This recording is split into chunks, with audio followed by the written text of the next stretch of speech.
Nordschleife, and it's a 25-kilometer circuit, and you can be dry at one part of the circuit and go over a brow or through a bend, and all of a sudden, oh look, it's a little bit damp, and now it's wet, and then suddenly, 3 kilometers later, it's not.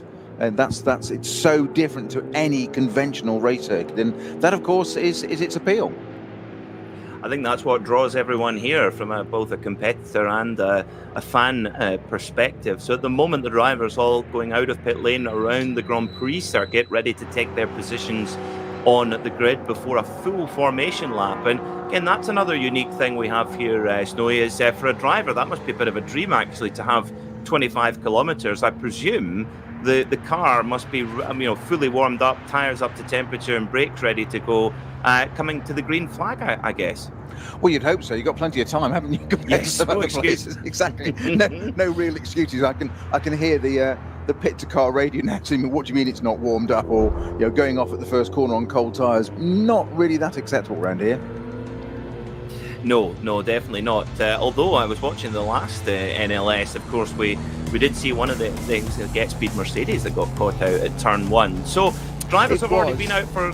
Yeah, sorry. Go on, sorry. Go on. I think at the time, sorry, I didn't mean to cut across you there, Peter. Sorry, no. We did that Get Speed Mercedes did get turned around from P2 on the grid. It went down to about 30th. We thought initially that it hadn't been tagged, but I think it was. Now, now the number 36 Rover Valkenhorst, the Valkenhorst BMW, just stationary out there on track for a moment, but has seemed to have got itself going again. But it's almost like a alt control reset. Moment of slight concern there. Not what you want on the formation lap, Peter.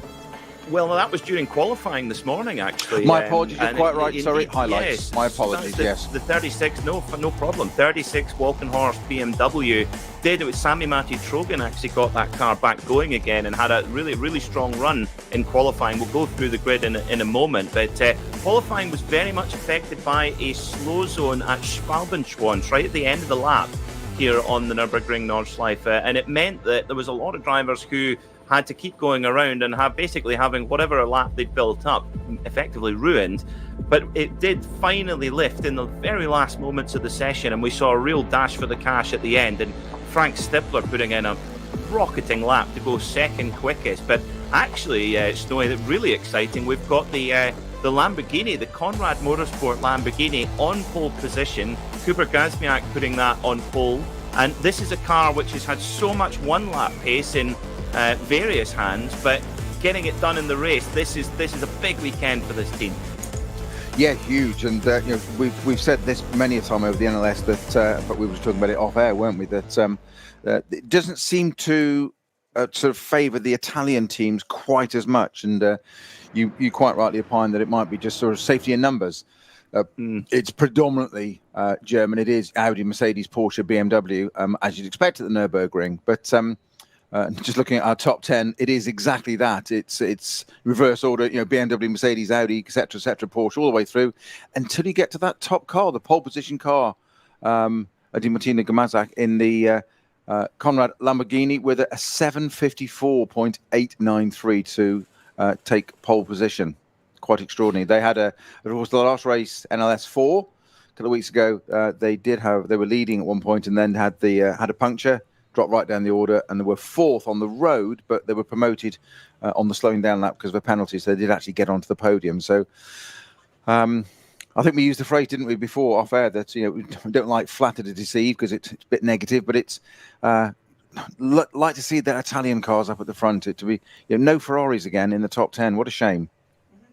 That is a pity, but good to see the Lamborghini up there as well. And for fans of, and I have to say I am one of them, Axel Jeffries, he will be here tomorrow. He's racing with Klaus Abelin in the Frickadeli LMP3 car in the Michelin Le Mans Cup at Monza. And then I presume they're flying privately, Snowy, because they're flying back overnight and then racing tomorrow. Now, Klaus Abelin, will come on to him in a second, but Axel Jeffries will be in that Conrad Lamborghini tomorrow, taking a duo to a trio. But of course, Frickadeli Racing, based in Barvela, very close to the circuit, very much a Nürburgring team. And Klaus Abelin, he's my father's age, and he's planning on doing the 4-hour race on his own tomorrow. I don't know where he gets the energy. Well, obviously, clearly from somewhere, but as you said, that's the point. Not just waiting to take part tomorrow, as in not bothering today, doing a race somewhere else, and then flying across and doing it again. That is commitment. That's the way to do it as well.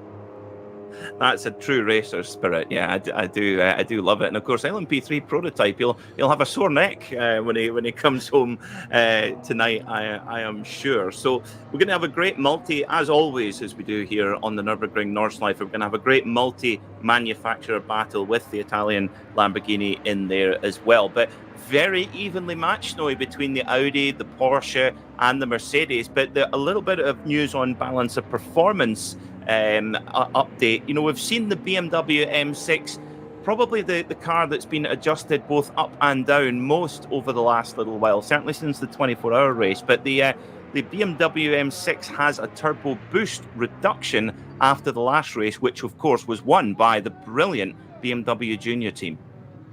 It was an extraordinary effort, and not detracting from anybody else in that team, but Dan Harper, hugely impressive. Certainly from the point of view of under pressure from a very, very experienced Frank Stippler, who so it kind of had him on the ropes for a lot of the race and was just trying every bit of tactic just to try and unsettle him in it, and he just did not falter, which is hugely impressive. And I think I did mention it to Bruce actually on air during that race that when I did my first race here, which was a 24-hour, I went in at the deep end. You know, go large or go home. Don't go to do 24 hours. Learn the place. You know. And I commented at the time that they were Dan Harper wasn't even born, and I think the average age of the BMW Junior team is 19.4 years or something. I know the clue is in the word junior, but it's still quite humbling when you see that.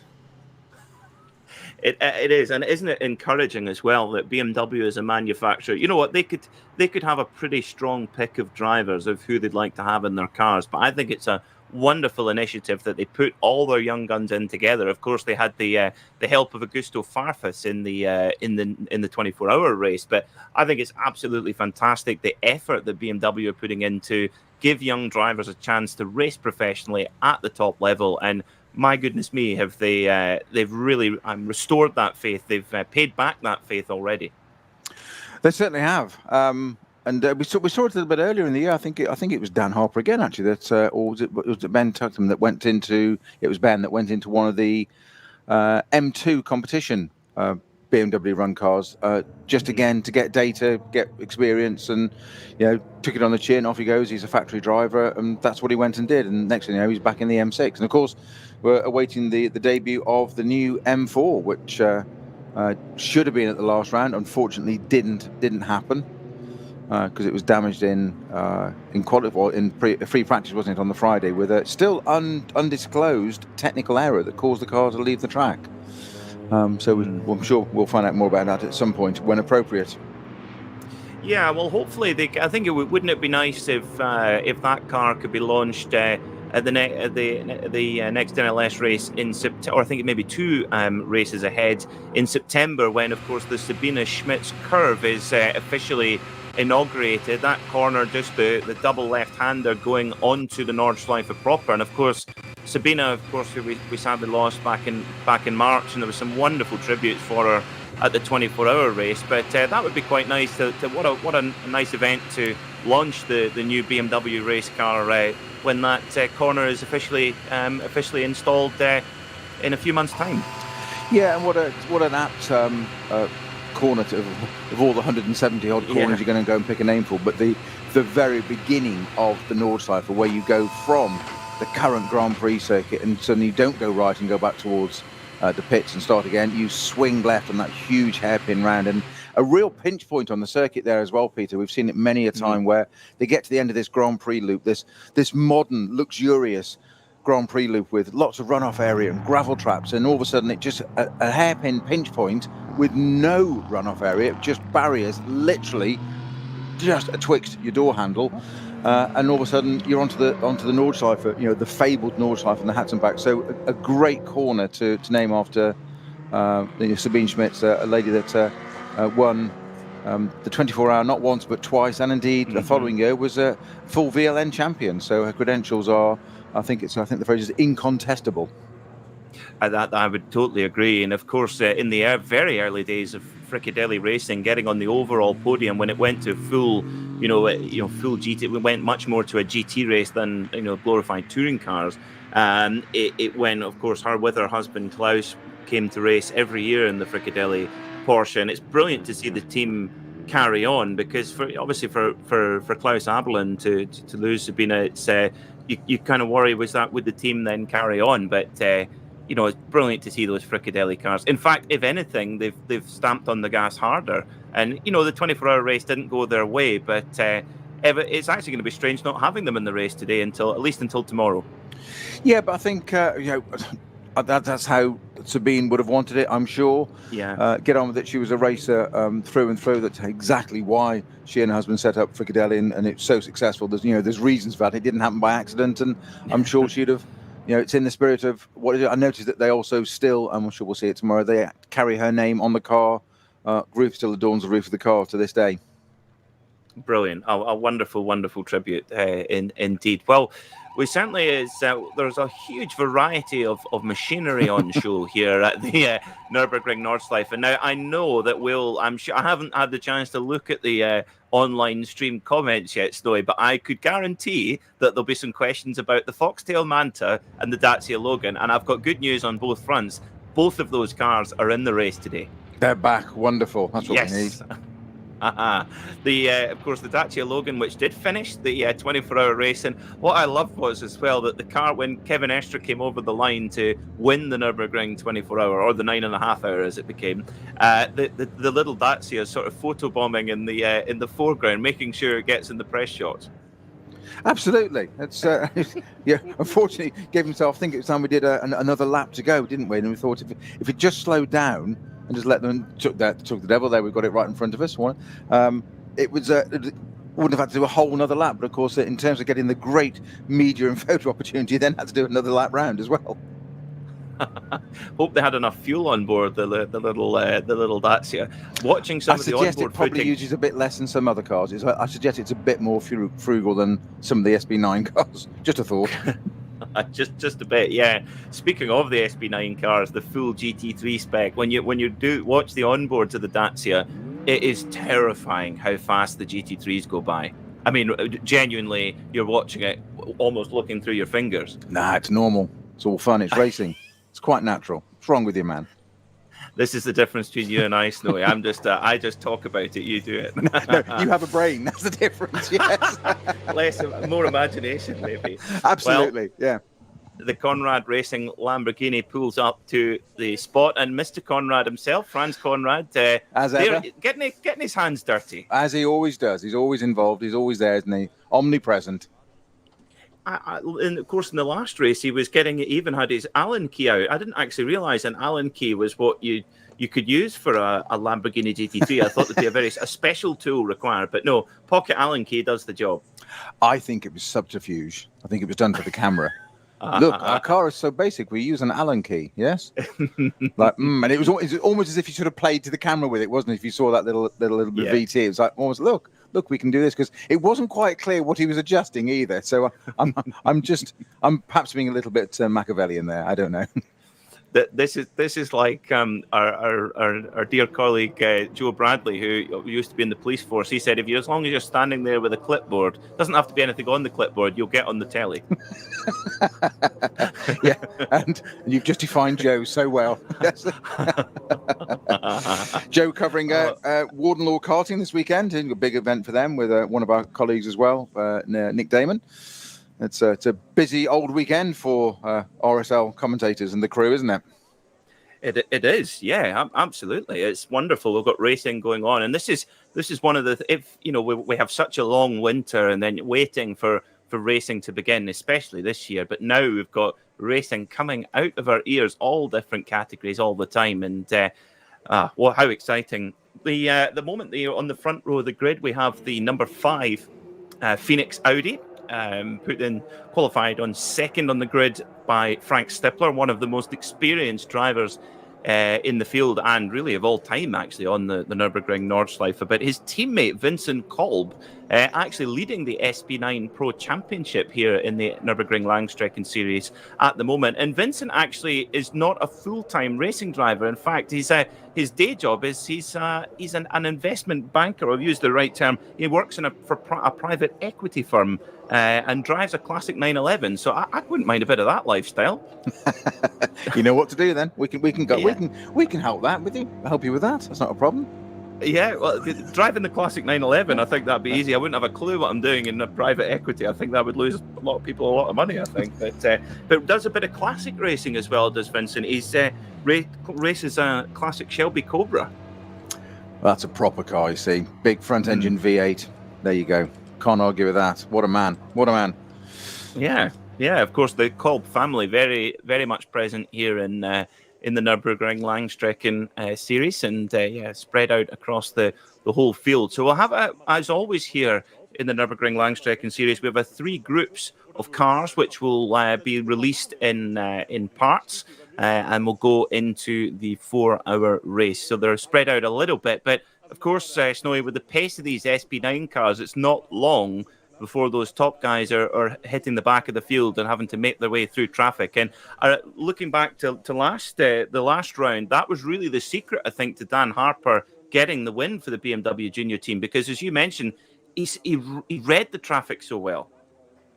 Yeah, that was what really shone out in his drive, the maturity of somebody, just barely 20, 21, whatever he is. It was quite incredible the way he dealt with that, and it saved pressure from no less than Frank Stippler, as you said. Very, very experienced, and if somebody knows how to play the game, you could see it was an interesting role play between the pair of them, actually, in as much as Frank Stippler.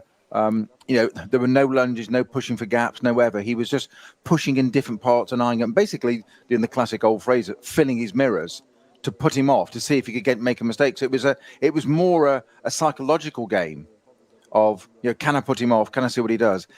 And what was interesting was the response from Dan Harper, with one exception, and that was really a back marker that did, in fairness, sort of go one way, then redecide and go the other way, and he had to be committed and stayed with it, which again said an awful lot about the maturity of Dan Harper. It did put 2 wheels of that BMW on the grass, and my heart rate went up at the time, as I'm sure everybody did that was watching him, but he kept his foot in and got it sorted and just dealt with it. And that's the point. He didn't sort of go, oh, what do I do here, panic. He just dealt with it, even though Stippler was right behind him, and he just read the traffic, and some of it was absolutely amazing to watch him just reading it ahead and backing Stippler up rather than going for a gap, and showed immense maturity from such a young man. I'm sure we'll see a lot more of him in the future. I think we will. I think BMW have got to be very, very happy. And of course, one thing we should mention as well, they were the youngest ever team to win in the NLS, and I'd be amazed if that record is broken in the near future, because they're just exceptional. It's galling, isn't it? Amazing. Absolutely amazing, and great for, I'll reiterate it again, brilliant that BMW are backing these young men to do their thing. And even you're older, Peter. Oh, miles older, way older. Not much. But I had to say, I did leap full scale off the sofa when Dan Harper went through. It was at Galgenkopf, which, for those who are maybe not as familiar with the circuit, that's the really, really fast right-hander onto the Dottingerhohe.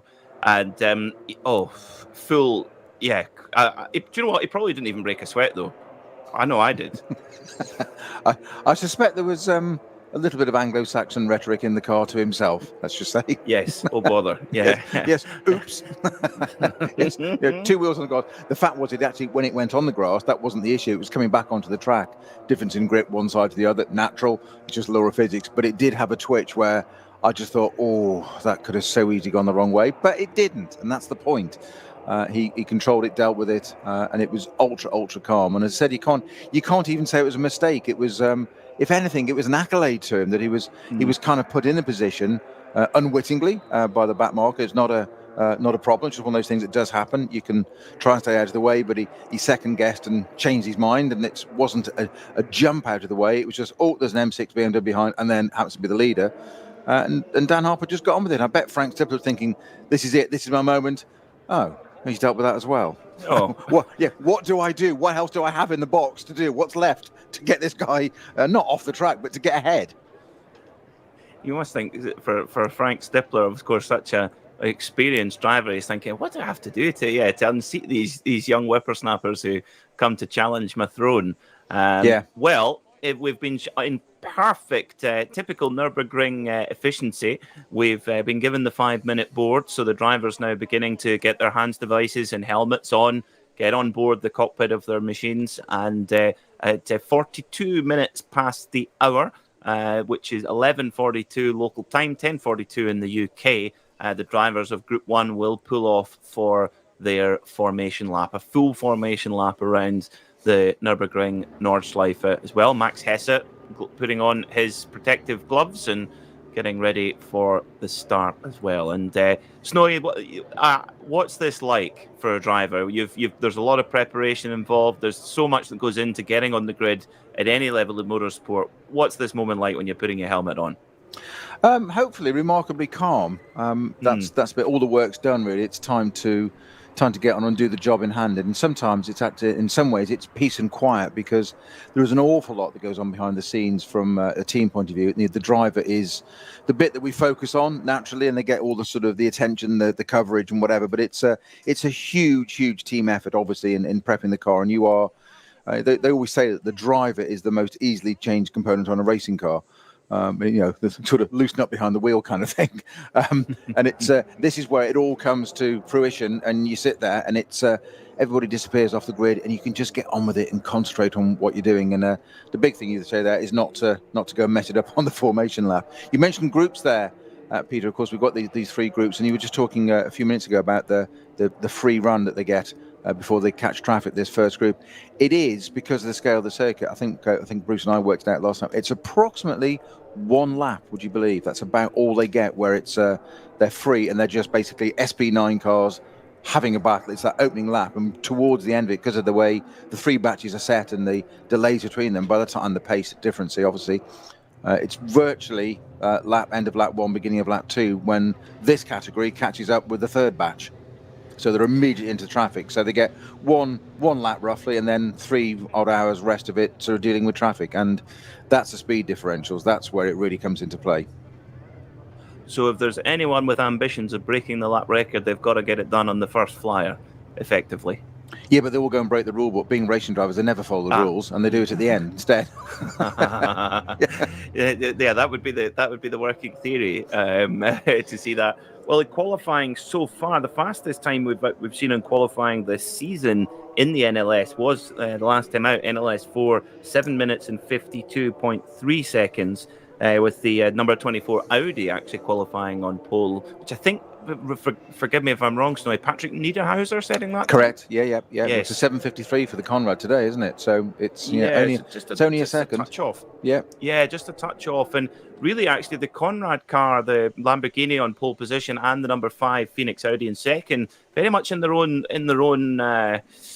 bracket. However, they got their lap times in early, I think definitely before the Schwalbenschwanz code 60. But actually, one lap that really impressed me was Adam Christodoulou in the HRT Mercedes, the number 6 car, and had a number of laps thwarted by the slow zone. But when it went off, he had 1 lap and put it all on the line and got that car onto the second row of the grid. So watch for that yellow and blue Bilstein car if you're watching on the stream. Well, Adam Christodoulou, man that always impresses, and I think that Mercedes fits him like a glove. He's just got so used to it, and you just say thwarted laps, but he's another one of those, like the Stiflers of the world, vastly experienced. He'll stay calm. He's been here, done it before, but he'll just come through and he'll wait, and all of a sudden he'll just pounce and puts a time in or pulls a manoeuvre where you just go, what? That must have come from his boots. Where did that come from? It must be the streamlining of his immaculate grooming on top. I couldn't possibly comment. Car's moving away, indeed. So our pace car is moving, Peter. We've got our formation lap underway at 11:42. Oh, right, a perfect efficiency as always here at the Nürburgring as well. So the driver's now pulling away. In the SP10 class, Snowy, one, I was taking a close look at the at that one. That's the FIA GT4. regulation class, and we've got an Alpine A110 in that class, which I'm sure we will speak a lot about, because I think it's a beautiful little car. But interestingly, the Schnitzelalm Mercedes, absolutely dominant in qualifying, about 10 seconds quicker than the nearest car. So that Mercedes GT4, the Schnitzelalm Racing GmbH car, absolutely flying in qualifying. In fact, the AMG GT4 is very much ahead of the game, despite actually looking at the BOP, definitely the heaviest cars in the field as well. So yeah, it's an interesting one there. They're getting a lot of pace out of that machine. Indeed. So some of the cars with some of the SB9 cars with their lights ablaze. The Mr. Adam Frickadeli not bothering that. Most have got the lights on already. I hope that's not a sign of where the weather is going already. Just what we need at the start of this race, but a little way to go yet. Out onto our formation lap as they head up through the Vidal chicane and up towards the onto that fabled Nordschleife, we said, and down through the Hatzenbach. And it's something, Peter, that we comment on, Bruce and I, regularly on this, and I know you know exactly the same. Of it's hard to convey the difference. We've got a full compliant FIA spec Grand Prix circuit here. In fact, they had a German Grand Prix here last year, and it's what that means is, of course, that it's got massive runoff areas and gravel traps, etc., etc. And then you have this complete opposite of the Nordschleife. 90% of this lap is that, and it's narrow. Some bits where there is no runoff area, never mind some, or a strip of grass, there's none. Part of it being that slow bit, or relatively slow, where they join the Nordschleife, the Sabine Schmitz curve as it is now, and then they go off down through Hatzenbach, and you can't convey easily just how fast and roller coaster it is, and they're blatting down there, and you've then got the speed differentials of cars as well, and you say we get this first lap clear, and then all of a sudden you're in the thicker traffic, and you've got all the different categories and speed differentials. And that's where the experience comes in. If you're a Frank Stippler or an Adam Christodoulou, where you've got a real supreme advantage over those.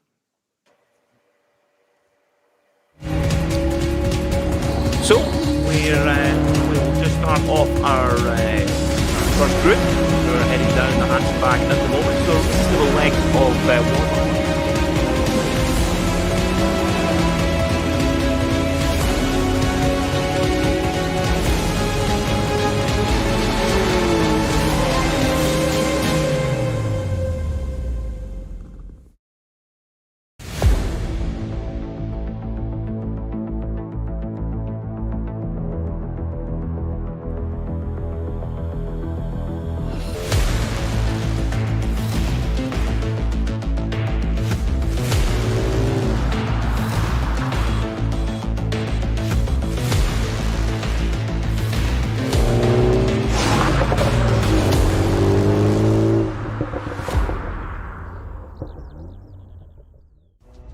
Zwei Familien. 40 Jahre Firmengeschichte. Unsere Produkte entstehen zu 100% in Deutschland. Mit Herzblut und Hingabe. Wir schaffen den Technologietransfer von der Rennstrecke auf die Straße. Handwerkskunst, Erfahrung für diesen einen Moment. Das ist die Nürburgring Langstreckenserie. Das ist H&R. Performance made in Germany. Sicher ans Ziel. Auf allen Straßen, bei jedem Wetter. Mit den zuverlässigen Sommerreifen von Falken. Jetzt Falkenreifen kaufen und Tankgutschein sichern. Weitere Informationen auf tankgutschein.falkenreifen.de. Falkenreifen.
So it is about time for...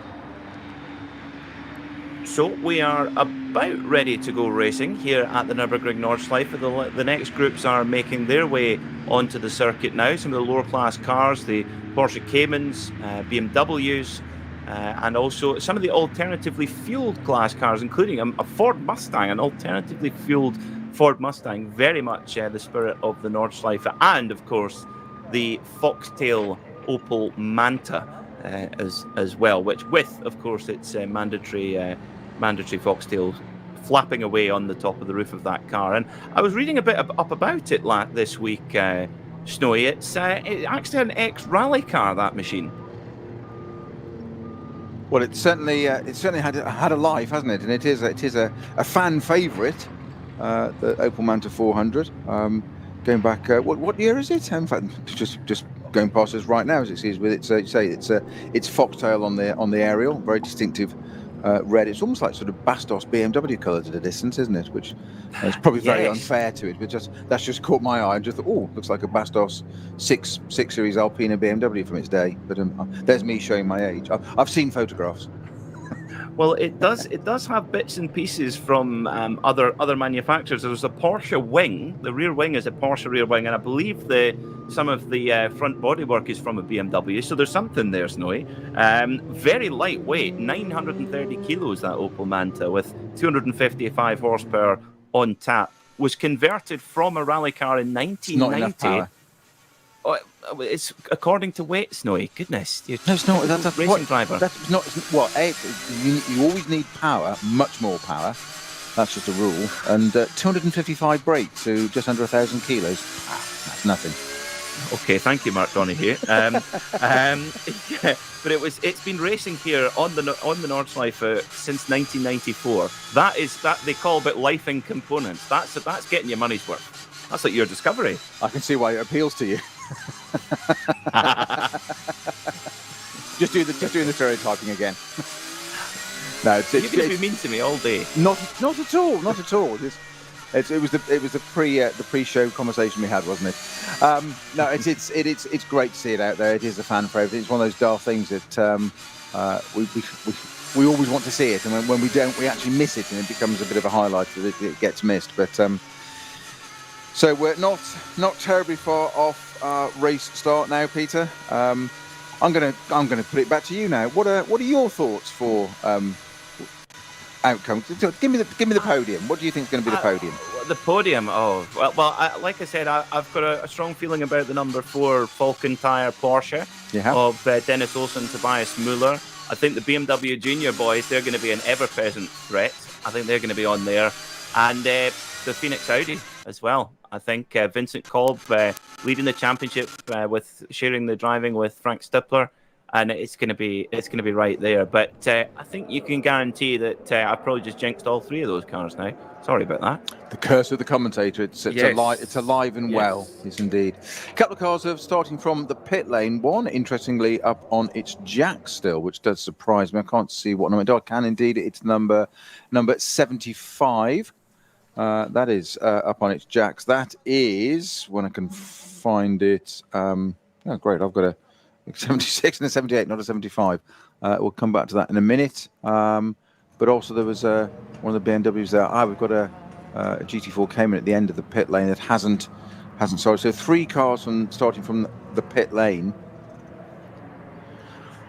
One got to the end there. One of the Porsches is sitting at the end of the pit lane and not gone out onto the track at the moment, but with its door open, not quite sure whether it's going to join straight away or not. So leading batch, Peter, are approaching the logo, as I call it, of the Nürburgring Langstrecken Series, the NLS, the Carousel Carousel. One of the we've got the rover live helicopter shot looking down over the Eiffel Mountains woods, and it's an absolutely great shot of that part of the circuit. And the Carousel, we were talking about it in the last race, NLS 4, that not only is it in excess of 180-degree hairpin, but it is banked as well, and you drop into it sort of almost like the old 1930s sort of concrete. That's what it looks like. I'm sure it's not that old, but the issue with that is that when you get to the end of it, it pops out and the car goes level again, and it's a real moment. You've got to catch it, and it can catch drivers out, and we've seen it in the past. In fact, I think we had one of the Porsches in N24 went off there, didn't it?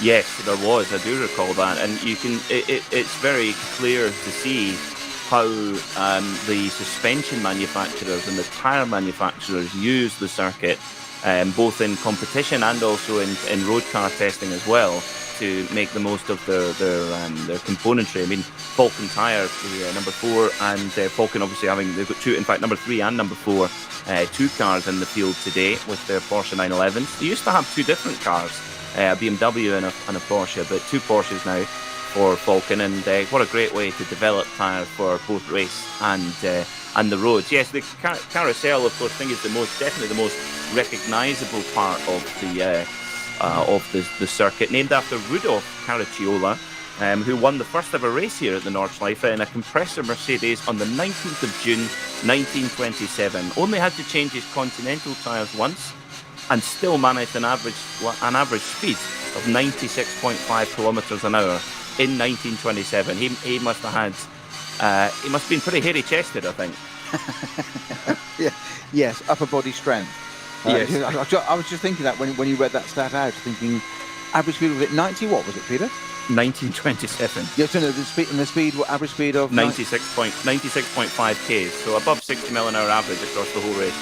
Unbelievable. That's crazy. Back in those days, it's that's just incredible. Quite extraordinary. So, well, we're not far off the start. No.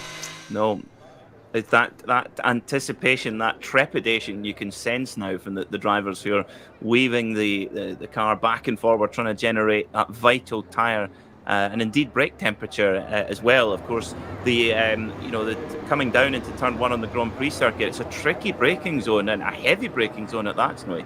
Well, it is, and the 3 things that no driver wants there, or no team wants in their driver, is cold tyres, cold brakes, and a cold brain. So you've got to get that all sorted on that formation lap, and that's what you do. You've got to get yourself into that zone, the car, and manage it and get ready for that first bit. And there is still no better opportunity to make places than certainly the first lap. And we've seen this time and time again, and we will see it very shortly. I am sure it will live up to my brief of into that first the GP circuit, that first lap, the opportunities. You'll see people moving all over the places using bits of tarmac you didn't think existed. Sabine Schmitz was an absolute genius at that, and a poet of a driver, just finding bits of tarmac that, yeah, it's the same piece for everybody else, but she in particular could find it. And there's that famous bit of footage of her coming through the field, albeit in a greater class car to start with, which is why she makes up so many places initially. But it's where the opportunities are, and that's what the drivers are looking for. And you think it's a 4-hour race, nice and steady, takes time. No, that all goes out the window. It's the first corner. Get on with it. And you say it's a fast run past the pits. They're doing a fair old, they're doing 100 and plenty miles an hour, whatever, down to that first corner. And then all of a sudden you've got to stop, and it's really tight, and it's an absolute pinch point. And then they just go nuts on that first bit of lap on the Grand Prix circuit, get out onto the Nordschleife, and that's where the fun really begins, and they start to pick up some speed. Snowy, the thing is, we talk a lot about how the GP circuit is very much almost like a relaxation zone compared to in comparative terms, but for me it opens up quite a good opportunity, because there are sections of the Nordschleife where you can maybe get a pass done. At the end of the Dottinger Hohe into the Tiergarten would be one. But actually on the GP circuit, if you're desperate to get past somebody, that's your best opportunity in my book. What do you think? Yeah, it is, and certainly this first lap it is. But there are more places to pass on the Nordschleife than you think. You'd be surprised, but that is certainly the first opportunity. So we've got back into our Rover helicopter once again. We have the Dottinger Hohe cars weaving lovely classic long shot of the SP9 category cars, the top, the GT3 cars, and just doing exactly what you said, Peter, just weaving almost from side to side of the track. I don't just mean a little bit, but putting a lot of heat into the brakes there, and sort of accelerating, braking. There's 3 going in unison. It's almost like synchronized swimming, and you just hope they get it all right, because there's almost tag one another here if they're not careful. I'm just trying to place the car. It almost looks like I will check on the number before I quote what I think it is.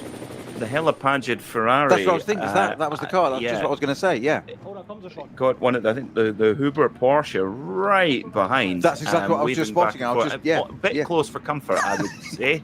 Yes. Anyway, it piqued my interest. Let's put it that way. I was thinking, that could be embarrassing on the on the formation lap. It was embarrassing at any point, but certainly on the formation lap.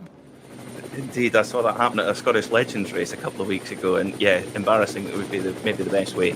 So we're about to go racing here for the 61st ADAC Rheinaldus Langstrecken here at the Nürburgring Nordschleife. 4 hours of racing about to begin here on RS3, part of the Radio Show Limited network of channels. The Porsche 911 pace car will pull away, and the number 7 Conrad Lamborghini will lead us into this race with the Phoenix Audi right along beside. Or will it?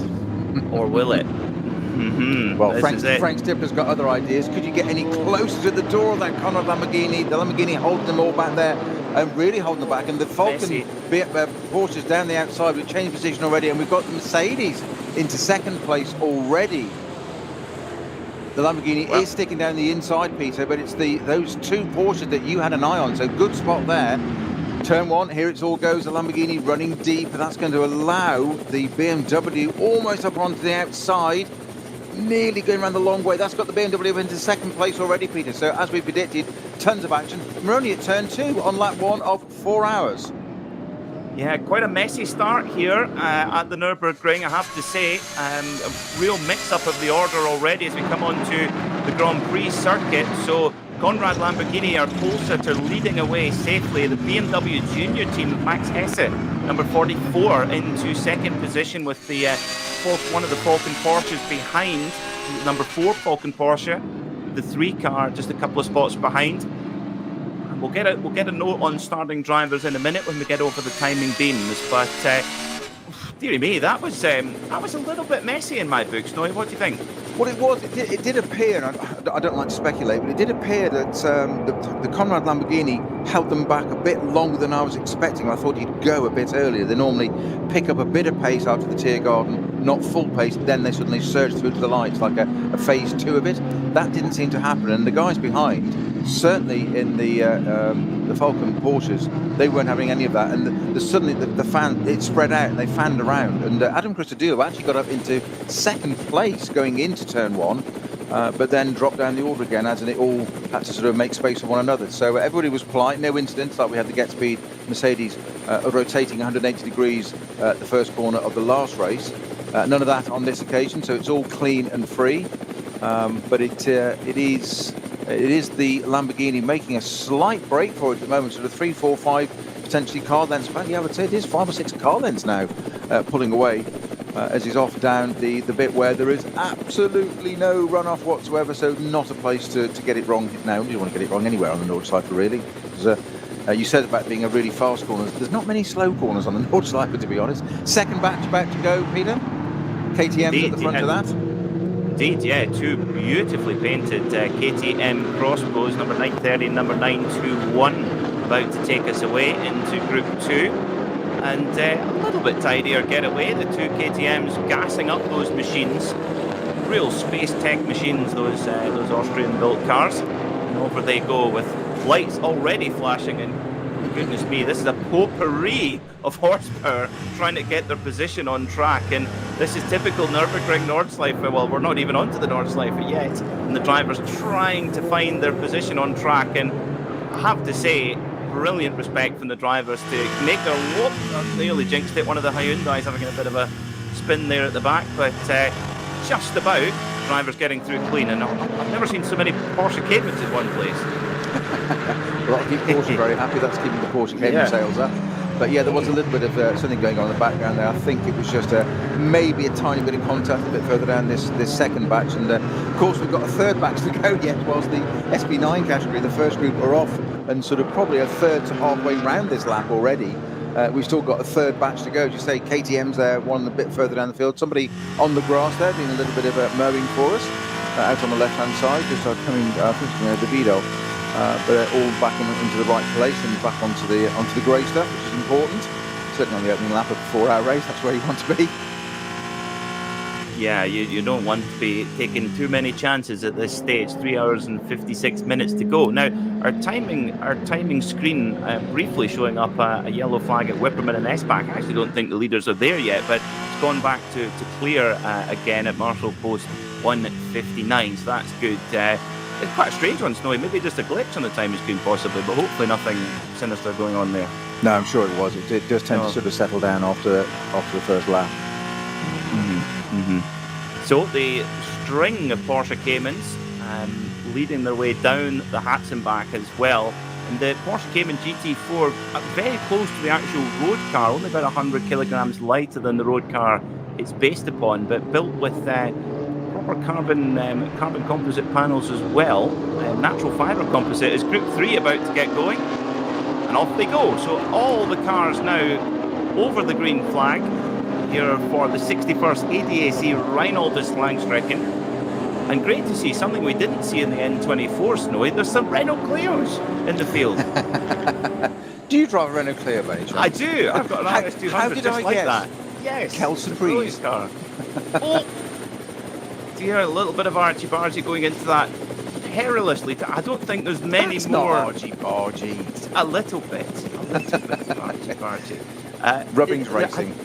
It's talk about a tricky first corner, though. I mean, huge braking zone right down the first gear. I mean, that can't be easy, Snowy, to get going in that opening corner.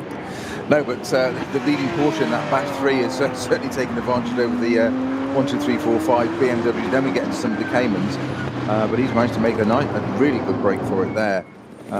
So, yes, a group of Caymans across the line. I think it was Heitzmeier actually in that. I think that was the 263 that's got away there. Great one. That's the GTS, the Cayman GTS. Very clean, very tidy. 3 very different batch starts there, I noted, Peter. That the first batch, as you say, kind of almost held back a little bit longer than I would expect normal. But nothing wrong, just a little bit more than normal. And they say they all fanned out behind him, sort of rows 2, 3, and 4, all fanned out around. Then they got it, but the Conrad Lamborghini still managed to get away into the lead. The second batch were a little bit sort of almost kind of halfway house, a little bit hesitant, then got going. And the third batch just went for it, didn't they? Just flat out, gone, that's it. They can see the straight, we're off. Coming ready or not, here we go. And of course, most of the cars in that third batch, certainly on the slower end of the scale that we have here with our number of 140 cars on the entry list for this event, a couple of drop-offs before the start, but of course the cars in the third group, they've got they don't have the instant poke that the GT3 machines do.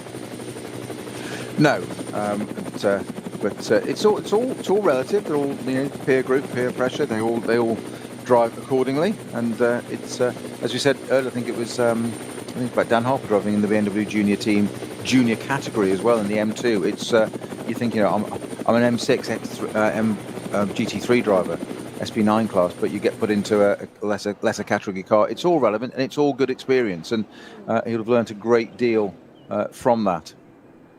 And there's they don't forget the championship, as we say many a time, Peter. The championship is actually won by this category. So our leaders coming into sight at the end of the first lap for the first time down the Dotting Herd. It's still the Conrad Lamborghini in those iconic colours. I still think of it as a Vitaphone Maserati MC12 colours. That shows my age, doesn't it? Yes, but it's still that sort of iconic colours of Conrad Motorsport. That turquoise and black setup. One of the Audis there just came around the outside of Dotting Herd. I think that was one of the Phoenix car, the second Phoenix car. Obviously, Frank Stepper up there in third place at the moment still, I think. Am I right? Yes, I think it is. Go back to cross the line. I think it's could be fourth. Yeah.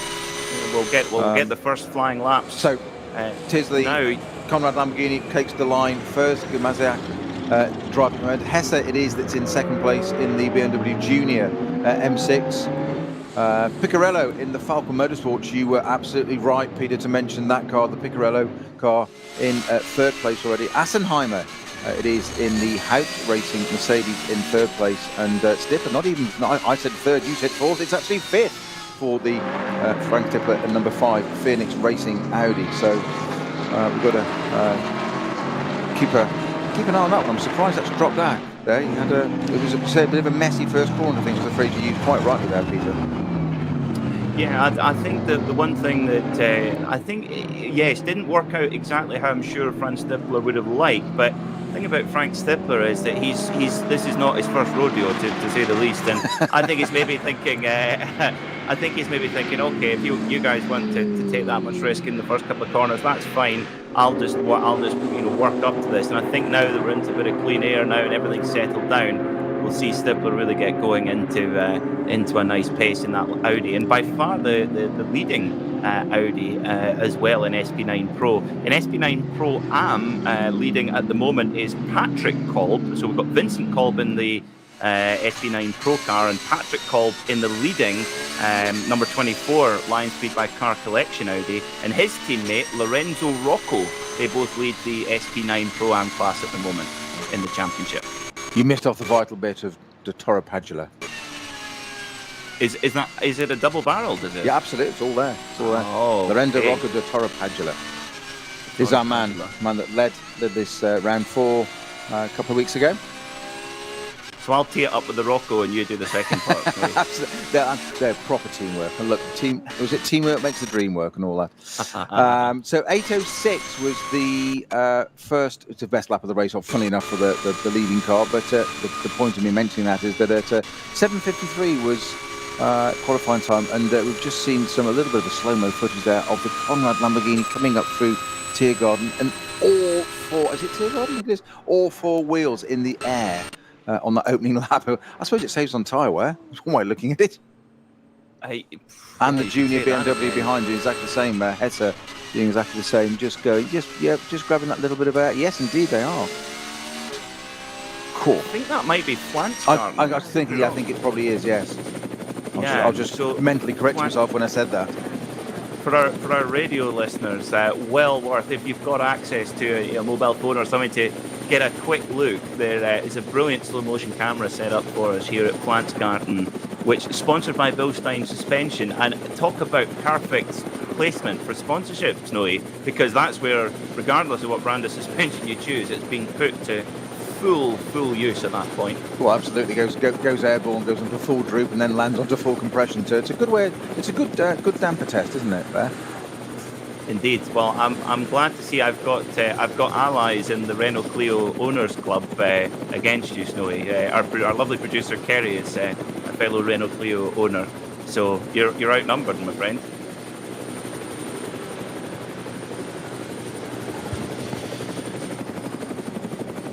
So 3 hours and 48 minutes to go here at the Nürburgring Nordschleife, and something we haven't seen at the top of competition for, goodness, 50 years. An M3. Now, I think it's an M3 GTR that won here in 2004, racing in some of the lower classes. It's hard to believe that, isn't it? 2004 in racing terms, and in life it's not that long ago. Well, I suppose it is actually 16, 17 years, isn't it? But in racing terms, that's just an old car now. But great to see it out there. It is, and I tell you what, my favourite Nürburgring onboard commentated lap is with Hans Stuck, who of course won the race in an M3 GTR in 2004, and it's an 8-pattern gearbox but with a flat shift. Bizarre. So he's crashing through the gears, and for anyone who's never seen it, Hans Stuck Nürburgring, it'll pop up. It's millions and millions of people have watched it, and goodness, and Hans actually breaks the lap record on the commentated lap as well, just for good measure. Whilst calmly talking about it, it's yeah. Different levels, I think. Different levels, different brains, shall we say? And it's no one more excitable than Hans Stuck as well. And he even says he's like, 3rd gear, 4th gear, 5th gear. Oh no, there's traffic. Oh, we got past. That's cool. It's fantastic. It's absolutely fantastic. Well, that's my bedtime viewing sorted out then. yeah, it is. It is. So I tell you what, Kuba Girmaziak, I don't know what he's had for his breakfast this morning, but flying, of course, puts the car on pole position and did plenty of laps in the qualifying practice as well, and he's putting in purple sectors galore. At the moment, leading by just under a second from Max Hesse in the BMW Junior team. So despite that little bit of a turbo boost reduction for the M6, doesn't seem to be a problem with the pace, no? No, certainly. I think it's a probably classic understatement of yours of the second one of the day. I was going to say when you said that Frank Stippler, it isn't his first rodeo. I thought that was a great one. As in, I'm totally with you. As in, that's if we're going to go for classic understatements of the day, but I think that's a good one up there as well. Our podium of understatements for the day. Hey, 8:06 you say, but on that first flying lap. So, I mean, nearly a second quicker, 0.8 of a second quicker than the BMW. Hesse just behind. That's major. But the purple sectors, you say, purple sectors in sectors 1 and 2 already. We've got 5 sectors on this lap, on our timing stream anyway. There's probably the team's probably a little bit more information on that. But he's setting the times there. But that said, Hesse has responded with slightly 10th quicker on sector 3. So not setting into that just yet, and nor should they as well. Top 7 cars being SP9 Pro. It's number 24, the Audi line speed by car collections, the first of our Pro-Am cars, and the second one of those being that's Kolb driving that, and the Huber Motorsport BMW. I did that last time. Huber Motorsport Porsche. When you've got a phrase in your head, you keep saying it wrong. It's one of those things, isn't it? No apologies to Huber Motorsport for running their Porsche 911 GT3R with Seafood at the wheel. In 10th position, so German domination, but it's Lamborghini, BMW, Porsche, Mercedes, Audi is the top 5. Right old mix there as they come to the end of our first flying lap, just coming up into Tiergarten now, Peter. This is where we might see some of the fastest laps of the day. Now I think a tiny bit of contact between the Phoenix Audi of Frank Stippler and the HRT Bilstein Mercedes of Patrick Assenheimer. I think, Snowy, actually having a little touch there on the Dottinger hole. That's really on the borderline of what you want to see. Not another understatement. Yeah, you just keep moving. You just keep moving the bar. So Mazda across the line. Right, 7:57. Wow.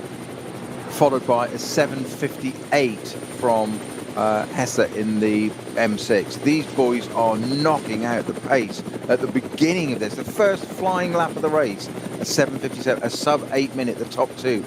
Even third place, Piccarello in the Porsche on an 8 minute dead virtually. Phoenix Racing now, Mr. Stippler was mentioned in 4th place. Mr. Stippler, a 7:59. We actually, it's pretty, and again, even the Huber Motorsport Seafood again at 7:59. So we've got half a dozen cars almost in the 8 or just sub-8 minute category on the first flying lap of the race. They haven't quite caught the rest of this traffic yet, so my prediction was slightly wrong on that one. I think I'm quite sure we got that one last time round, but they will be soon into that traffic, which also this is the chance to get it done now. But what a staggering lap time there from Gmazak. He's had his Weetabix this morning, hasn't he? Oh my, has he ever? Yeah, Girmazia.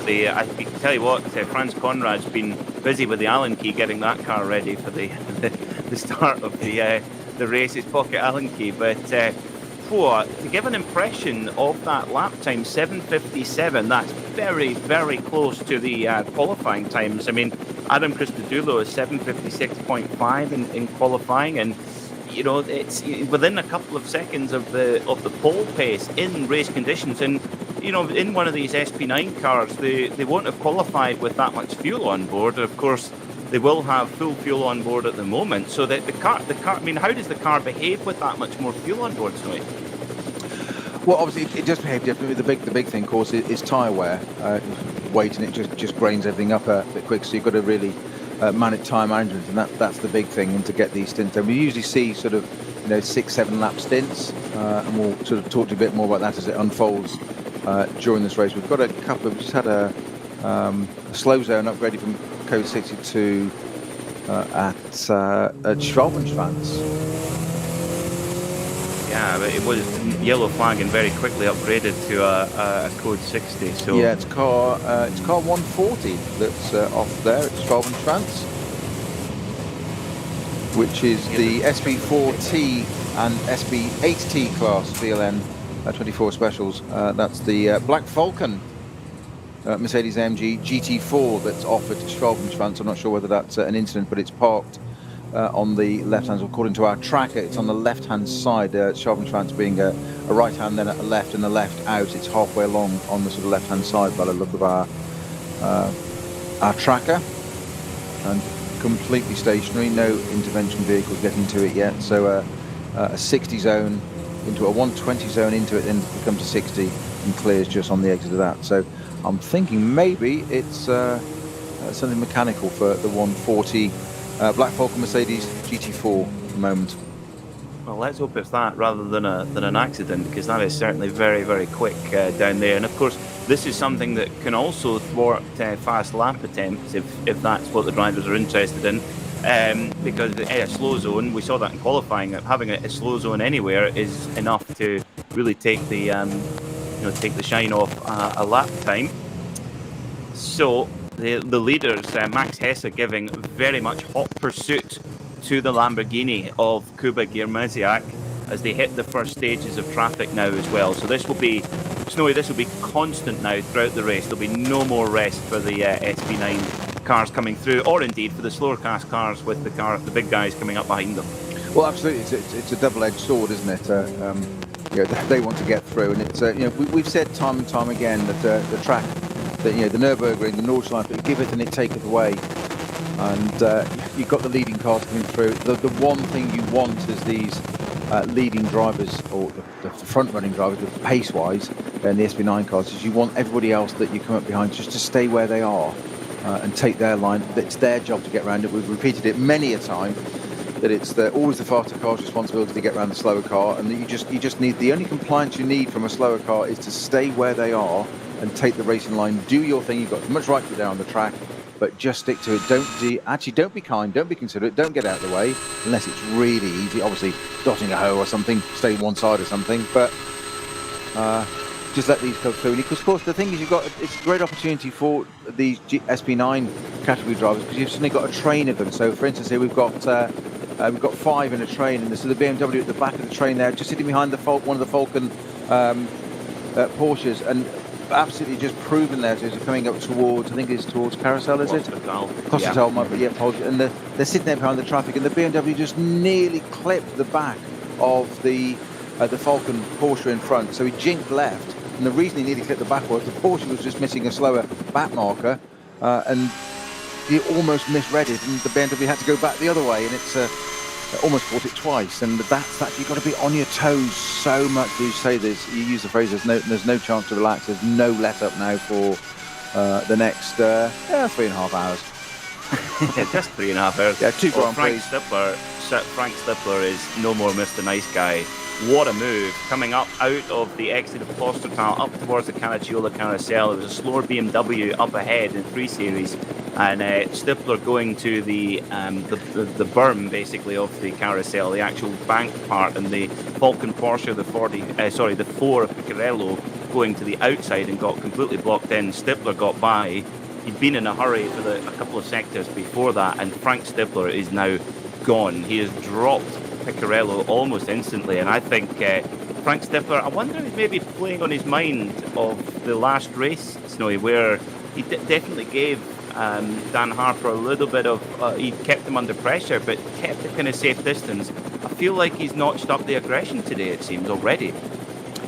Yeah, I think it's a good point, Peter. Not a criticism. No, not at all. No, I didn't think it was. I think it's a very good point. It's I think we mentioned, didn't we, before to the build-up onto the show, of how Dan Harper soaked up that pressure, but I think Frank Stippler, it was an exercise in seeing what the kid would do. It's almost like that sort of in Top Gun, isn't it, when Viper talks about Maverick saying, damn, he's good, as in testing him, just, okay, he's a kid, let's see what he can do. I'm experienced at this and whatever. They're just coming up to that slow zone, our race leaders, and he sat there and just watched and pushed and pressurised, and I think he'll have learnt an awful lot from that, of, okay, you're quite right, let's turn the wick up a bit, and let's get on with it. It didn't generate a win last time, so they're out for it, and Stippler he was on the front row, wasn't he, this, and he's languishing in 5th place at the moment. I use languishing advisedly, but in terms of, he was on the on the front row, 2nd position, and it's not converted at the moment. He's had to drop back the order a bit. So we will keep an eye on Mr. Stippler. I am sure we've got lots more to see from him yet. Hesse, it is that's setting the fastest sector at the moment as he's on his way round, so he's on a bit of a charge. Well, 2 seconds it was the lead, Peter, from the Lamborghini and the BMW across the line on the last lap. Well, about a 5-second gap then for Stittler to make it up to those leading two, and if he drives like he did on the last lap, well, that could well be done as the number 3 Falcon Tire Porsche of Dennis Olsen drafts by the big Mercedes, the Bilstein HRT Mercedes, on the run up to Tiergarten. They've got a bit of traffic to deal with at the more or less the fastest point of the entire circuit, but Olsen gets the job done. Of course, Dennis Olsen driving for Frickadeli Racing, drives for a lot of different Porsche customer teams as a factory driver, but most recently in the run-up to the N24 and the N24 itself, driving for Frickadeli, but with Falcon Tire today. So, I mean, what do you think? I mean, the comparison from going from the Michelin to the Falcon, I understand you might not have driven the two of them directly, but is there going to be much for Dennis to get used to, hopping from one brand of tyre to the other? Yeah, bound to be. Not driven the Falcon, no, but a few years ago we ran a couple of cars in FIA GT3 and British GT, and they were the same cars on different tyres, literally Avon on the British and Michelin in the European series, and it was physically the same chassis with quite literally different rims and tyres on it, and it was quite extraordinary. We did back-to-back testing of these, and just the differences to get the data. So yeah, there's a lot to simulate, but it's part of a driver's brief as well. The team, the technicians will brief them, and they will give them a very good heads up as to what's different. So you kind of go out there on the track and just say, it'll do this or it'll do that differently to the other, and they'll go out with, a reserve, a safety net, if you like, in terms of their driving, of feeling that and getting the feel for it. And depending on what it is, I'd say 1 lap normally, 1 or 2, 3 laps normally. Of course, it's the Nordschleife, it's probably, a third of the circuit, and they've got a pretty good idea of it. It's all that recalibrating, as we say, calibrate all the time. Yeah, and keeping that feel, I guess, as well must be so important. Well, but at the front, the last lap has been pretty kind to Max Hesse, who's really pushed hard, pulled a couple of seconds back out of Kubicki Maziak in the Lamborghini. But just as they came over the line, the last sector, about 1/4 of a second, but through the Grand Prix circuit and the opening parts of the Hatzenbach and down towards Flugplatz, Maziak has just hit the afterburners. It's like, where's he found that pace? Has just appeared out of nowhere. Yeah, but also now we've got into the thick of the traffic a good lap ago now, aren't we? And look at the differences in the lap times. That first flying lap, discount the first lap because it's a rolling start. It was still just over 8:08 something there. The first flying lap was 7:57.2. The top 3 cars, 57, 58 and 59. That's how close they were. Now they're talking 8:18s, 8:16, 8:19. That's the difference in the traffic. Some, 20 odd seconds just because of traffic, and that's going to be the way for a little while now. And a slow zone as well, of course. Yes, of course. Although quite a small one, which is good. I was just thinking that you're quite right. There was a slow zone. I was discounting, but then again, it was quite a small one. So it's an interesting. But 20 seconds to a driver is a lifetime. It's just put Radio 4 and listen to the Archers. Put on RS3 and listen to Peter Mackay and Peter Snowden here on the Radio Show Limited network of channels. 3 hours and 32 minutes to go here at the 61st ADAC Reinholders Langstrecken.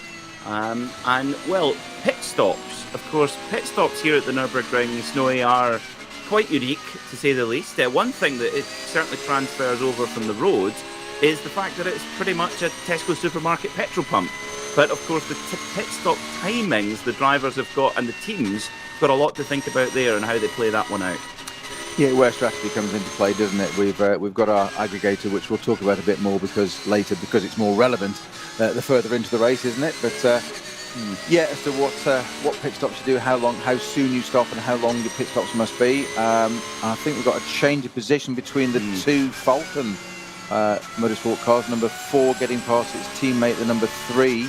That's the Picarello and Olsen's having good old duking it out there, aren't they?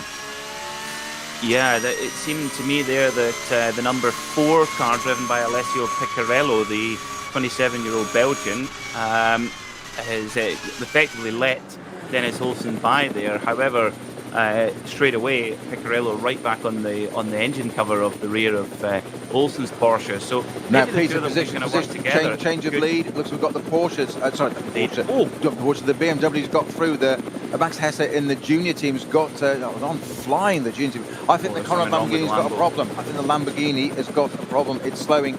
Is it going to be a punch again? The car it is. It's weaving. I think it's a right rear. The car's twitching and weaving already. So it looks as if that Conrad Lamborghini is suffering from a tyre issue again, and it's actually dragging on the track. It's now sparking, so it's something catastrophically wrong in that Lamborghini. I'm hoping that it is only a puncture. The reason being that can be got back to the pits carefully, but it's certainly it's right left rear. It's dragging bodywork and all sorts now, and it's yeah. You and I had exactly the same reaction simultaneously. The Lamborghini keeping to the right-hand side of the track. Fantastic headicam shot from Rover Headicam there, just illustrating that it's at the Carousel at the moment, so it can get back. But it's definitely another puncture issue for that Lamborghini, which is exactly what happened in the last race. They were leading in NLS4, smoking quite heavily from the rear now, where that car is either dragging or the tyre is going. And it was the same last time. It was the inner sidewall failure, Peter, where the tyre folded. And the big thing is you don't want that to completely delaminate and come out, because that then starts flooding around, and that's what does the damage. That is just devastating for the leading number 7 Conrad Motorsport Lamborghini of Kuba Germaziak. He put the car on pole in fantastic fashion, leading the race, keeping the charging BMW junior team machine of Max Hesse at bay. And then it looked to be pretty sudden there, Snowy. I know we were off camera with the Falcon cars at the time, but it seemed to happen very quickly. So it appeared, we'll get a closer look when the car comes into pit lane, but like you said, hopefully something like a tyre. But if that's the same failure again, you've got to think they'd be scratching their head, because it's not a unique tyre. It's, I believe, a Michelin tyre on that car, which most of the leading cars run on. So you wonder, is it a setup problem with that particular machine? Well, you'd wonder, wouldn't it? It's sort of, pressures and what they're running, and they'll be advised by Michelin what to do with this, of course, and how to run the tyre. But you wonder if I'm not suggesting that Conrad are doing this, but teams always have their own ideas, and are they trying something different? I'm not carting aspersions, but it's 2 races in a row where that car's had the same issue. But a gift for Max Hesse there, who, by the way, isn't quite 20 yet, for another couple of weeks. I know. So a teenager in a BMW. Yeah, silver category driver, and he's not till the 23rd of July. Is he 20? It's infuriating. Makes me feel really old now. Well, if I tell you what, I bet you there's a lot of BMW customer teams who could do with a super duper whooper silver, and Max Hesse definitely fits that bill. What do Conrad Motorsport have to do? They've had so much one-lap pace this entire season at the Nürburgring. Axel Jeffries putting in some incredible performances over one lap in the Nürburgring 24-hour week and in the NLS season as well. But this is endurance racing now, Snowy. Particularly here at the Nürburgring, you can't afford to have even the slightest mishap, because there's always going to be plenty quick cars that are going to have a perfect run. And I'm almost lost for words at the poor fortune that they've had. Yeah, I mean, you asked the question quite rightly. What can they do to not have tyre failures, whatever's causing it? And that's a very, very easy statement sitting in the luxury of commentary box. Yes. But I'm not casting aspersions or saying they're doing anything wrong, but it's just they need to get to the bottom of what's causing that problem, because it's now becoming a pattern, which is surprising. And Conrad, they're hyper experienced. I've got no issue with that. It's not so. I'm intrigued as to why that Lamborghini just doesn't seem to. I'm suggesting Lamborghini, as it's that car, doesn't seem to manage its tyres. It's a quirky one. I'd love to have a bit more technical background on that one. This is definitely some fishing to do overnight. This is the benefit. Well, this is the benefit that we have, is that we can try and find out as much as we can before the race tomorrow. But also for the team, they can get another go at it tomorrow. Yes, they can, but I mean, I bet there's some head scratching going on there, and I think Mr. Franz Conrad needs to get his magic Allen key out and create some witchcraft over those rear tyres on that Lamborghini, because that's certainly going to be causing them head scratching. 2 events in a row where they've lost the lead, effectively. But it has indeed now put our BMW Junior team, Max Hesse, into the lead in the M6 GT3 car. Frank Stipplet is now back up to where he started, P2 in the Phoenix Racing Audi, and it's a bit of a German whitewash again at the front again. So BMW Audi first 2, Falcon Motorsport, Dennis Olsen and Picarella in 3rd and 4th in cars number 3 and 4, very conveniently, 3rd and 4th. Nice. We can work with that. It's a commentator's dream. We can do that, can't we? 3rd and 4th, 3 and 4. I know, nice and simple for us. Yeah, Patrick Assenheimer in the Haupt Racing, something about Bill Stein, Mercedes-AMG. Krones in the Valkenhorst BMW. Get Speed, Krantz is in 9th, and 8th is the Lion Speed number 24 car collection, Lion Speed by car collection Audi R8. Huber Motorsport, Siegfried is the Porsche in 9th place. And I was just about to say that Neubauer is our top 10, rounds out our top 10 in the number 35 Valkenhorst Motorsport BMW M6. And that's the first car to pit as well, with 4 laps completed. Well, Frank Stippler, he really is on a mission this morning. The fastest lap of anybody on that one. Not fastest lap of the race, of course, with the traffic, but 8:03.3 for Frank Stippler last time by.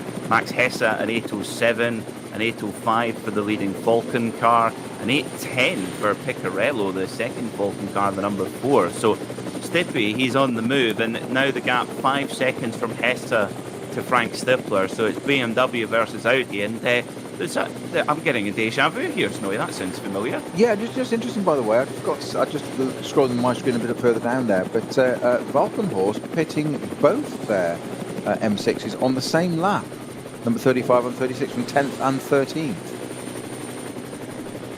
What do they know? Exactly what do they know that we don't? I love it when a plan works. Yes, sow the seed and you picked it up. Thank you. I was just like, what do they know that we don't? So Valkenhorst at the wheel of that car now, the number 36 one. That car is now out of the pits. Long pit stop it looks for Neubauer, though, the sister car, number 35 car that pitted from 10th position. That appears to be in the pits still. Does that maybe indicate that maybe one was not on schedule? Well, that was my first thinking. I was very surprised at 4 laps in, but there's a driver change. That's why it doubly surprised me then that the number 36 car also came in at exactly the same lap. So if you say that, then immediately made me start to think, well, what do they know that we don't? That car is out and done already, the number 36 car with Valkenhorst at the wheel now, but the Neubauer car seems to be in the pits. So I'm just going to have a look at the other side of the screen and just see what that situation, why that car's still in there, or how long it's been in there, which is quite a stop. So their minimum time that they have to serve if they pit on lap 4 is 118 seconds. So from pit in to pit out. So if they exceed that, then yes, definitely not on schedule, not on plan, because that's one thing you cannot afford to do is be over your. You've obviously got to not go under it because you've got a penalty, but that's one of the that's one of the easiest ways to lose time is not hit your minimum pit stop time. Yeah, it certainly is. So it's the number 34 car we were talking about, wasn't it? That was. Yeah, Neubauer is 35, Walkenhorst BMW. This is now the Conrad Lamborghini back into pit lane as well, and I tell you what, Kuba Garmiziak's done a great job to get that car back without tearing the bodywork apart. They're looking at the suspension quite closely. Franz Conrad in there giving a close look to see what on earth has happened to this machine. And the tyre changer now does the Michelin tyre going on okay, so hopefully that means that everything's straight. I mean, what kind of things can you check quickly here, Snowy, in the pit stop for this stricken Lamborghini? Well, most obvious thing there, so you can see there's quite a bit of the bodywork after that wheel is missing already. The diffuser's damaged, is it not? No, that's all straight. Great camera shot, low down for us there, giving it just as we needed it. diffuser, its fences are all there in place.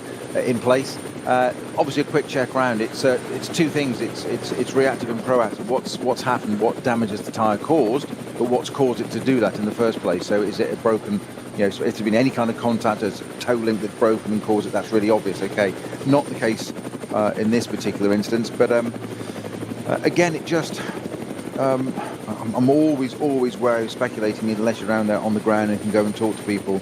But it just does look suspiciously at the moment like a simple tyre failure, as in nothing else has caused that. The tyre has just not held up, and that was only 4 laps in, wasn't it? Yeah, and it was certainly having a lot of stress put through it as the fastest car on the circuit. Now here's a working theory. Oh, we've got an SP9 Audi number 40. Yeah, front left damage on that. But look at that. That looks more it's crabbing. Yeah, and then it doesn't look. Yeah, it does look like it's bodywork's rubbing looking a bit on second hand. Yeah, that's the Car Collection Motorsport, Milan Donche, René Steuer, and Jörg Weiban. That machine. So Nürburgring, but as it always does, fighting. Indeed, giveth and it taketh away, and it will continue to do so. And this is part of the appeal of the race. Neubauer still in the pits in that Valkenhorst M6, by the way. But we're going to have an Audi joining that as well. 4 laps completed at the moment. It is Max Hesse in the 19-year-old. Just say that again slowly. The 19-year-old in the BMW Junior team. That's because he's not old enough to be in the BMW Senior team. That's why. Has to be in the Junior team. It's brand misrepresentation otherwise, isn't it? Well, Augusto Farfus got special dispensation to drive in the junior team in the N24. He was like the team dad as well. I've been watching the Michael Fassbender Road to Le Mans documentary recently, and at Richard Leeds, he's definitely team dad in that line-up with Michael and Felipe Fernandez-Lazar. So, I love the concept, Peter, of a 37-year-old being the team dad. Team dad, I know. But he plays the role of team dad very well, does Richard Leeds as the platinum driver in that machine. So 5 laps complete then here at the Nürburgring Nordschleife for the 61st ADAC Reinoldes Langstrecken. Max Hesse leads, and he's stretched the lead back out again from Frank Stippler. So the gap is now 7 seconds when they came over the line, and 8:02.3, 8:02, my goodness, for Max Hesse, 8:04.4 for Stippler, 8:06 for Dennis Olsen in third place. So there's again, it's the BMW Junior team, number 44, and the number 5 Phoenix Audi out at the front once more. Well, you said it was only a matter of time. I used the phrase languishing, and it wasn't meant to motivate him. I don't think he needs any motivation from us. But what I meant was Frank Stippler, as you said. What was your phrase? It's not his first rodeo. Yeah, exactly. I'm gonna make you use that one a lot this weekend, but it is absolutely spot on, because he was second on the grid, and then it just dropped down to, I think it was even 6th or 7th, certainly in that order. It was certainly at least 5th. Got a yellow flags at Starstrecken now, actually, just coming up on the screen. But yeah, Frank Stippler, when we say languishing, it's because they're always up at the front, if not winning. And it was surprising to see that car a little bit further, but a careful first lap, keeping out of trouble. No spinners on the first lap, unlike the last round. We had the get speed Mercedes rotating itself around at turn 1. But I think Frank Stippler just used all his years of experience and guile there just on that first lap to keep out of the way. It is galling for a driver to go from P2 to at least, say, P5, maybe 6. We thought it was down the order there. And that's where the calmness, where a cool head comes in. It's a 4-hour race. You can't win it on the first lap, the first corner, and that's where Frank Stippler's experience played in. And we're talking now 5 laps in, albeit half an hour into this race for us at this place, because it's such a long lap. 5 laps is a lot longer around here than most other places, obviously, goes without saying. But he's back up to P2. And 7 seconds. It's 7.1 seconds, Peter. Yep, absolutely. Yeah, so Hesse definitely stretching it there. Now, update for if you're a fan of the Foxtail Manta, and of course you're watching the NLS. Who of course isn't? you're a fan of the Foxtail. Exactly. You've got a heart of stone, if not. Well, that car is leading in class. And speaking of, well, there is no more experienced driver than Volker Strycek. 134.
Zwei Familien.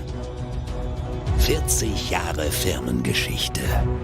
Unsere Produkte entstehen zu 100% in Deutschland. Mit Herzblut und Hingabe. Wir schaffen den Technologietransfer von der Rennstrecke auf die Straße. Handwerkskunst, Erfahrung für diesen einen Moment.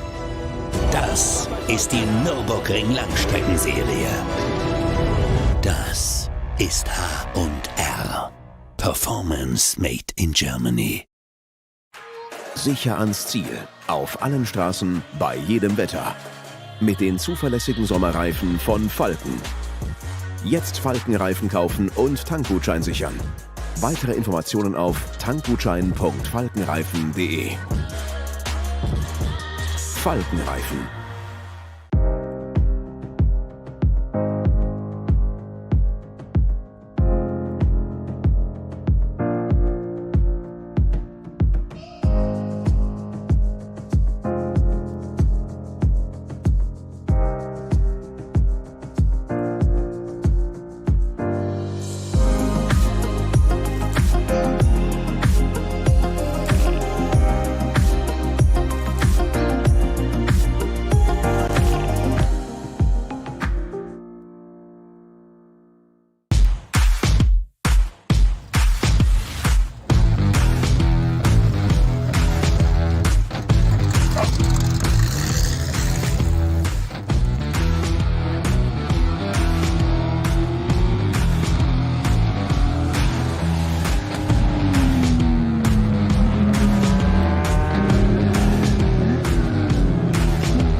So, Peter Mackay and Peter Snowden here on RS3, bringing you all the action from the 61st ADAC Rheinaldus Langstrecken race. 3 hours and 5 minutes to go here at the Nürburgring Nordschleife. At the moment, touching wood, at the moment, conditions dry, if a little bit overcast. There is the threat of rain, Snowy, but we've put on a few bets so far. Your thoughts on, could we see some rain later on?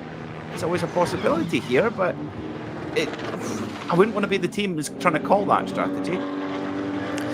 Well, no, it's all part of the complexities of running this at the Nürburgring, as if the circuit doesn't throw up enough challenges in itself.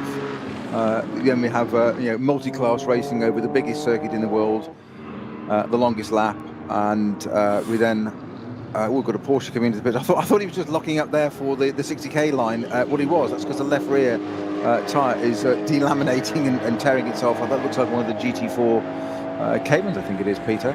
I'm sure we'll get eyes on that in a minute, and we'll just be able to update you all onto which car that is. But it was certainly a lock-up, and I thought he was just locking up extra hard for the speed line in the pit lane. What he was, but he was having difficulty doing that because the left rear tyre is not really wanting to play ball. So our second tyre failure of the race there, but good to see the Conrad Lamborghini just coming through in traffic there, making its way back up the order. And don't be at all surprised, this is one thing that is slightly odd, I find, with this Lamborghini, that had this issue last time, where it was leading and had a tyre failure and then bounced back up through the order. And what I'm trying to say is it didn't seem to have a second tyre failure, if that makes any sense. So it's almost like, why? I'm perplexed, I'm intrigued. It's not a blame thing, I'm just intrigued as to why does it seem to have an early tyre failure, but then not the rest of the race. It's not as if something's fundamentally wrong with the car, it just seems something happens early on. So just keeping an eye on that, we'll see how well that car progresses through, but don't rule out that Conrad Lamborghini yet. Their day is not done yet. No, and one thing that impressed me when the number 7 Conrad Lamborghini came into pit lane after a very, very long was virtually a crawl all the way from Kesselchen at the very far end of the circuit, all the way around to the pit lane, was just how quick the Conrad team got to work, got whatever needed to be repaired or straightened out. You know, they managed to get that work done, get a new tyre on and out racing again. So hopefully, like the last round, the car continues and get them with the pace they've got, they'll be able to get back up the order pretty swiftly, I would imagine. Well, it's currently 38th. They've kept Kuba Gamaziak at the wheel of that Conrad run Lamborghini. So the witchcraft of Franz Conrad's Allen Key has worked its magic. 38th is not remotely representative. That car will be coming back up through the order. I was going to say very quickly. Well, of course it'll be very quickly. That's the whole idea. It's called racing. Shot myself in the foot there, didn't I? Now, as predicted, pit stops. Lap 7, cars 1 to 7, all the way through, straight into the pits, one go. So Hesse, Stifler, Olsen, Krantz, Assenheimer, Siefried and Kolb all into the pits. What a collection there. So now it's going to start to get interesting. Well, it hasn't been uninteresting. It's going to get even more interesting, Peter. Well, indeed, Snowy, because of course but not for number 40. Yeah, number 40. Oh, good spot.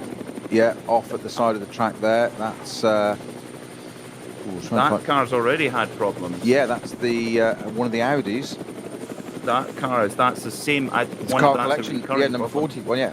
Sorry, Peter, I could have crossed you, so you were saying. Sorry. My apologies. Number 40, car collection, Motorsport Audi in the Pro-Am class. Milan Donci, René Steuer and Jörg Weiban. That car had what looked like either a suspension issue or a tyre failure, and it looks like the same thing's happened again.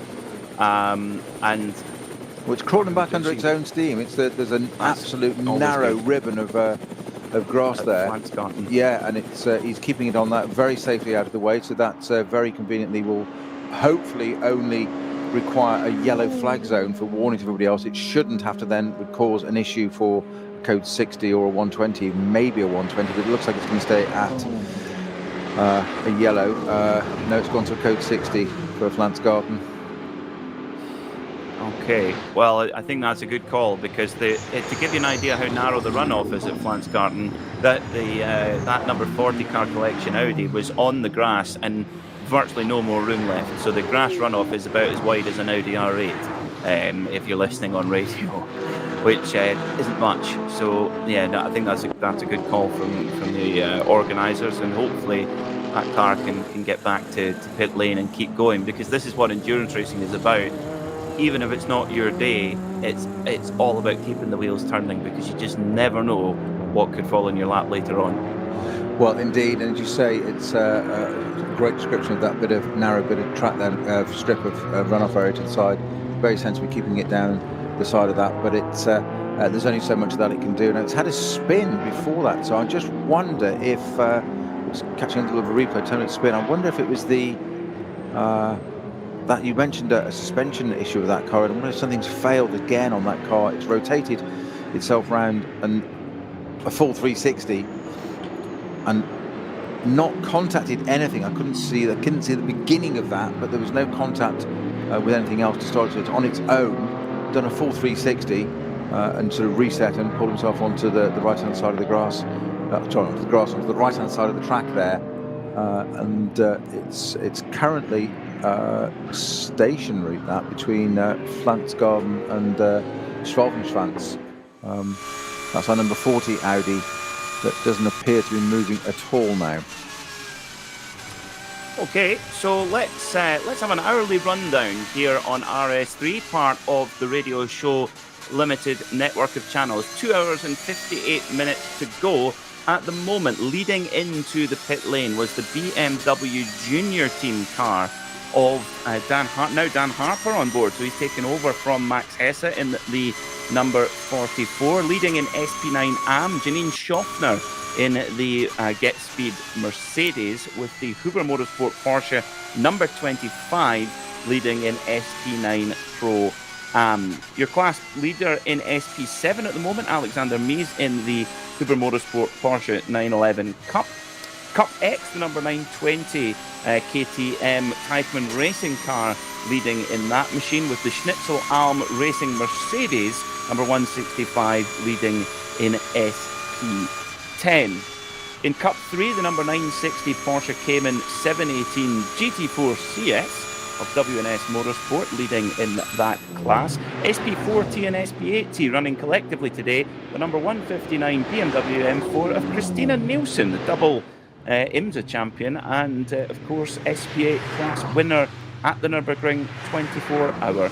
In TCR AM, the 822 Opel Astra of Luber Motorsport leads that class, with the number 20 Porsche 911 Cup leading in Cup 2.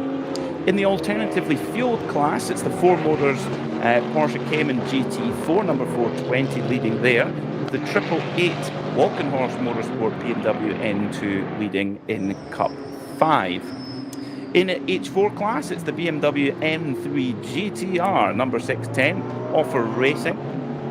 Max Kruse leading for the SP3T class with their Volkswagen GTI TCR. In SP8, it's the Lexus RCF of Novo Racing with Toyo Tire. SP 4, 5 and 6 led by the RPM Racing Porsche 911 GT3 Cup number 215, with the BMW 240i class led by the number 700 Hoffer Racing by Bonk Motorsport, of course BMW 240i, what else? V2T led at the moment by the 485 8FK Performance Motorsport BMW 330i, with VT3 led by the team Mattel Racing Porsche Cayman 718. Last few, V5 led by the number 456 Porsche Cayman, V6 the 396 Adrenaline Motorsport Porsche Cayman, the Opel Manta, the Foxtail, driven by Volker Strycek, leading in SPE3. The Lubner Motorsport Opel Astra leading in OPC, that's the 855 car. The number 1 car of Rink and Brink, BMW 325 Adrenaline Motorsport leading in V4. And last but not least, the Honda Civic Type R leading in H2, driven by Drossinger Esquire, number 611. And Snowy, I am now totally out of breath after that. That's the Nordschleife. Well, there you go. Well, that's the rundown. That's time to step in for you then. Just a quick update for you there, that Peter and everybody else at the number 40 car collection Motorsport. Audi did get going again, has managed to limp it back its way into the pits with just under 3 hours to go. It made its way into the pits just as you started our top 10 rundown, so hopefully that will be back out again. But I'm still slightly intrigued, as I am with the Conrad car. I'm always intrigued what causes tyre failures and whatever. And you mentioned quite rightly earlier that car collection Audi had an issue. I think you mentioned suspension issue or tyre issue, something like that. And it again, we saw a tiny bit of footage just for a moment, just for everybody listening, that it just literally spun, rotated around on its own, seemingly quite innocuous, and quite suddenly as well. Just a full 360 on track, and it's facing the right way again, but somewhat disorientated for the driver, obviously, like what happened there. And that's when he recalibrated and put it onto the grass and drove it onto the grass, with a strip at the side, quite rightly, and all the way back. Then it stopped and got going again. So I'll be intrigued to know what happens to that car. Conrad Lamborghini is continuing on its way, our race leading car. Again, another car that intrigues us as to why that had an early tyre failure and then possibly won't again now, which is seems to be the form. And it does pique my interest as to why that's the case. Had it in the last round as well. Of course, the Lamborghini Huracan has run. It's a very well established GT3 machine, and has driven quite a bit here on the Nordschleife, but nowhere near the mileage that Porsche, BMW, Audi will have, Mercedes as well. Do you although it's on the same tyre as the kind of established German manufacturers, Snowy, do you think that not having the amount of mileage and data compared to their other manufacturers, does that make any difference, do you think, in terms of the advice that could be given from Michelin? Yes, of course it does. I'm not suggesting that's causing the failure. We don't know enough of the intel, but no, I think you're on exactly the right thread there. That data collection is. It's all important, and it's that having that fallback, that it's almost like a kind of safety net.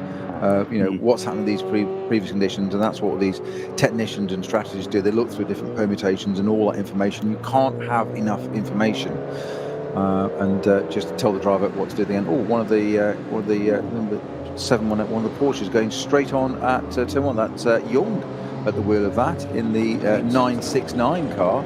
Just bizarrely, actually, just going into turn 1 there, just locked up the rears.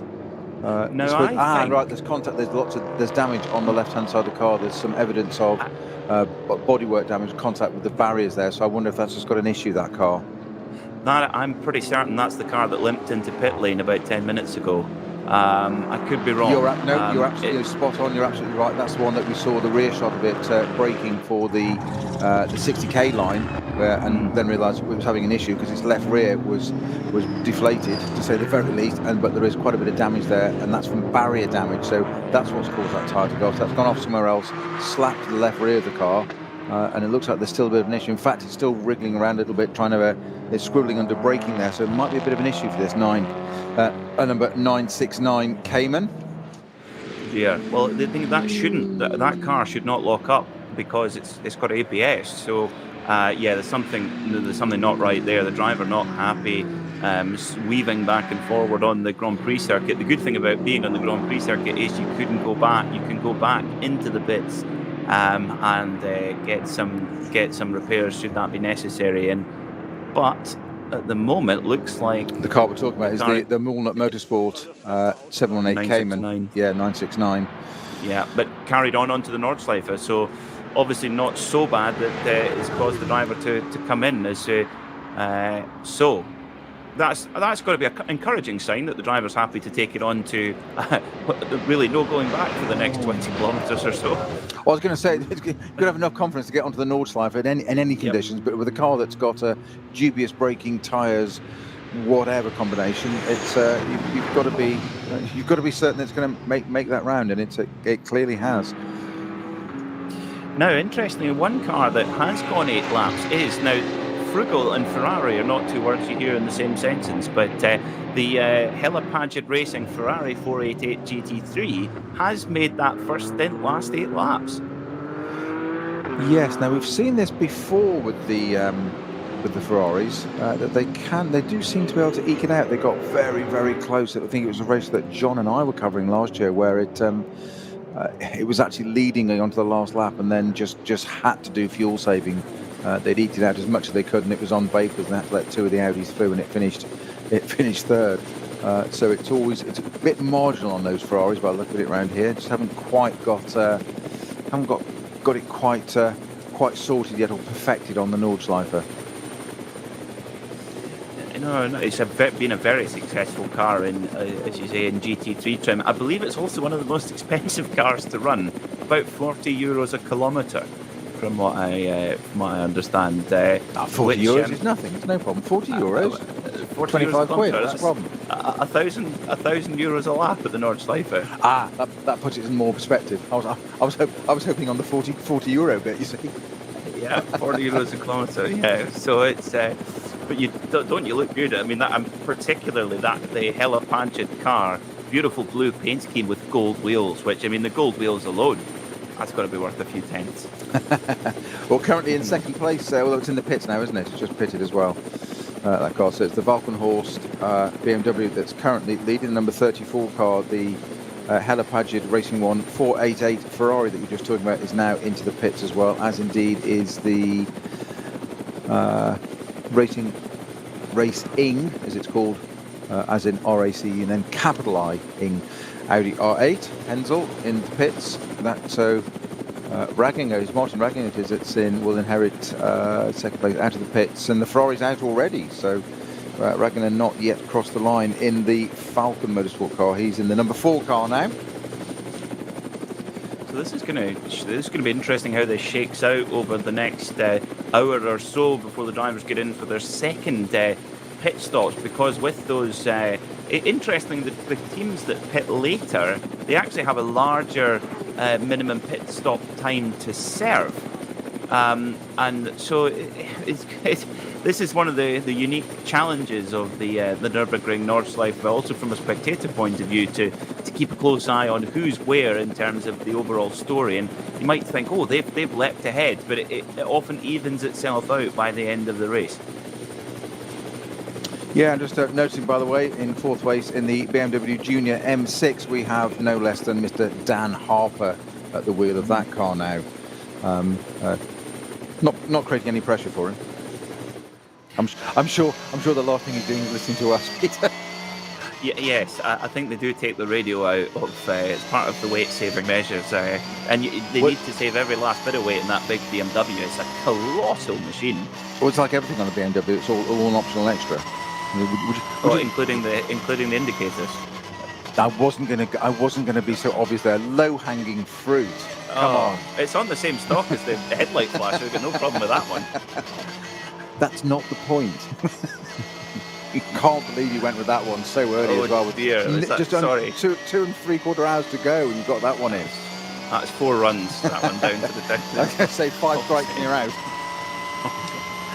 Well, now I tell you one thing. We've obviously got a lot of the Porsche 911 GT3 Cups in the race here. A very popular machine in the Nürburgring Langstrecken series. But I don't think it'll be long, Snowy, till we get a look at the new 992 specification car, which is a lot closer to a full-blooded GT3 machine. And of course, when the boys and girls at Mantai Racing get their hands on that machine, there could be some quite big upsets when that car gets fully running here at the Nordschleife. Oh, absolutely, and this is great. The thing, it's racing; it evolves all the time. It's just where, was it the old Jaws film theme? Just when you thought it was safe, and you get relaxed, and as soon as you get complacent, it's like, actually, let's do something a bit different. And it is going to be interesting, and that's one of the things that that appeals about this series to me and this circuit is it's such a combination. The lengths of races, the multi-class element of it, the circuit itself, that's yet another layer of it, and then of course you go and add in the weather as well, and it's Bruce and I often refer to it, just because we've done lots of these. What I meant, Peter, is that, and you sit there and think, trying to explain it to your grandmother kind of philosophy, yes, of what is it that's so different? Well, it's the circuit. Try explaining how the circuit is so different to almost anything else in the world.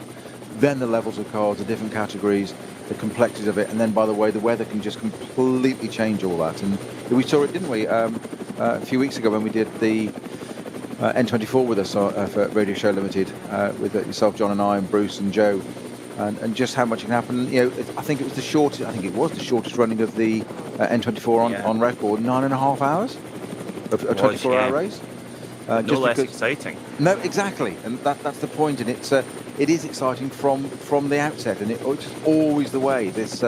It never ever fails to deliver this circuit, and you can see why it appeals to these people. You describe people that go and offer equity investments and banking during the week, and then come and race, Porsches, Audis, Mercedes, whatever it may be, whatever their chosen steed is at the weekend, and you can see why. And most people tend to sort of relax at the weekend and do a bit of gardening, but go off and race on the Nordschleife in an Audi R8 or something similar. Other makes are available.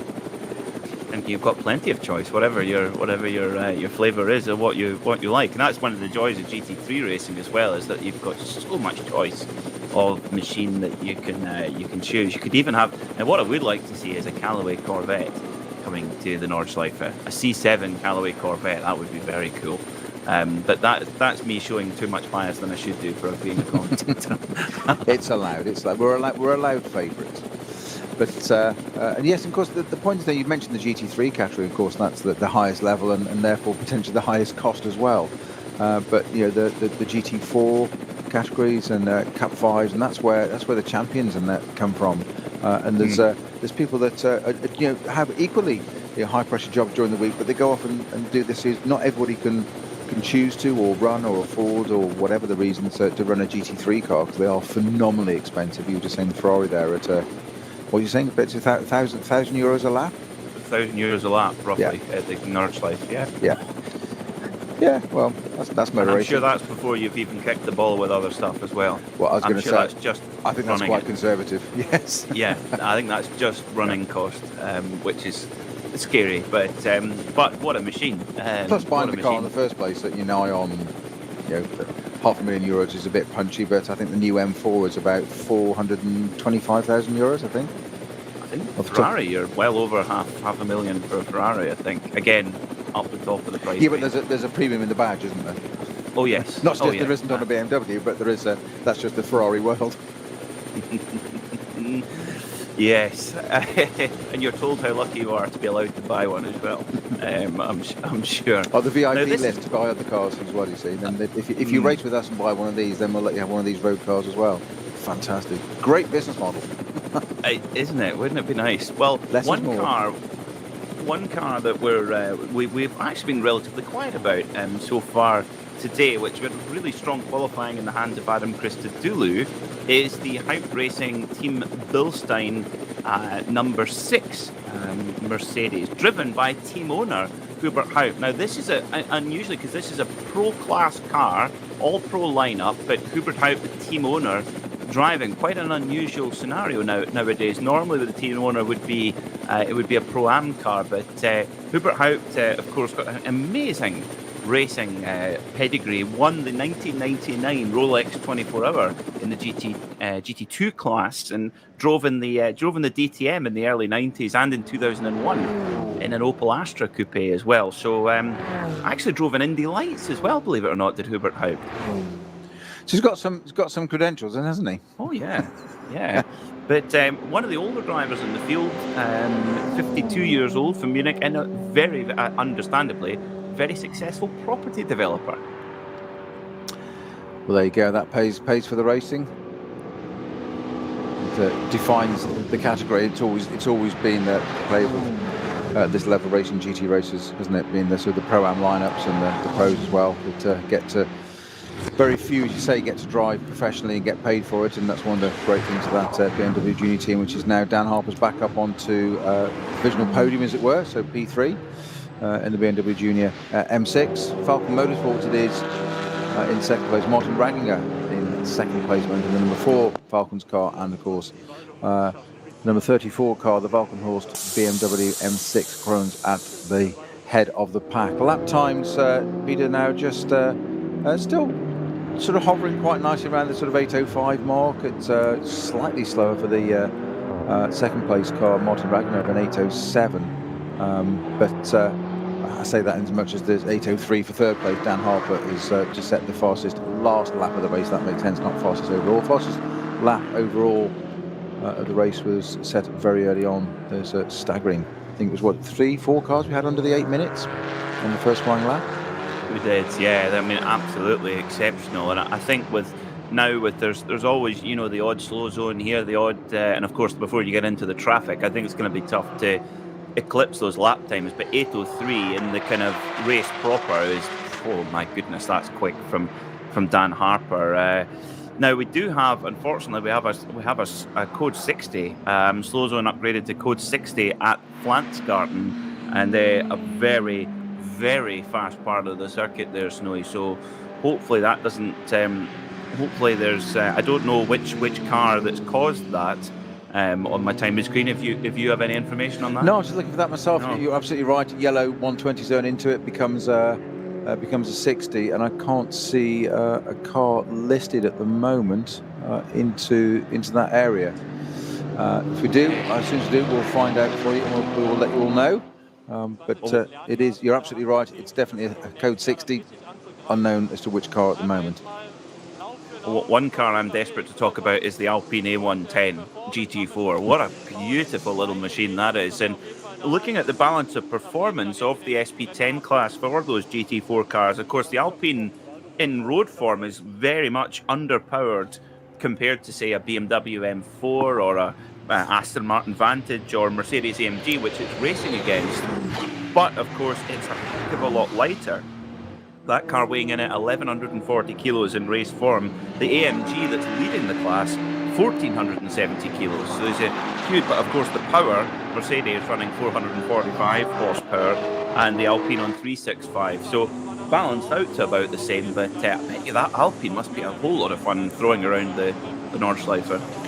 Well, I've not yet driven one, although I'm due to fairly shortly, but as a road one. But I understand from learned friends that have that it's an absolutely stunning road car, as in just groundbreaking, totally different, something fantastic, beautiful, balanced, handling little car, and amazing on track as a road car. So hopefully that's transgress across to the race version, and it'd be good to see those cars. And again, one of those evocations. We've seen it with the Minis and Fiat 500s and other such models of what we remember as the earlier cars. You probably don't because you're too young. But Alpine Renault, achingly pretty, and such a tiny little car in period when it was a rally car. And again, it shouldn't have made any sense, but great to see it out now and racing and here on the Nordschleife, which is the ultimate proving ground, as we've said many a time, isn't it, Peter? Absolutely, yeah, and I think definitely a great study for how lighter is better. And you don't necessarily need massive horsepower. I'm sure you want it, but lightweight is the main thing, I think, with that Alpine. But for me, if Gordon Murray chooses one as his road car, it can't be half bad. It's a very good validation, isn't it? It's almost like sort of the Formula One days of sort of Colin Chapman and Enzo Ferrari back in the sort of 60s of two totally different approaches, and quite often with equally good results. But Colin Chapman was lightness, nothing there that wasn't needed. Build it was as few components as possible. Whereas Enzo Ferrari was you can't beat horsepower, I think was one of his phrases, and he once described the chassis as a necessary evil to power around his engine. It's a genuine phrase of his, and you're just like, fantastic. I'm sure that reassured the drivers at the time. It's the Peter Snowden approach, just power, more power. More power, you can't beat power, but power, much more power. Power. No, the quote is power, much more power. That's what you need. You can't just do power. We have a little bit of update from race control. Some penalties being handed out from race control car 270. Now that is, if you're a fan of the Opel Manta, this is one of its competitors, the Toyota GT86 of pit lane AMC Saint-Vith. That took number 270 car over speed in pit lane. Also the number 490 GT Tire Motorsport by WS Racing Volkswagen Golf. And finally, the number 949 Team Avia Sorg Rennsport Porsche Cayman. Naughty boys speeding in pit lane. Yeah, and just a quick update on that code 60 we've had. I may be wrong on this, so don't hold me to account on this. You can quote me because I'm going to say it, but don't hold me accountable for it. It might be an issue for that car 40. Again? Yeah, it's the car collection Audi. I might be. I'm just getting. I've got a little bit of intel there. I think it might be the case, and I just wonder if there's fluid down or something, or some potential of a bit of a debris, or even perhaps barrier damage. As I said, we saw that incident earlier where we saw the end of the spin. I just don't know what really caused it. It was slightly odd. So fluid would not be out of the realms of possibility, with perhaps something. A line or something leaking and putting liquid coolant whatever onto the rears and causing that car to spin. It certainly looked a very odd place and a way to spin where it did, but I may be completely wrong, and it has been known before. Our job is just to put out working theories and hope one sticks, Snowy. That's the plan, I think. Now, that's right. Something that answers on a postcard to the commentary box. Indeed, yes. Hopefully, throw them at the dartboard and hope it sticks. We do have something that's wonderfully Nürburgring Nordschleife and wonderfully Nürburgring Langstrecken series. We have 3 tyre manufacturers in the top 3. We have the Yokohama tyre Walkenhorst Motorsport BMW number 34 leading, driven by Christian Krognes. We have the number 4 Falcon Tyre Motorsport Porsche, driven by Michael Raginger in second, and the Michelin tyre BMW Junior Team number 44 of Dan Harper in third. That puts a big smile on my face, Snowy. I know it's a little bit nerdy, but it shows what is possible here at the Nordschleife and the unique platform that we have here. It does, and have you put money on this? Have you? On having 3 tyre manufacturers, I don't put money on anything. Remember. Do you know what? As soon as I said it, I thought, no, silly. What a silly thought. I knew I should know better. How's your podium looking there? Your podium prediction? Still 2 for 3. Hey, 2 out of 3. As Meatloaf said, 2 out of 3 ain't bad. Oh, I had 66%. If I could have got that result in my exams, I'd have been laughing. Yeah. Yeah, we wouldn't have ended up being commentators. Yeah, exactly. Rather than bunking off school watching motor racing. Well, that's what my dad said. He said, if you spent as much time in your schoolwork as you did reading Autosport magazine, you'd be dangerous, Pete. Well, as a father, I can understand your father's sentiment, but I'm glad you did what you did and pursued it, because you're here, and that's what we need.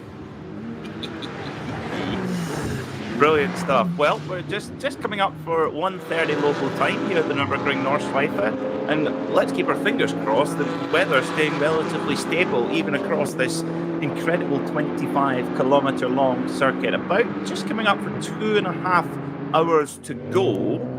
And, well, thinking of our cars that pitted a little bit early on, I don't think it'll be too long before we see the Conrad Lamborghini back into pit lane, Snowy, which already is back up into 17th overall. I did say it was can't say what a chance there, and put the tyre issue aside, but what a fantastic stint by Kuba Guziermak in that car. Extraordinary opening session. What a run he's had into this, an hour and a half there with that failure, exactly the same as last time. So frustrating. But what did it come out? Did we say? I think it was 38th, wasn't it, Peter? That we thought it came out, and you say back up to 17th. I appreciate 38th is not that respectful, because it's got other class cars to get through, so some of those it will be a bit easier. It was certainly at least that far down, but I think the time was not lost repairing in the pits. In fact, actually, I think they would have had to wait to do their minimum pit time. They were so good in the pits, the Conrad crew, slow as Allen keys, you see. But of course, the drive, that must have been the longest drive ever from the Kesselchen on the very far end of the circuit all the way through. As now the number 40 alternatively fueled came in, which is leading its class.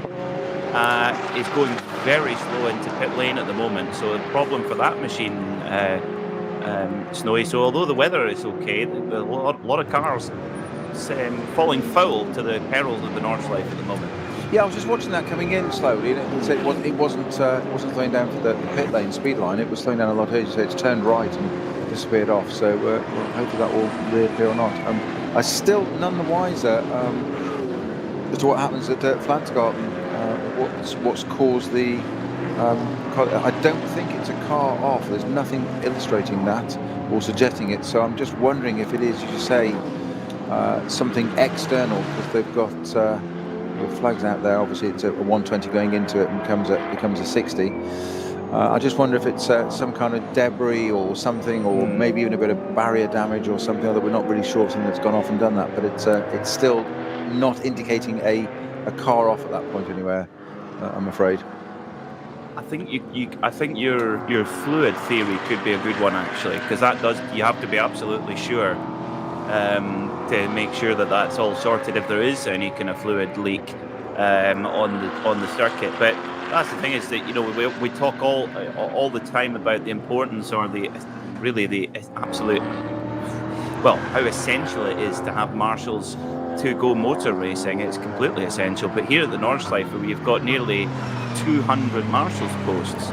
I mean, the amount of volunteer effort, the amount of help required is amazing. But also marshals who have done the necessary training and done a lot of work away, behind the scenes, to be able to deal with whatever is thrown at them throughout the course of the race.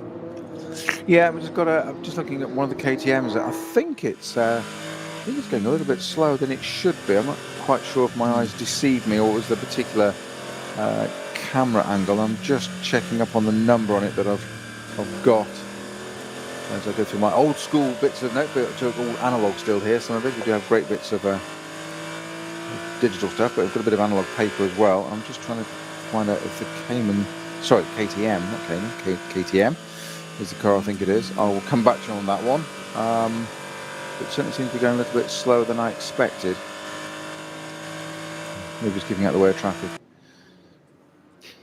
Now, of course, our pole sitter, Kuba Germaziak, of course, been really just so unlucky to have that puncture. Now up to 13th position. Now, there was one particular American lawyer who was in the news this week, Snowy. a certain, now his name actually escapes me now, Michael Avenatti, who has just been put to prison for trying to extort Nike out of $20 million. But he used to be a racer. And in fact, Kuba Gamaziak drove with him and Rory Butcher, of all people, in the 2015 Rolex 24 Hour when Michael Avenatti was still racing. So Kuba, that's a very odd claim to fame for Kuba. Hopefully he can get a new one. A winner in a Lamborghini at the Nordschleife would be a good start. It would tend to cancel out the other one, wouldn't it? Hopefully, yeah. But Sure, he was paid well for it. I've no comment. I'm maintaining silence on that one. Yes. You're on your own there, buddy. A bit of current affairs there. I'm impressed. I did wonder where you were going with that one. But... Yep. So it trying to take Donald Trump on in the court. That wasn't a very smart idea. I don't think. Got him lots of newspaper columns, although I suppose. Anyway, back to the racing. Christian Cronjes leads from Martin Ragginger for Falcon Motorsport, with Dan Harper in third in the BMW Junior team. Now, Vincent Kolb, championship leader in SP9 Pro, has taken over from Frank Stippler. So I guess, Noe, Vincent Kolb will be doing the sort of middle part of the race, maybe one complete stint, and then hand back over to Frank Stippler for the rest of the action. I would presume. I'm absolutely certain. Yes, 2 hours 26 to go. We've got. I was just about to say we've got the first of a full course green, but we haven't. Because coming out to the Dottingham up to Tiergarten, we have yellow flags, an intervention vehicle, and one of our. We keep calling it a Unimog. It's not. It's a Mercedes, but it's carrying equipment and tools and repair pieces. So I think that might be what we thought about that. Code 60 at the Flansgarden might well have been some kind of damage there to the barriers. We did suspect it was either fluid or something has gone off there and caused that, but I think that's what's going on. That's why there was no car that's ready, because there was nothing actually off there, but the barriers need to be repaired, and Marsh is doing a great job of that now. So back to our race action at the front today. 2 hours 25 minutes to go. The Valkenhorst Motorsport BMW, it is number 34 that's leading with its similar Dan Harper-driven BMW Junior Team M6 right behind it. So it's BMW's first and second at the moment. Porsches and Audi are third and fourth. Porsche fifth, and then Mercedes in the sixth place with the Haupt racing car there. Martin Ragginger giving Dan Harper the test now. So Dan Harper, sorry quickly, Peter, there. Dan Harper had Frank Stippler testing his mettle at the last round, and now it's Martin Ragginger's turn in the Porsche to say, right, well, you've seen what we do against an Audi, what can you do with the Porsche right behind you? Well, Dan Harper just made he was much quicker than Ragginger last time by and managed to get past the Falcon Tyre number 4 machine. And Harper, this is history repeating itself. Okay, it's history from 2 or 3 weeks ago, but Dan Harper got in that car, that big BMW M6. It's looked like a very comfortable Wellington, just one you just want to wear all day. And Dan Harper is just really, it's almost when you're as young as he is, sort of 19, 20 years old, every single mile you do, you must just be learning and just getting quicker and quicker and quicker, which is quite a scary prospect in itself. Well, he's certainly wearing that welly on the right foot at the moment and pulling away from the number 4 Falcon Motorsports Porsche of Martin Ragginger, and he really is pulling that out. And as you say, great job getting past it there. And just we've just been treated to a little bit of onboard footage there. And for people listening, it's he's Dan Harper. He's using the track and a bit more. He's certainly getting his money's worth.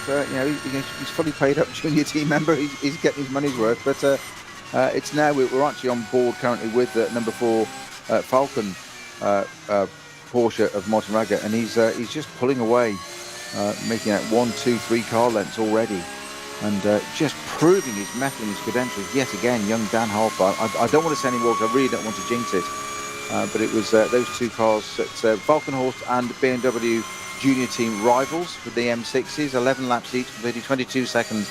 It is first and second place, but a man of the moment is most certainly young Dan Harper. Certainly, and what a platform to showcase your instinct and your feel behind the wheel than the Nürburgring Nordschleife. I mean, it's got to be one of the best circuits to just show your raw talent. I tell you what, I would love to see here, Snowy, is to see Porsche bring Harry King and put him in a GT3 car on the Nordschleife, because you know what, I think it would suit him down to the ground. He's like a young English Kevin Estre in my book. Is Harry King? I think he would be spectacular.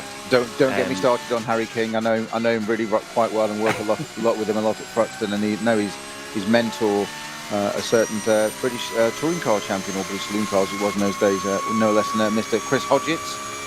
Who's his mentor and found him, and also managed to find some chap called George Russell and Lando Norris.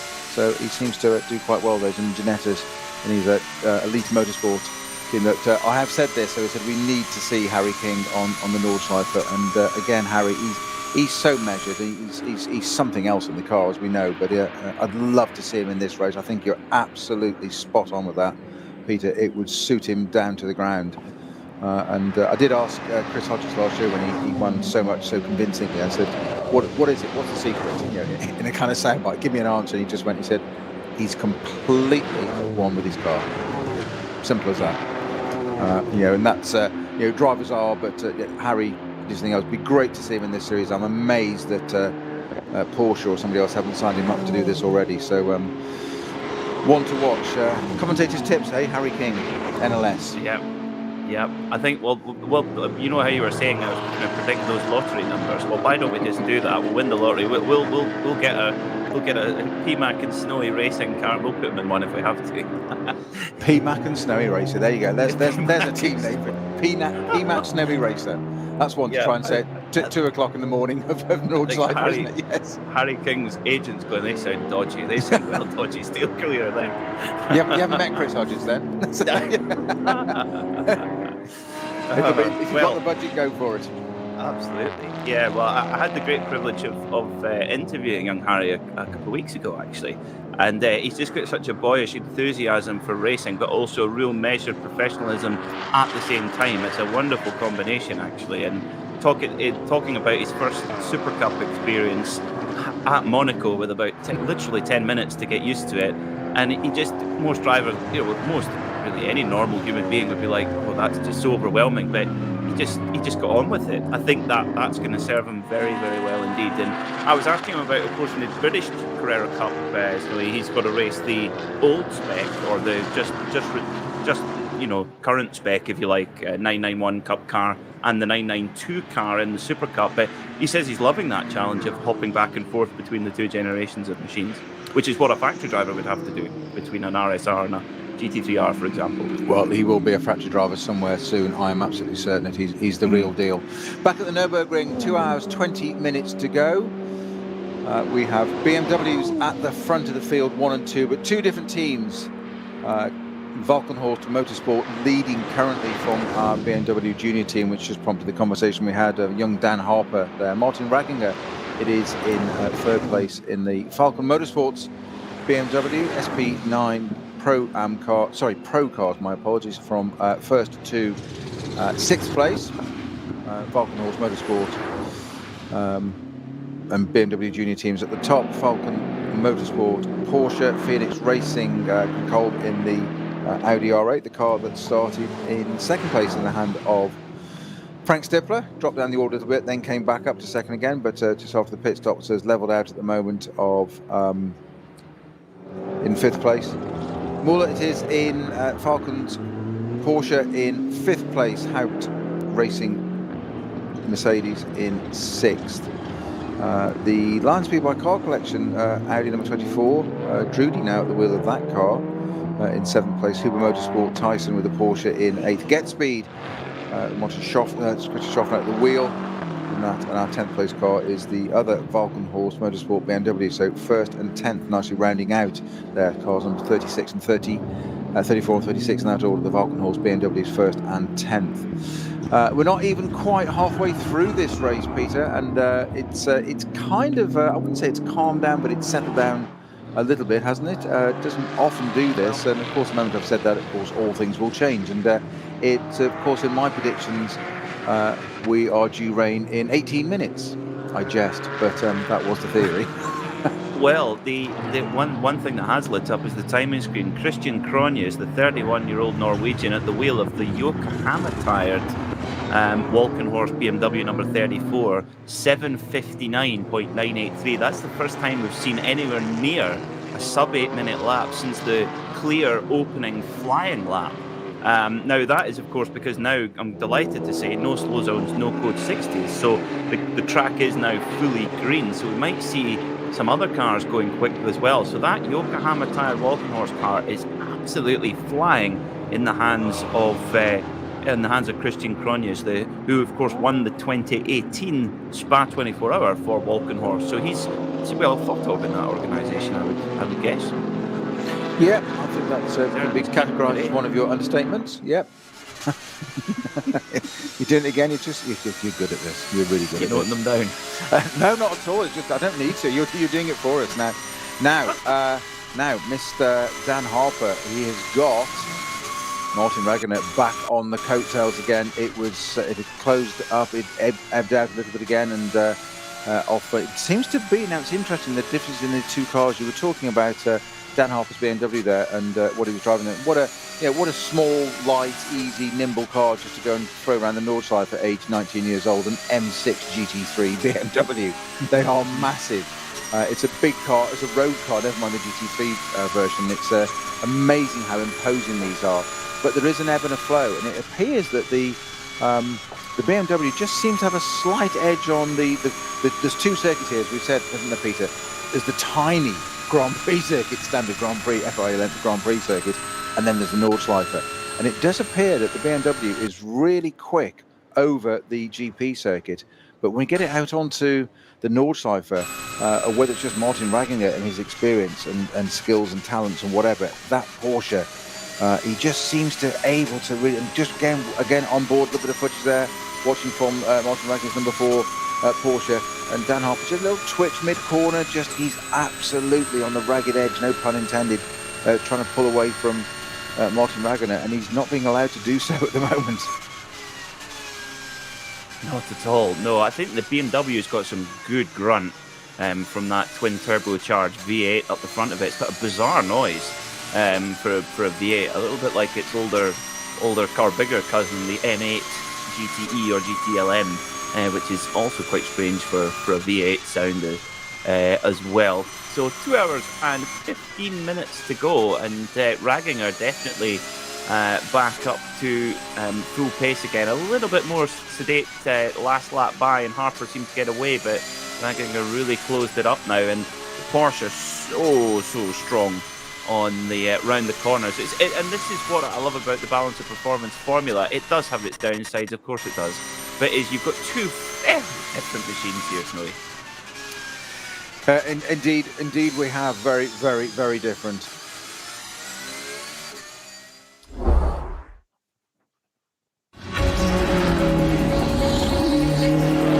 So 2 hours and 15 minutes to go here at the Nürburgring. Who's your pick? Let us know.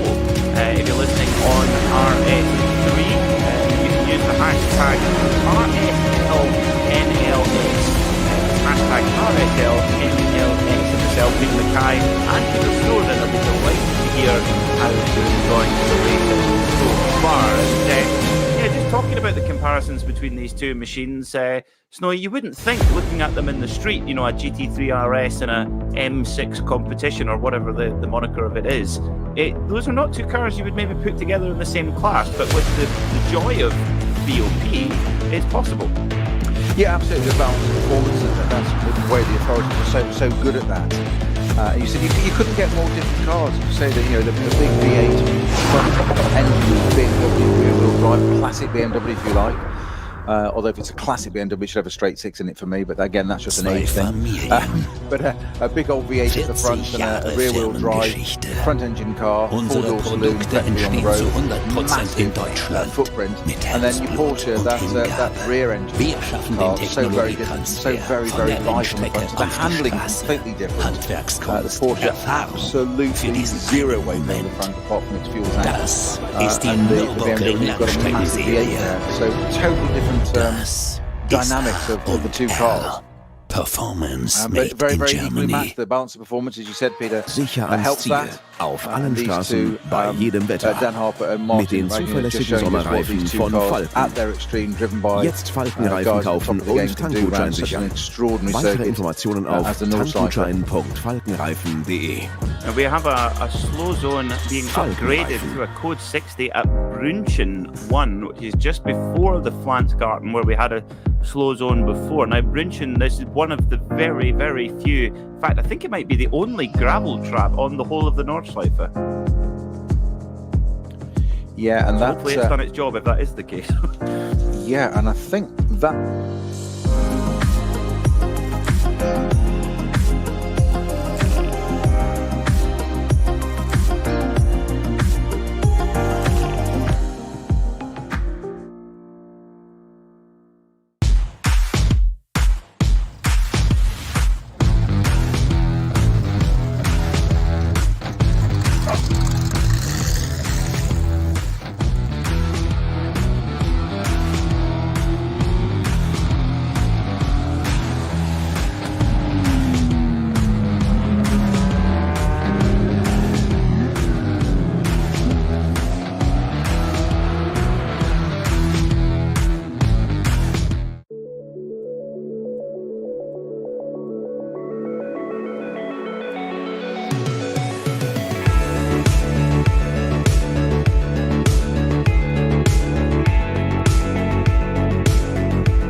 So just a little over 2 hours to go here at the Nürburgring, and still no clearer on who is going to claim this motor race. That's Well, that what might be makes about this to change, Peter, because our race leader, Christian Cohen's Volkenhorst Motorsport, is into the pits with 13 laps completed.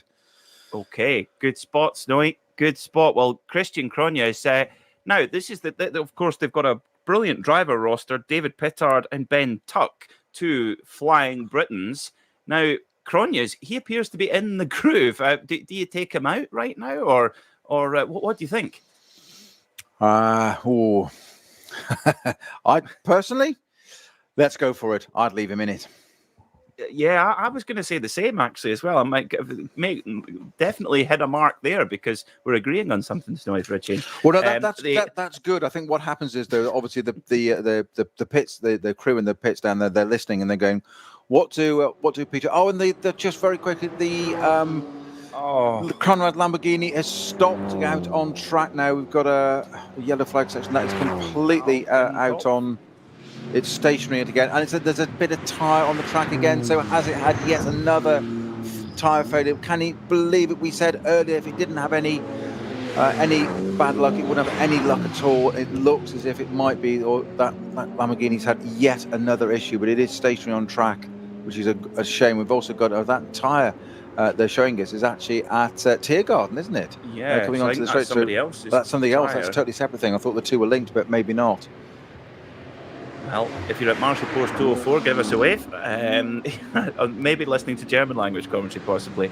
But I think, we're getting yellow flag at Galgenkopf, and it is Galgenkopf. Oh, that's well, to give an impression, if you're listening on RS3, the Galgenkopf is a very, very fast right-hander going onto the Dottinger hole. And basically, that Conrad Lamborghini is ground to a halt on the apex, effectively. And that's where Dan Harper had his massive moment last time out. It's just not been Conrad's day. And it's strange how the cars come to a complete halt, Snowy. So maybe not the same problem. Exactly. That's just what I was thinking. Sorry. No. Totally agreeing. No, completely agreeing with you, Peter. That the bit of images we got was the car stopped and then it went to a piece of tyre, and then we realised when it zoomed out it was actually the end of that, so not the two connected. But you're absolutely right, and a great spot there that the Conrad Lamborghini has pulled to the inside and it's just stationary virtually on the apex. It's almost as if it's just had a technical issue and just rolled to a halt there, and it's almost like pull the fuse out and reset it and go through it all again. And just, as you say, just not a day. I mean, they were leading, they dropped down to 38th for that issue, got back up to, they were just outside the top 10, weren't they? With it, but we're certainly on the possibility of getting back in there again.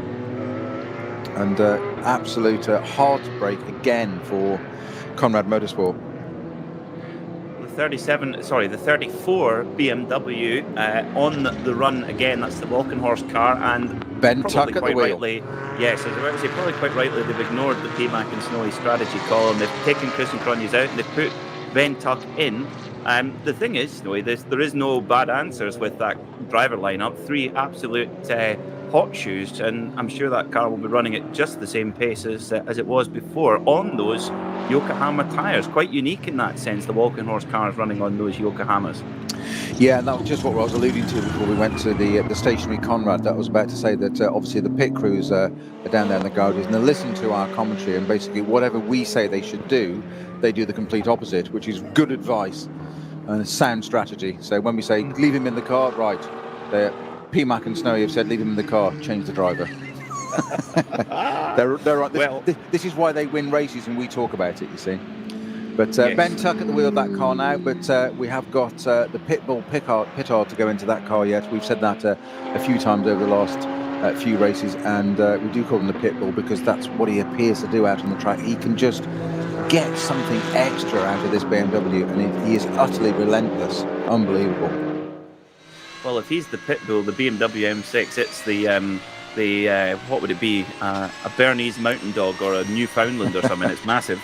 Very, very nice. But now a few penalties to bring to attention to our dear viewers and listeners. The number 202 Porsche 911, the Schmickler Performance. Now this is one of our very few solo drivers in the field. Albert Egbert has been given a 45-second penalty for not respecting a code 60.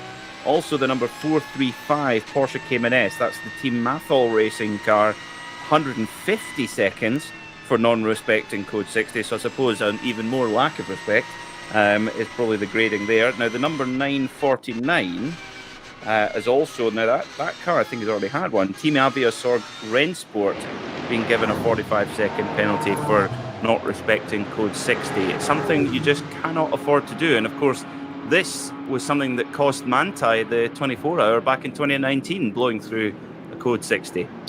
Now indeed, we've just got a long shot going down the Dottingher coming back from Tiergarten, so the opposite way, and it looks like to me the Conrad Lamborghini is being returned to the pits, and the organisers here will always do their best to get a car back into the pits, and you don't tend to retire cars unless we really have to. So that would be great to see if it gets back and if it gets it reunited with its race circuit. Nice little battle between the Ferraris and Audi coming down the pit wall there. It's just being squeezed there. The Ferrari just moving itself over to the left-hand side. No, keeping out of the way then. Is that the 40 Audi? It's back out again. No, 14. No, that's the number 14 Audi. The racing engineers of Bernard Hensel and Pavel Lefterov, with Pavel Lefterov at the wheel with the 39 Ferrari. Whereas for Ferrari, Maranello fans, the Ferrari at the moment running 12th overall. Kari Schreiner at the wheel of that machine, who is a new addition to that crew from the 24-hour race as well. So Kari doing a top job at the wheel of that machine at the moment. The 22-year-old from Volkingen, who raced in British F4 in previous seasons. So I have to say I'd rather be at the Nordschleife in an R8 myself. Of course you would. Why wouldn't you? Yeah. What would be wrong? You'd be wrong if it'd be something wrong if you didn't want to be doing that. Indeed. I'm just trying to collect down the order to which car might have stopped there. And we may have. Yes, it was number 7 that was causing the issue down at there were 2 hours. The Galbenkopf, yeah.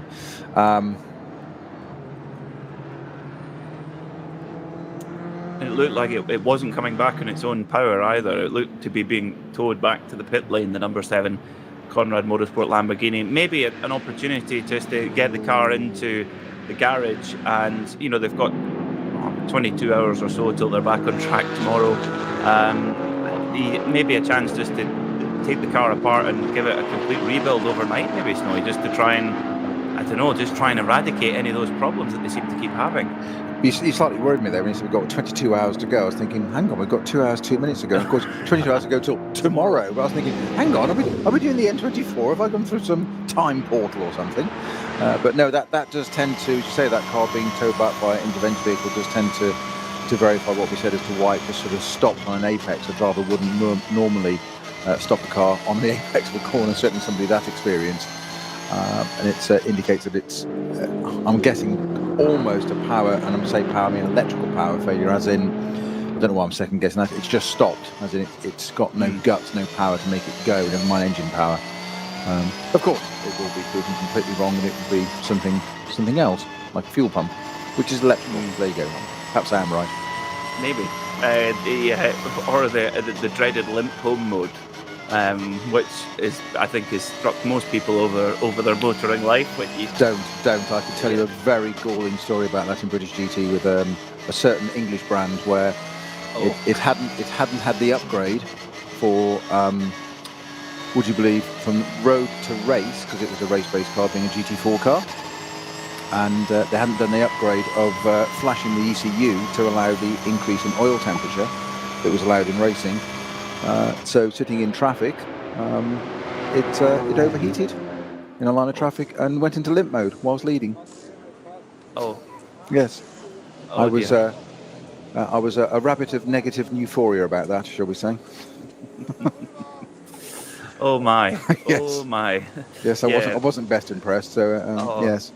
Yes. Mr. Hugh Chamberlain running that car at the time, who very kindly then sort of, I'd got all the kit off. Well, I hadn't got kit. I got the lid off and balaclava and whatever. And then they'd flashed it and redone it to prove the point. I was told to, put your kit back on. You're going back out again. Like, really? Like a lovely soaking wet balaclava and go out. So just go and prove the point. You go and do the fastest lap of that car for the race and just go, yes, it all works. Thank you. Yes. Thank you. Can I go to the pub now? Yes, but the fastest lap of the race for the car, not of the race, is real consolation prize. In fact, it's not a prize for leading at the time. Yes, but anyway. Well, so moving on. Number 4, Falcon Tire. I think we need to. Falcon Tire, number 4, doing Martin Ragginger single stint and now swapping back over to Alessio Piccarello. On track, the number 5 Phoenix Audi, driven by Vincent Kolb, having a real ding-dong battle here with Hubert Haupt. Now, Hubert Haupt has had a super strong stint at the wheel of the number 6 HRT Mercedes. Now, this is interesting, and this is what I love as well, because you've got Vincent Kolb works during the week as a private equity banker. Hubert Haupt has his own very successful property development company, but they are racing not in the Pro-Am class, they are racing in the Pro class in full-blooded SP9 Pro machines, and you would, unless we said so, you would never know. These guys are pushing on. Quite rightly so. What I'd give to be in one of those cars now, preferably Mercedes, because it's in front. Would you expect any less? Yes, it's in the DNA. Sorry, mate. So one of the Falcon Porsches, in fact, both in the pits time, 3 and 4 at the moment, with lots of grass being removed from the air intake of the front of the number 3 car.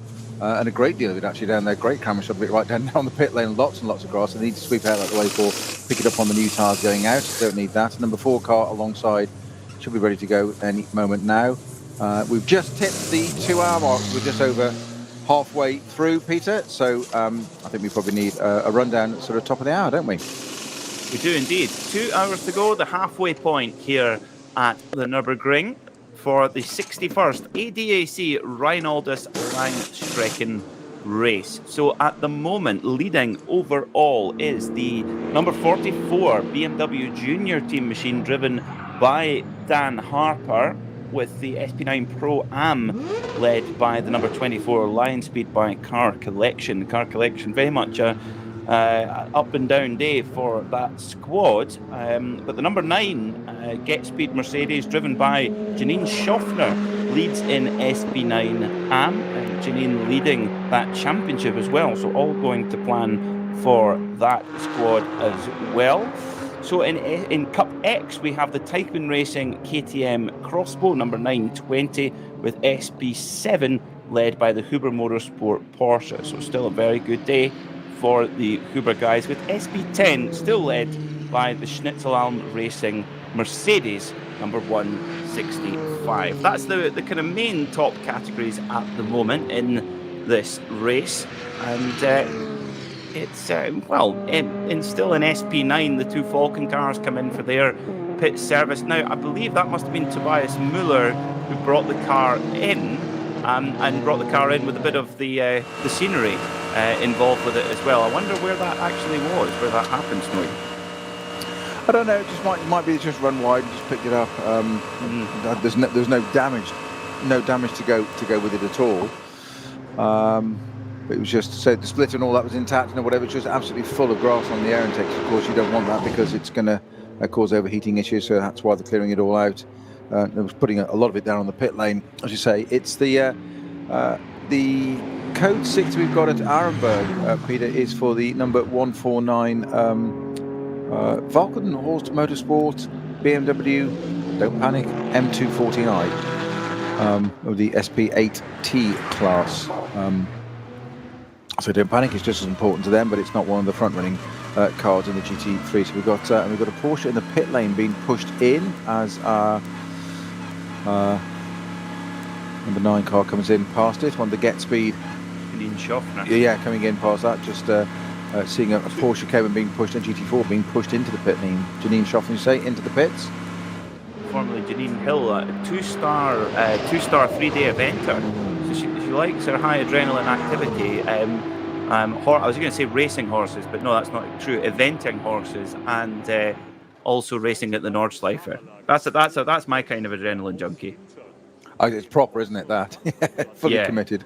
I think I know which horsepower I prefer, but I just don't trust animals. I don't trust being anything that high, that strong, that with a mind of its own. Oh no, they're wonderful creatures. I'm not saying they're not. I don't like it. I'm outside of my comfort zone. Just give me 600 horsepower instead, not one. I wouldn't have the bravery, but I seriously admire those who do. That's for sure. So Janine, everything going well, as we said, leading with the SP9 AM class championship and the SP9 AM class race as things stand. So all going to plan with her teammate Moritz Krantz, and I wonder if Janine will hand over to Moritz Krantz. That car in the pit lane at the moment will update when the car comes out. Brilliant one from our colleagues in the studio. Snowy, no handbrake on a horse. No handbrake on a race car either, mate. I would suggest the horse needs one. That's my point. The Conrad Lamborghini, just a very quick bit of footage there. It has been pulled back, but it's parked to the side of the track. It's in.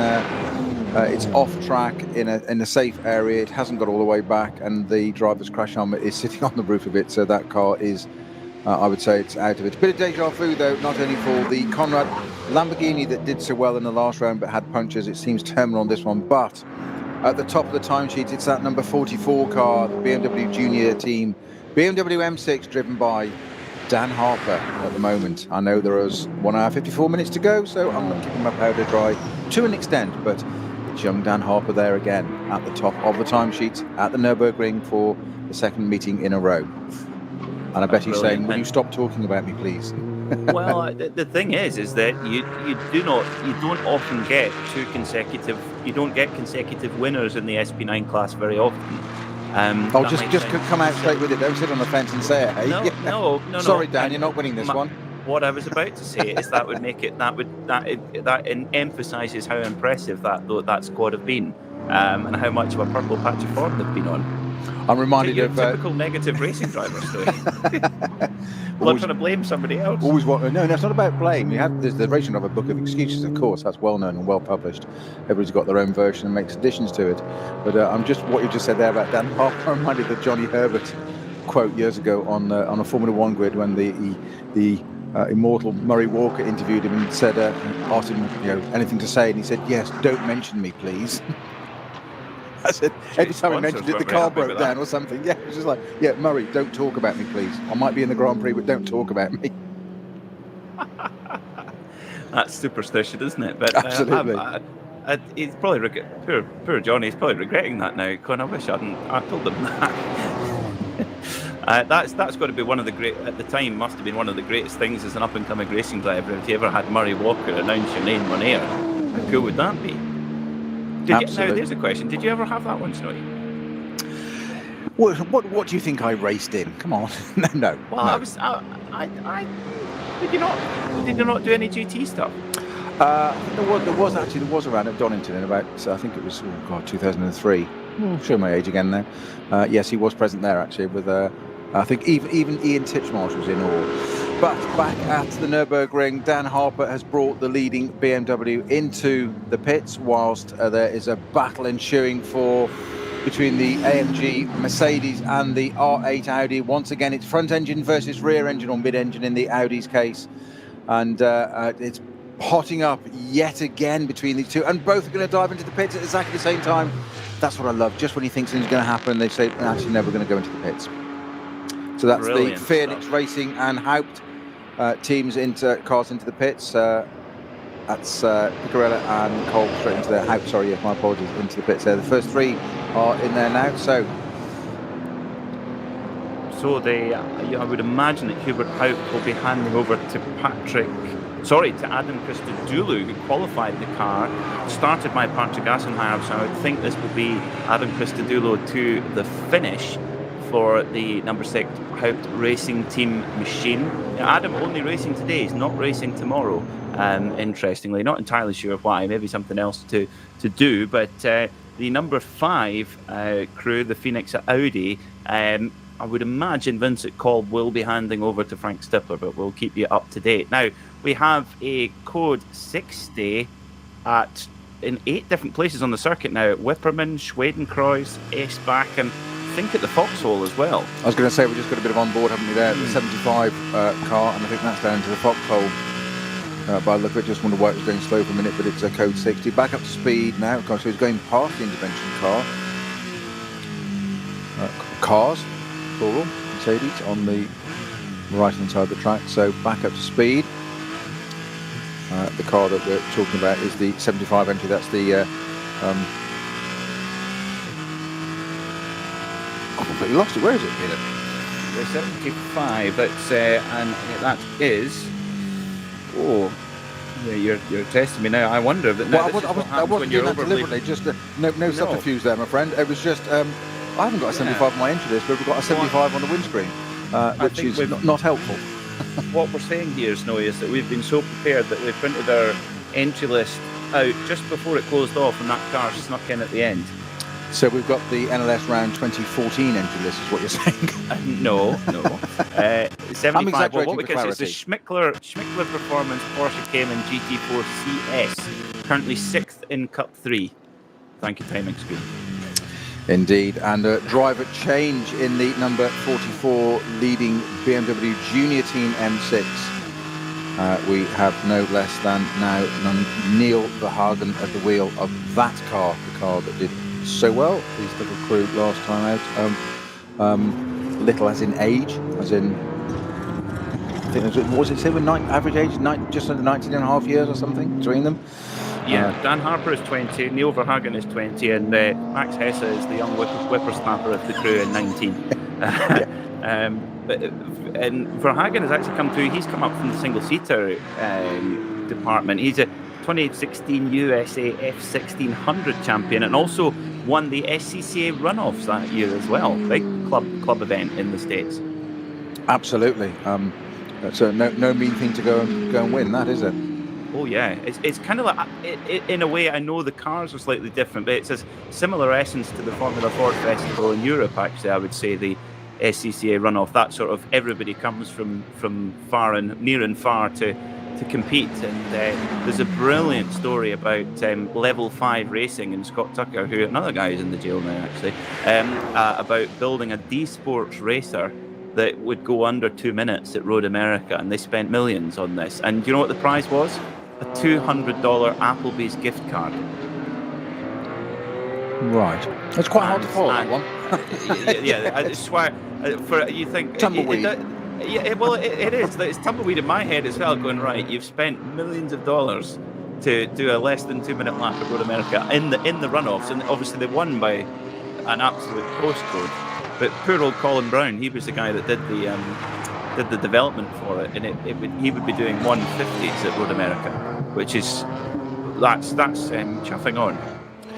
Indeed. So some driver changes in the top order there. Not only have we got Neil Verhagen in the BMW Junior team, we've got Adam Christodoulou in the Haupt Racing Mercedes. We now have Frank Stifler back at the wheel of the Phoenix Audi, and in fourth place, Rocco Lorenzo de Torrepadula in the Lion Speed by Car Collection Audi.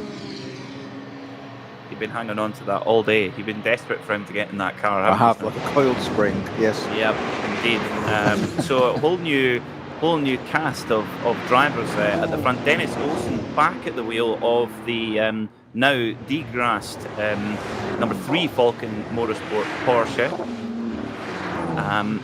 and back going again. The Falcon guys, we'll keep our powder dry, I think, Snowy, because they may well come on good at the end of the race when the pit stops shake out a little bit. But now very much the BMWs and actually the Audis coming to the fore in this phase of the race.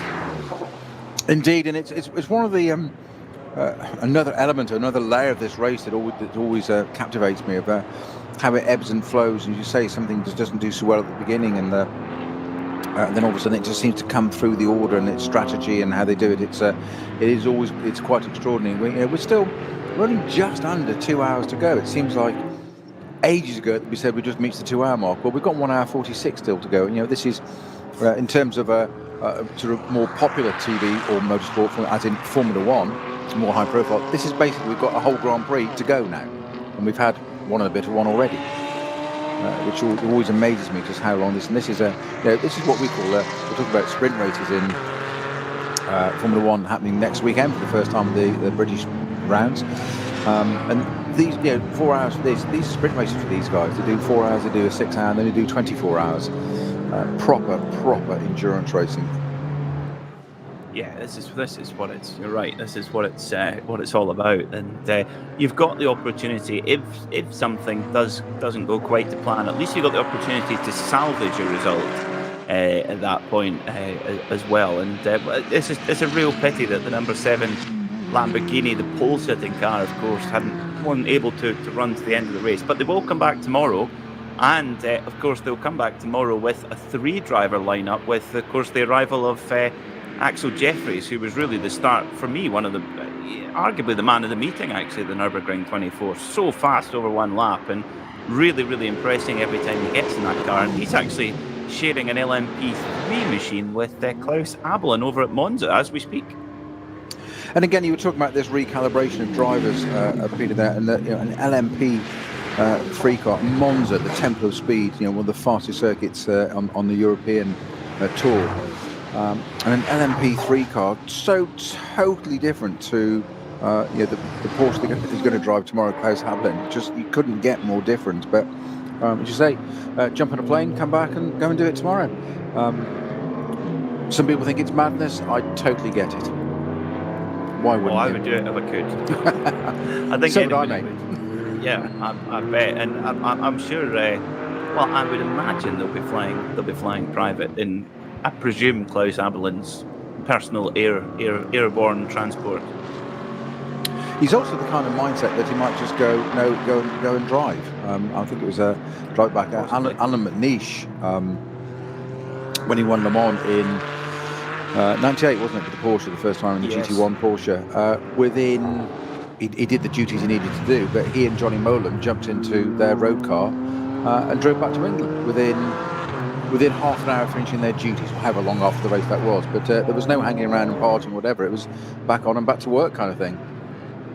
I do seem to remember a story about Alan. Of course, it was one of the early 996 911s was his company car, and it had a car phone in it, which was revolutionary in those days.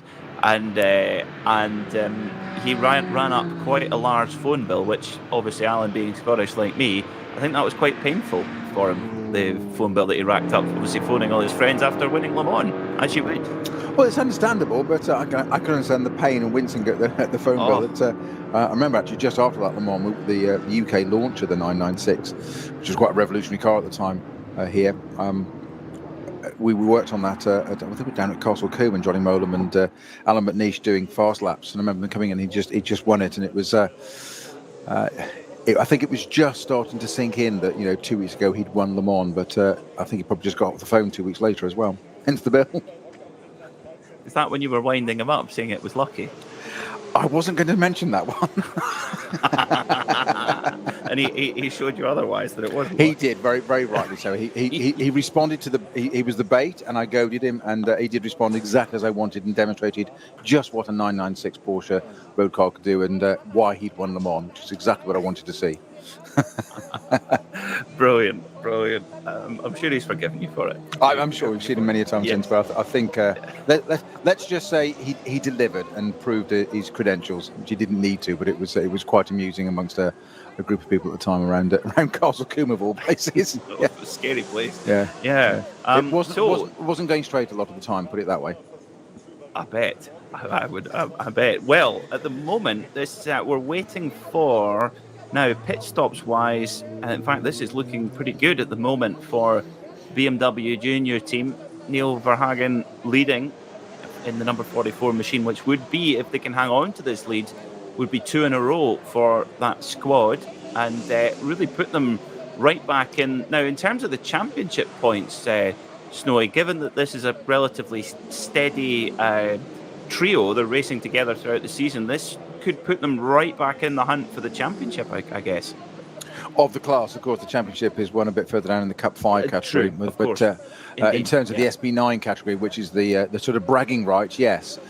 Talking of Cup 5, I think we've just got a very slow, it may not be a Cup 5 class car, but it's certainly a different, not an SB9, slow BMW coming along the dotting a herd, keeping to the right-hand side, so with its hazards on, so disproving your theory that its indicators do work, all 4 work at one go. It's got the indicator on, it's got the right-hand indicator on. Wow. No, hazard, all 4. Yeah, there you go. No, I think it's just on one side. Oh, what? I thought his indicators didn't work. I thought that was the theory. No, it was just the right-hand indicator. So no, there you go. You need a driver with a Nürburgring license to operate them, obviously. 600, and that was number 652. Now, looking to get back going again. I think maybe just more of a temporary issue than anything, because the 652 car had an opportunity to come into pit lane, but didn't. So whatever the problem was, it's cleared, and they're getting back going again. At the moment, that is. Now, I think that's an additional driver because it's not on now. It's got Ganser in the wheel, isn't it? A Ganser Esquire as well. That's Laura Luft and Herwarth Wartenberg sharing that BMW 240i Cup. Now, here's a theory for you that maybe the right-hand indicator got knocked on and the driver was totally baffled as to what this was on the dashboard repeating itself and slowed down and thought, this is outside my car. I jest. I shouldn't go there for that. They've turned the indicator off and it's gone back up to speed. You've joined me on exactly. Safety in numbers. Mountain. Safety in numbers, exactly, yes. At the top of our ivory tower. Yes. It's a small population, but it's ours. Yes. So the timing screen has now adjusted, and actually can update that it is still now the 34 BMW of Ben Tuck, leading by 6 seconds from Neil Verhagen and 25 seconds from the third place Falcon Tire Porsche, driven by Alessio Piccarello. So it's game on at the front. BMW versus BMW. Walkenhorst BMW with Yokohama Tire versus BMW Junior team with Michelin Tire. Now, for me, the battle, though, is for 4th place between Frank Stippler in the Phoenix Racing R8 and Adam Christodoulou in the Hout Racing Mercedes. And if ever there was a battle to be had, it's going to be between these two. Both extremely experienced. Lots of tricks in the talent bank there that they can both pull out. But if ever there was a meeting of minds on the track, those two is it. And they crossed the line just 0.6 of a second apart last time. And the first, 1:11 is absolutely amazing. Great to see that little battle ensuing. 1 minute, was 7:59 and an 8-minute dead between those two. That's how close it was. Bragging rights going to Frank Stipper, just dipping under that 8 minutes, but by a fraction. Do you think Adam Christodoulou is going, you're at this moment in time you're quicker, and you've also got, Frank Stipper has a better haircut than anybody. His haircut has got to be one of the most tidy things I've ever seen. I'm just not going there. There's something. Twice I've laid that bait. I know there's some things I'll join on. You'll get the idea in a minute. Yeah. Well, all I'll say is my favourite car in the field is the Alpecin anti-balding. Yeah. What a surprise! Shampoo. It's also a Walkenhorst car actually. It's the 35 of that as well, and big traffic through towards Schwalben-Schwanz. Yeah, I think that might have been a change of position there, just as our camera swept away, because the little bit of back marker traffic there, and it's that slight hesitation, correctly so. Sometimes caution, discretion, better part of valor, and all that. But I think that might have been a slight change in position there that we saw. We'll come back to that in a moment. The get Moritz speed. Krantz. Sorry, go on. Sorry, Moritz Krantz has taken over the get speed Axiom Space Mercedes from Janine Schaffner, so the championship leading. Now, a little bit of fiddling about on the Dothinger hole with the, looks to me like the air conditioning unit, if such a thing exists. Or the fan. No handbrakes, but air conditioning. Come on, not a racing car. Cruise control. They said the old school, right? Yeah, exactly, yeah. Cruise control on the Dothinger hole. Just you're flat on top anyway, so. Oh my. So, what do we have? 1 hour and 36 minutes to go. So, in about half an hour's time, we'll be starting to think about critical lap and when then the teams can come in to make their last stop. But we're not there yet. And we'll see who's played this strategy game just right. And in terms of outright pace, hard to look past these BMWs at the front. It is at the moment. It's looking strong, isn't it? But as you say, there's an hour and a half or an hour and 36 precisely to go. But you just never know. Anything can happen. I did think, that's why I mentioned it a few times, that the weather was going to change for the last part of this race. And certainly tomorrow. Well, tomorrow's another day, so we'll come to that one when we do.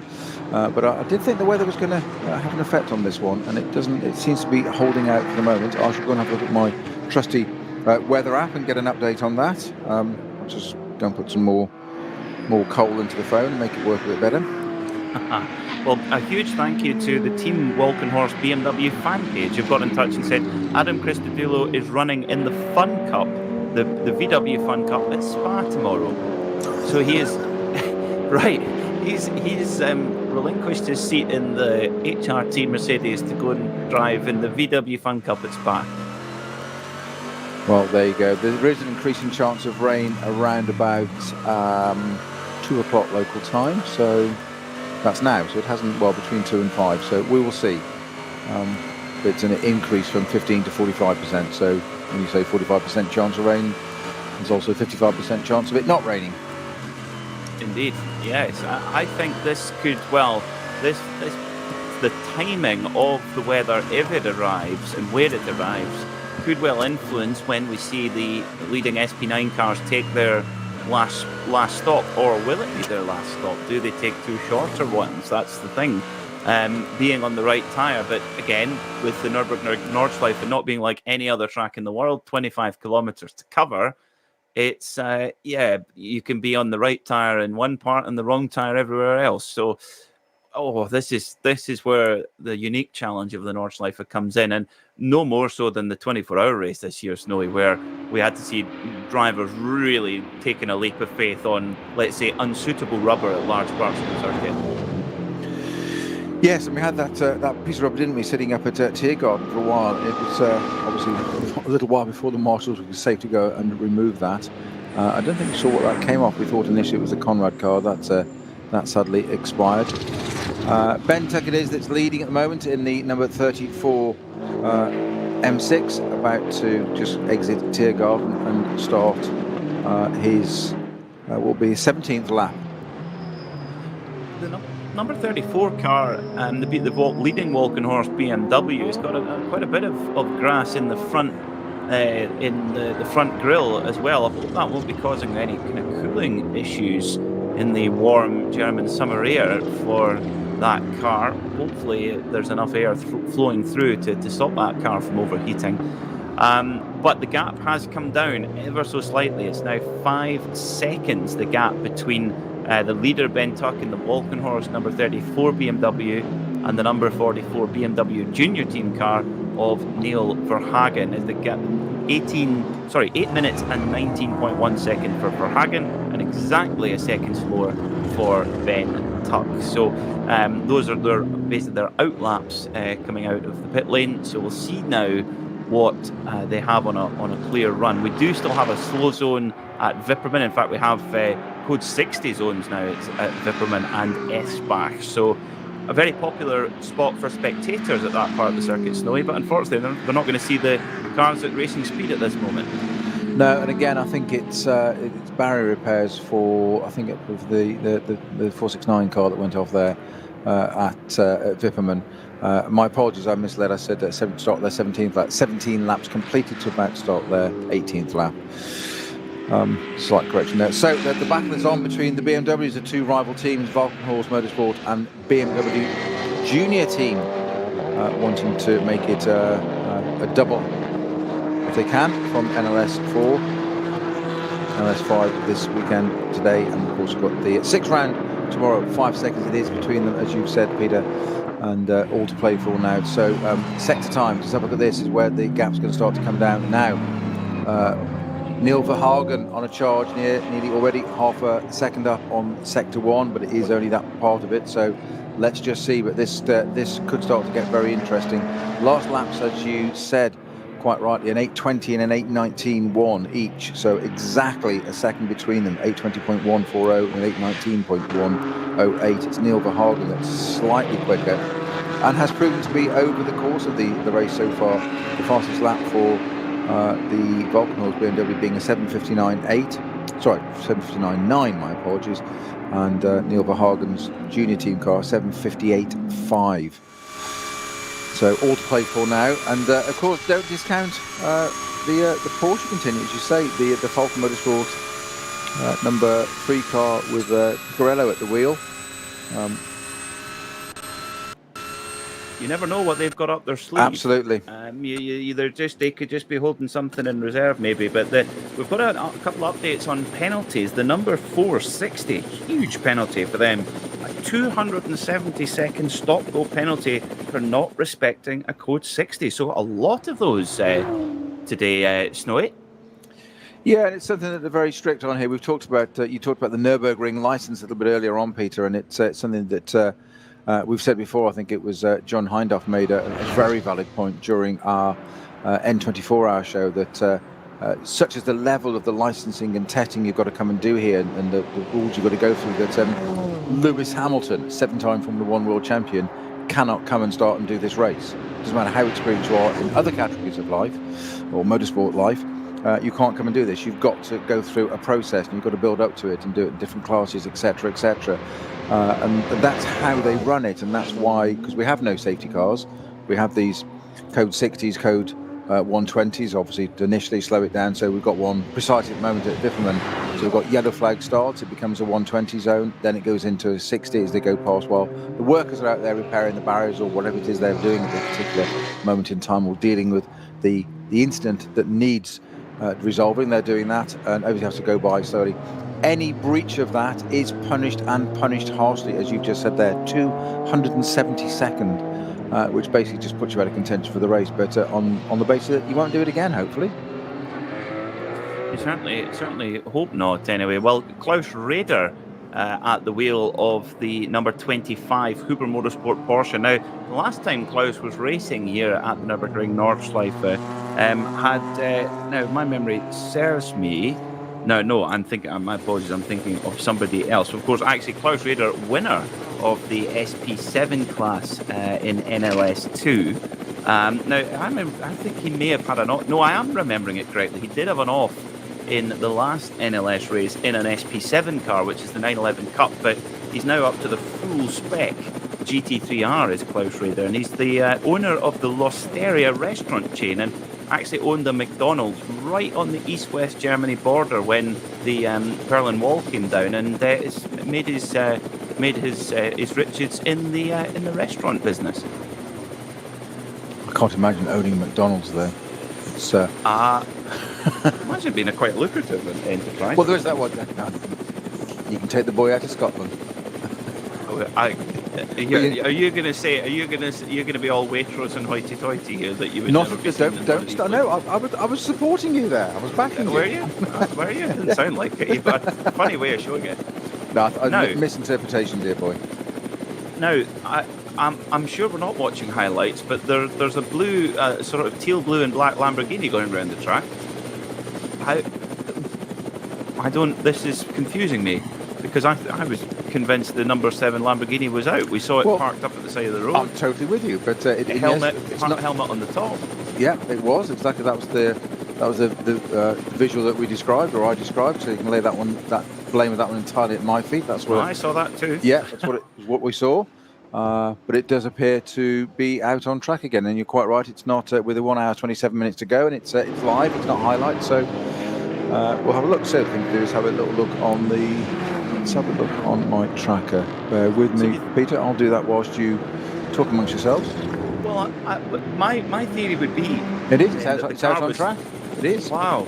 So that car must have been pulled over to the side, out of harm's way by the excellent recovery crews.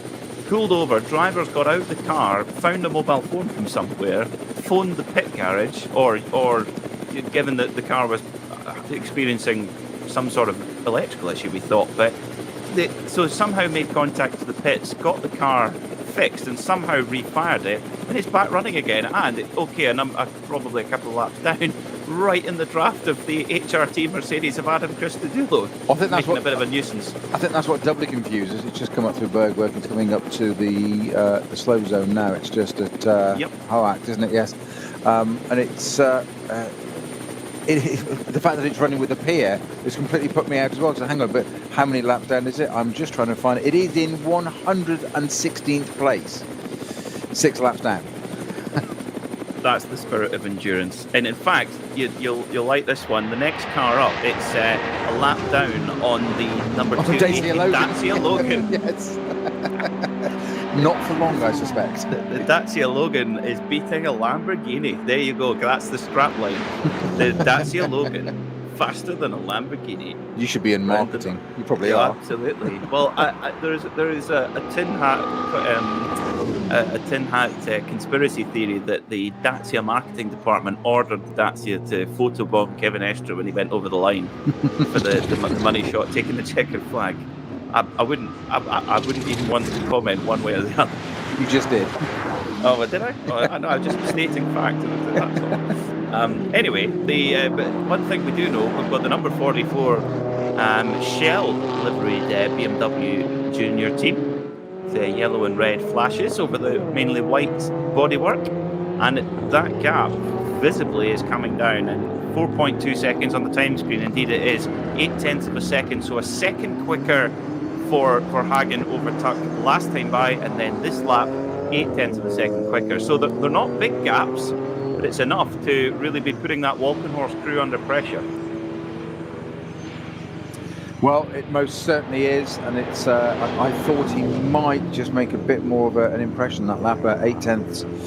It's going in the right direction for Neil Verhagen, but I just thought he might close that down a bit. But here we are, with an hour and a half to go, 2.5 hours into racing, and it's 2 BMWs at the front, just 4.2 seconds separating them, Peter. It's just it proves yet again this series, this circuit, this combination, all the layers of it, the multi-class, the different categories, the different levels of drivers.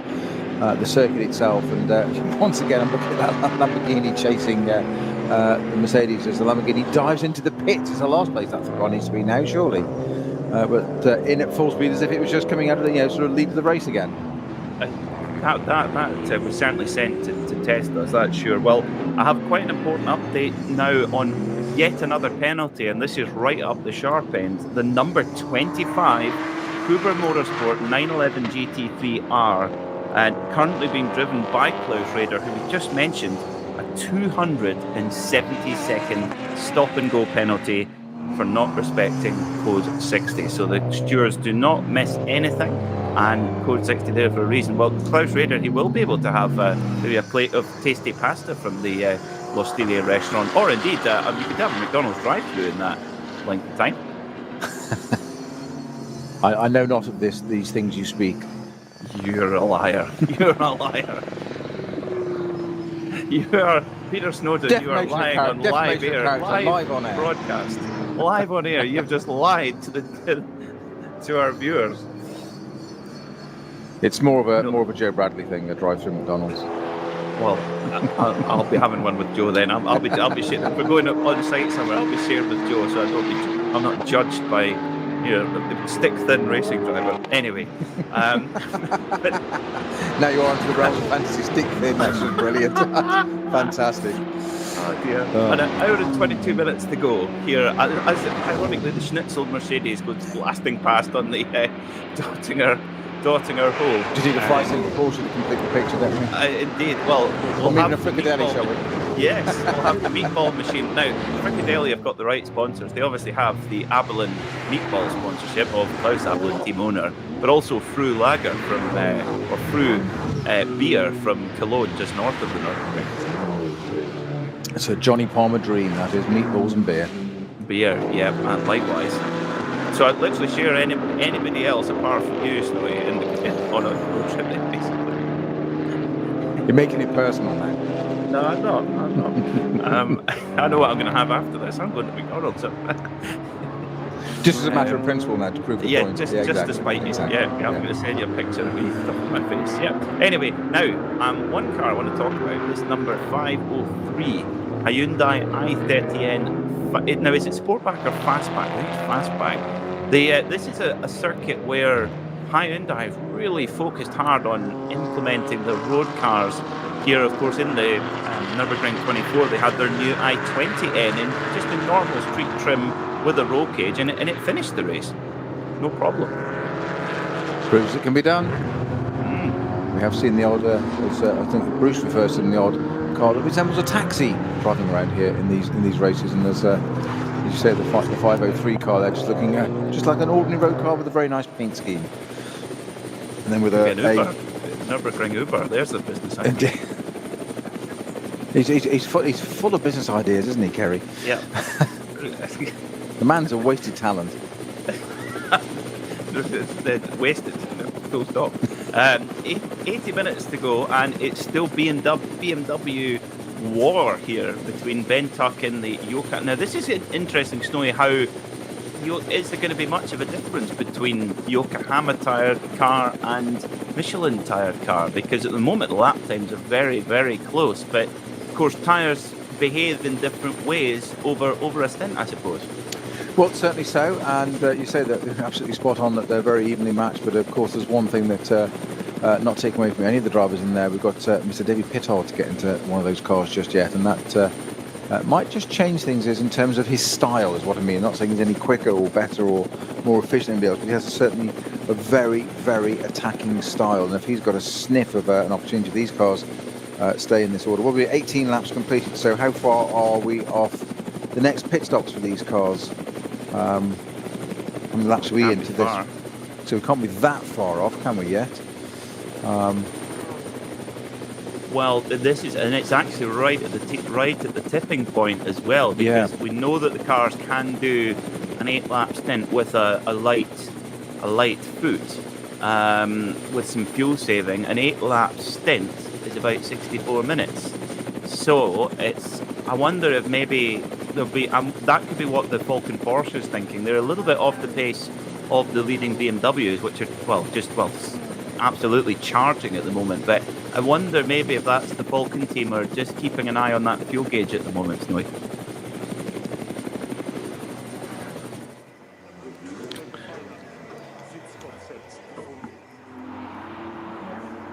Well, we could well be right there. We've got the number 34 car with 5 laps completed. So as you say, we're right on the cusp of a next stop.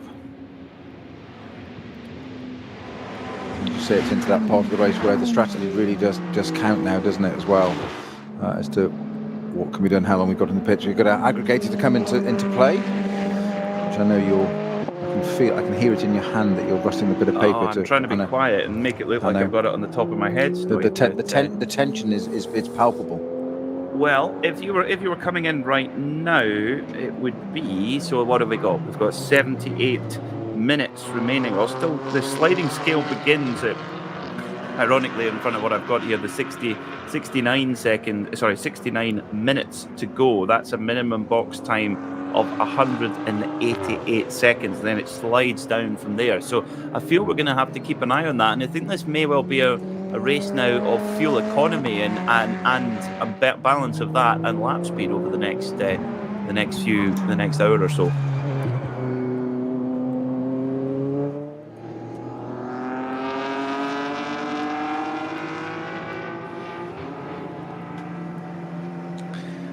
So the 39 fans of the Ferrari, Maranello Ferrari, Helipagid sponsored machine, they are running at the moment in the top 10 overall and in the Pro-Am class, 3rd overall at the moment. So the Ferrari, although the Lamborghini hit some problems, the Ferrari, Snowy, has been running perfectly to schedule. Well, that's just cursed, isn't it? No. I'm joking. Oh, no. I was just going to say, just at that exact moment, it runs a little bit wide and kicks up some dust, and you think, oh, please don't. It's one of its Goodyear tyres onto the grass. Yes, that was very, very unlucky. Now, does the 44 come in? No, the BMW, both 34 Walkenhorst and 44 junior team car carry on. 8 seconds now. It's gone out to 7.995 seconds. 8 seconds it is now between Tuck and Verhagen. So I think that's just coming down largely down to traffic, I suspect. To look at their lap times for the last, 8:18 and an 8:22 for Neil Verhagen. So he's been held up quite a bit in traffic there. 4 seconds lost, which is exactly what we've seen. So that's paid for that one for the moment. And this is going to be very tight now as well, because if these two BMWs come into the pit lane, that's the number 34 Walkenhorst car and the number 44 BMW Junior team, if they come in at the end of this lap, it would be 67 minutes to the end of the clock. But of course, Snowy, if that's the end of the clock, but usually here at the Nordschleife, given the length of the lap, it often goes further than it can obviously go up to about 8 minutes further than the race time, the allotted race time. Yeah, so you can get caught short on fuel, isn't it? Is the short way of saying it. Yeah, no, absolutely. No, you're spot on. It's just we're getting into that bit where it starts to get really, really interesting. Now, what seems very easy on track is where the strategies start to come into play.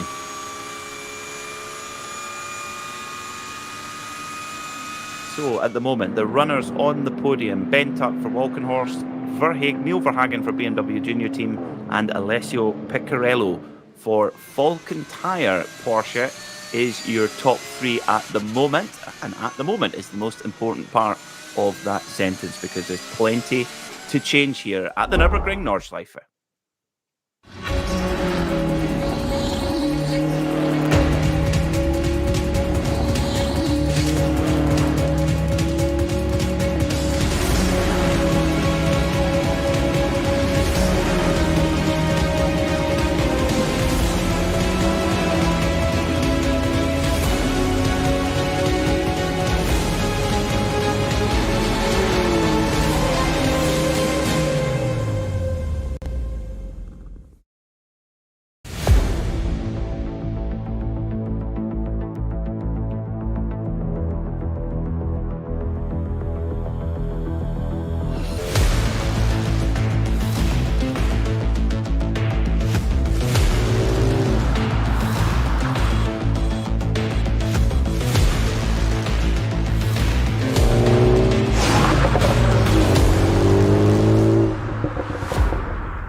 30 Jahre Firmengeschichte.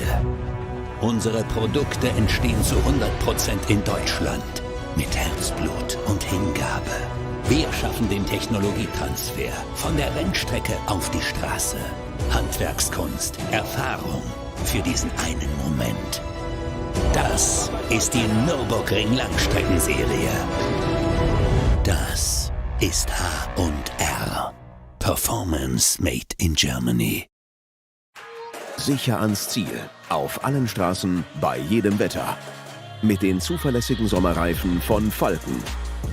Jetzt Falkenreifen kaufen und Tankgutschein sichern. Weitere Informationen auf tankgutschein.falkenreifen.de.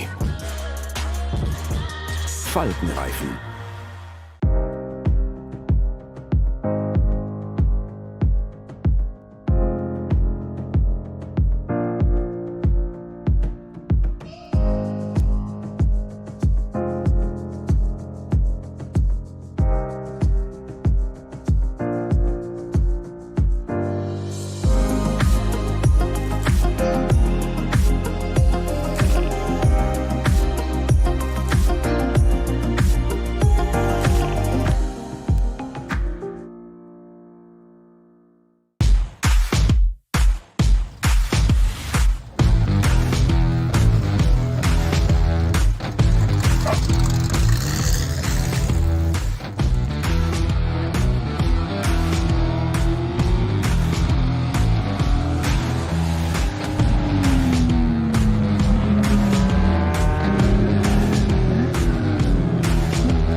That is the big question here at the Nürburgring Nordschleife.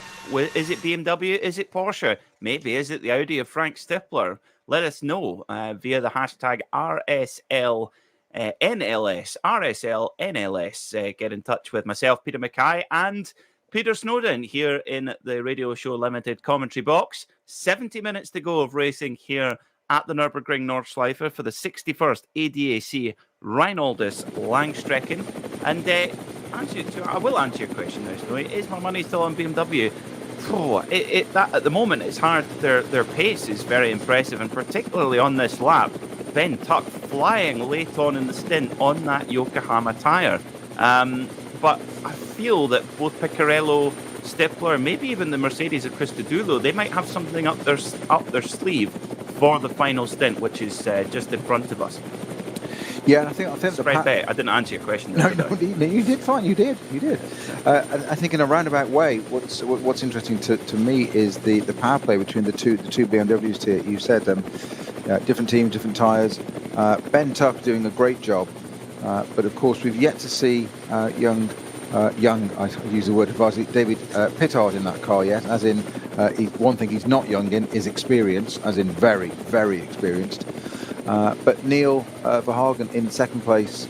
I'm intrigued to see how these two rival BMW teams decide on driver strategy and positioning at the end of this race. Talking of the Valkenhorst cars, the other one that's at the other end of the top 10, the number 36 car, that's just pitted, so that'll be a driver change as well. That's our number 36 car with I think Thomas Neubauer might go into that one now. So my apologies, wrong car. I think it might be Henry Volkenhorst had a run in that car already, hasn't he? Jörg Brewer at the wheel at the moment. Yes. So Volkenhorst has had a run in that car. I don't think we've seen Sami-Matti Trojan in that car yet. I could be wrong, but we've definitely had, Brewer's bringing it in now. We've definitely had Volkenhorst. Let's just see what happens for that one. But neatly topping and tailing or capping the top 10 are the Volkenhorst M6s. I'd say I'm just going back to these two at the front. I'm intrigued to see what they do with driver lineup. That gap's gone out even further. It's 14.8 seconds now. So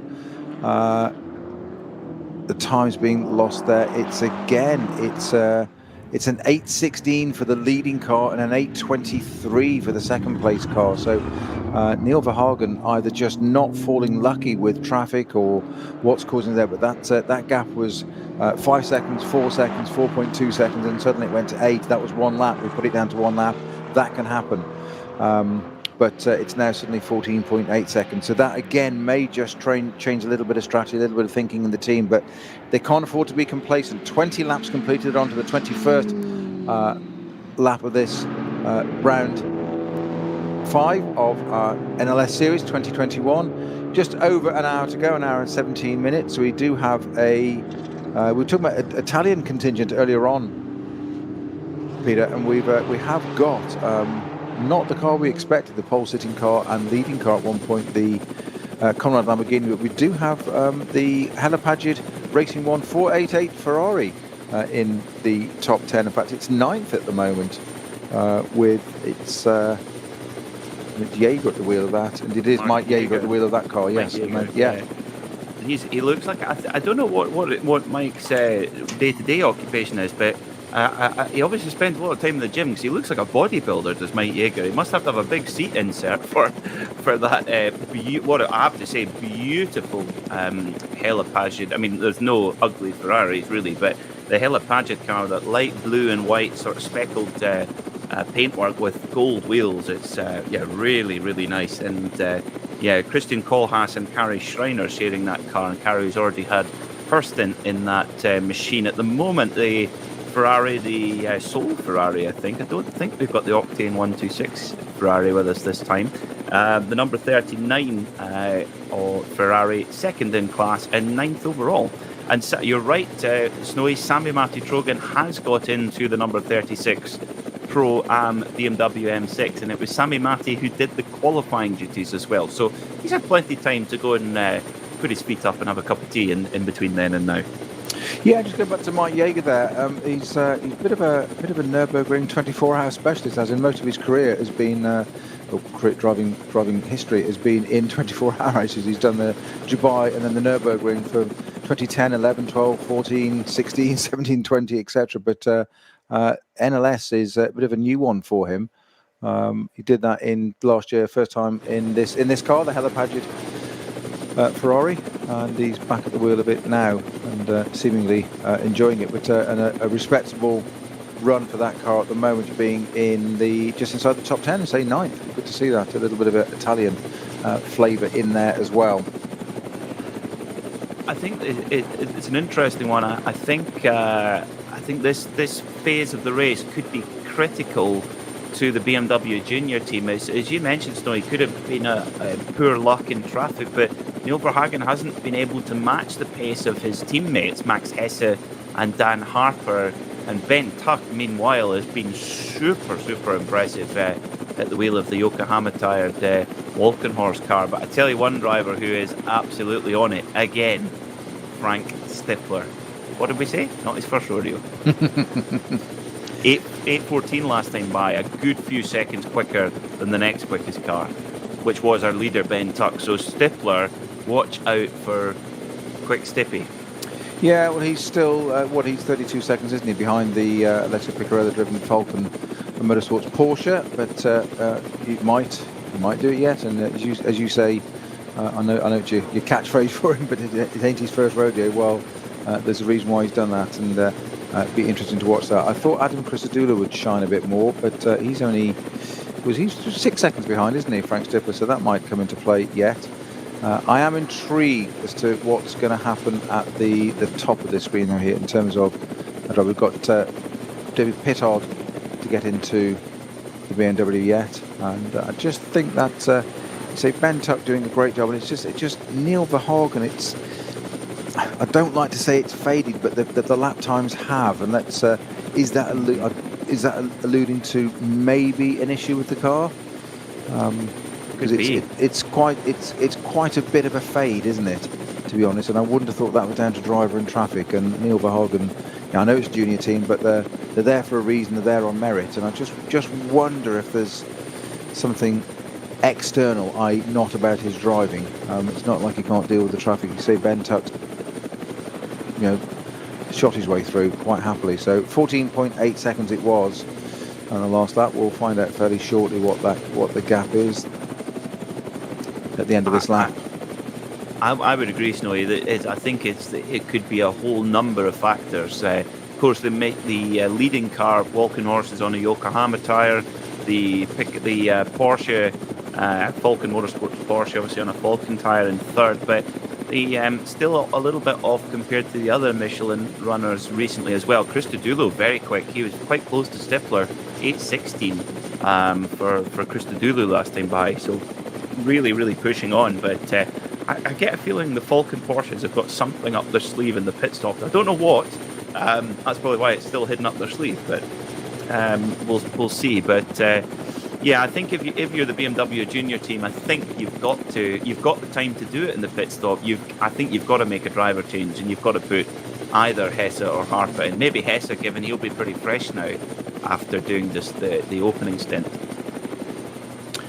Interesting power plays, politics and strategies inter-team here, so within the team and the inter-team rivalry there, of course. And it's this is, again, they're both using the same platform, a BMW M6 GT3, but they'll have their own ways of doing it, different tyres, as you see on those two cars.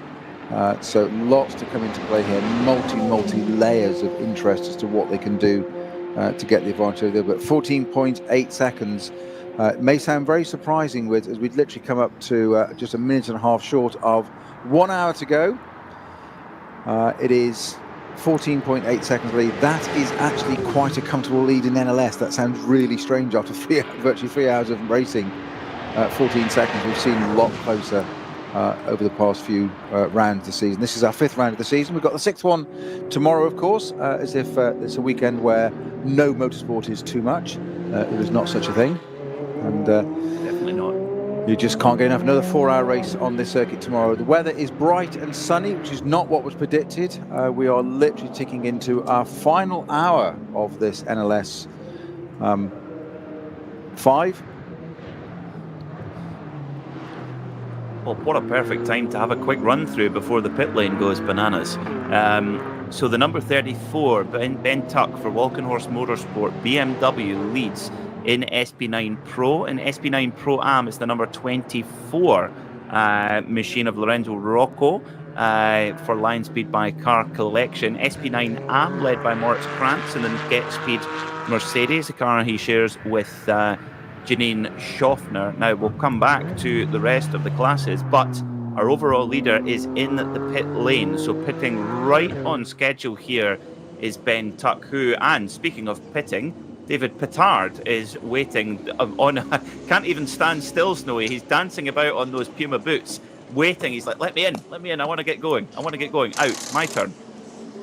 Anthony's pants, wasn't he, there just to get into that car, desperate to get into that BMW, and why wouldn't you? Somebody just giving you a M6 GT3 BMW and the Nordschleife. There's your canvas, my friend. Go and enjoy, do what you do best, work your magic, and David Pittard will most assuredly do that for us. I am quite certain of that. He's done it all season long in the last couple of seasons. So Ben Tuck out of that car, Neil Verhagen, the gap was at 17.6. Slightly misleading there because obviously pitting as well. No, the number 44 has gone round, so we're pretty easily fooled, Snowy. I think that's become clear. But yeah, so that's what I'm saying. The two going across the line, it's slightly misleading because one's gone across the line, one hasn't. So it's not really represented the 17.6 seconds. This is Neil Verhagen he's been fooling us the whole time, because I think he could well be on. He would have been on a fuel save. And I think that's where the lap time differences come in. And I think Neil Verhagen has been able to go a lap longer. And that is because what that means is when Neil Verhagen comes in to do his pit stop, he will have a lot less pit stop time to serve. So at the moment we are 58 minutes to go. So that means that the Walkenhorst car, the number 34, has to serve 162 seconds in the pit lane. However, when the number 44 BMW Junior Team comes in, it will only have to serve 143. So there's 20 seconds of minimum pit time saved by Verhagen being able to go a lap longer. And there you go, there's the 20 seconds. So don't be surprised to see that BMW Junior Team car hopping out in front of the Walkenhorst machine. Strategy. Love it. Peter, you could well be onto something there. That could be it could be a decider on this, couldn't it? Fuel saving. We wondered why, didn't we? We speculated why that that Neil Verhagen car had suddenly, not suddenly, but was 2 or 3 laps in. Well, certainly 2 of them. It lost quite a bit of ground to its rival Walkenhorst run car, and we said it wasn't Neil Verhagen. We couldn't quite work out why, and I think you might well have hit upon it there. That bit, it's a bit of fuel saving, and now at the time not having to run into the last stint and where you've got a fuel save there, but that could be very, very interesting to watch. It was 17.6 seconds as they went across the line last time. So what we're saying now is that the leading car, Walkenhorst Motorsport BMW car number 34, is back out on track for its final stint. 57 minutes exactly left on the clock with David Pittard at the wheel there. We saw him dancing and hopping and literally itching to get into that car.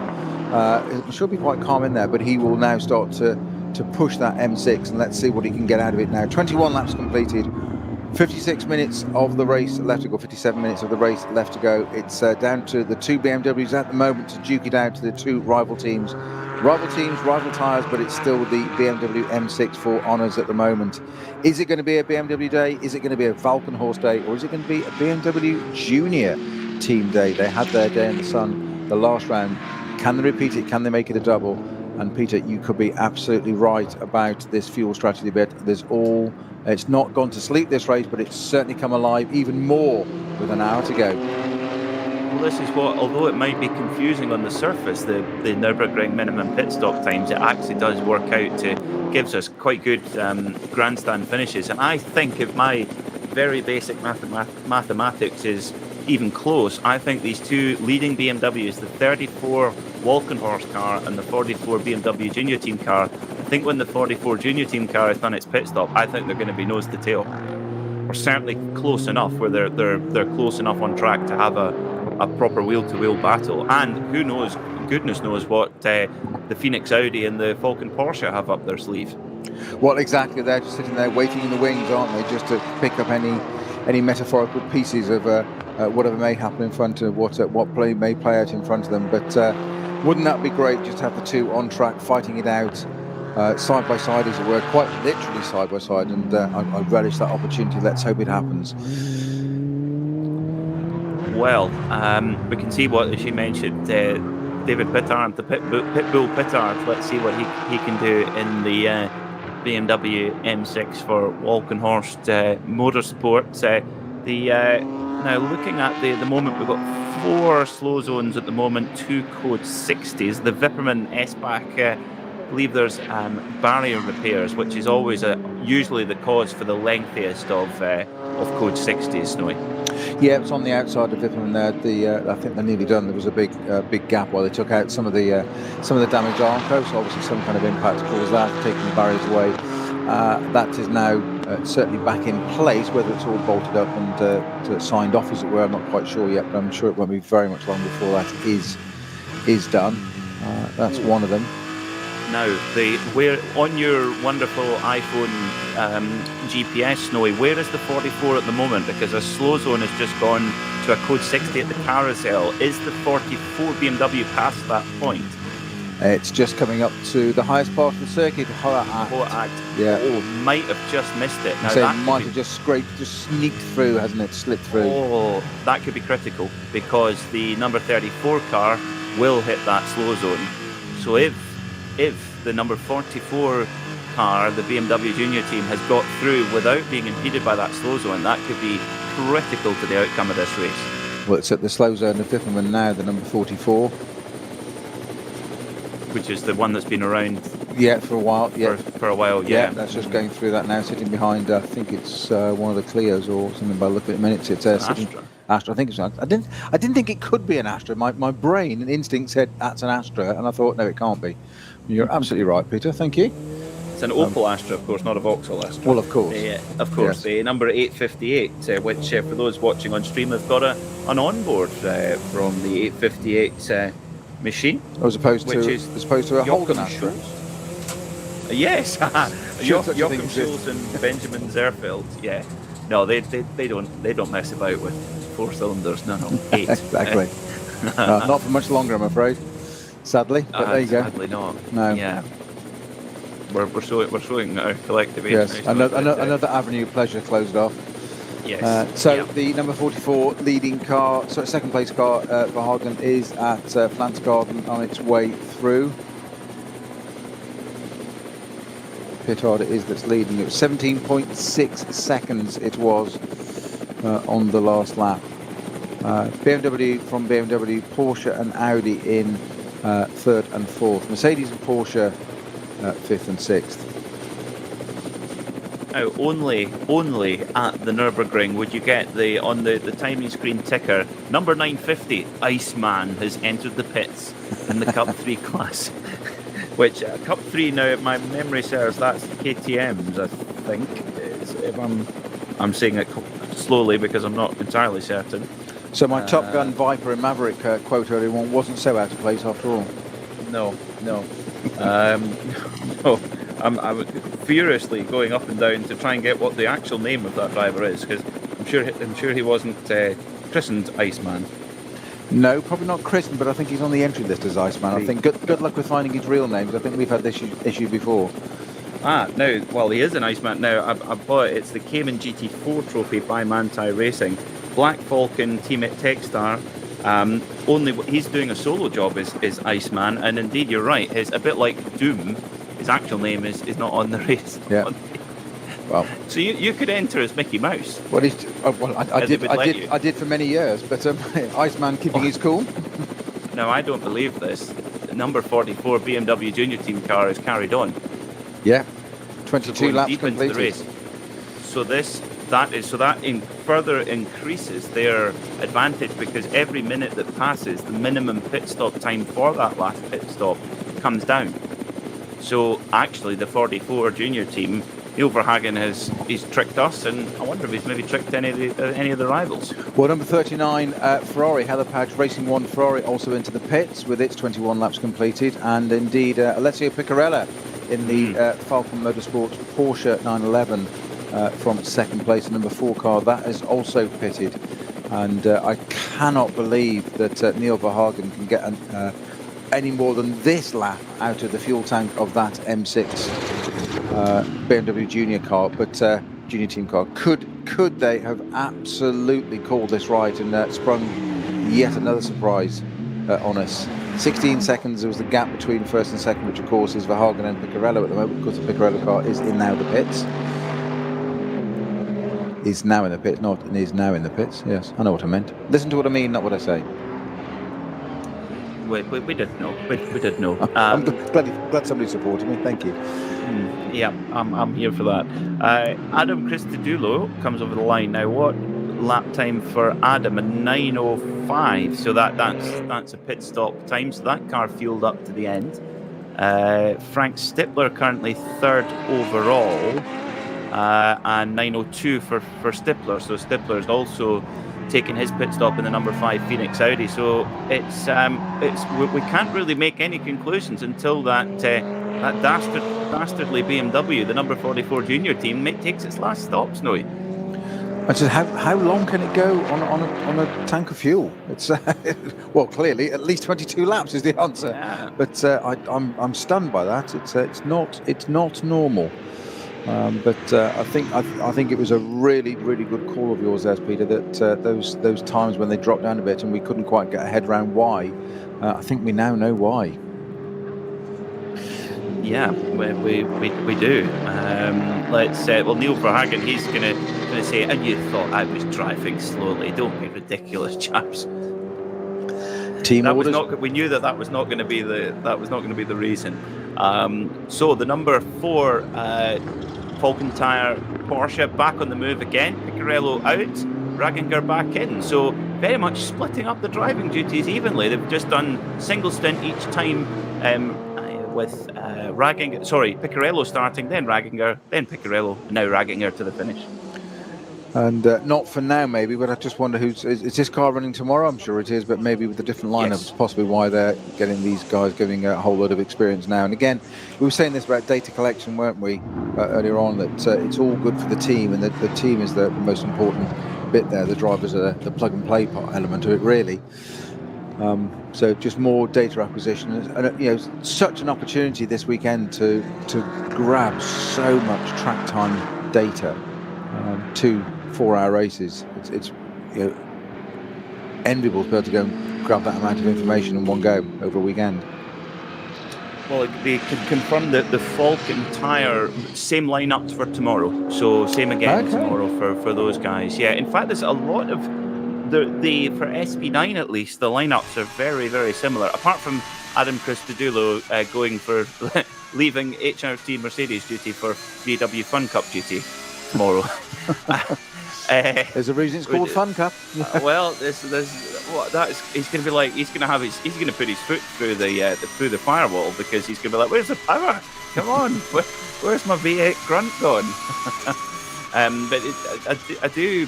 I listened to it. Good. It was the Haggerty Inside Track a few weeks ago after the Nürburgring 24-hour, and Adam Christodoulou was waxing lyrical about the virtues of the VW Fun Cup and how much of a laugh he has. I wasn't going to use the same word again, but how enjoyable it is.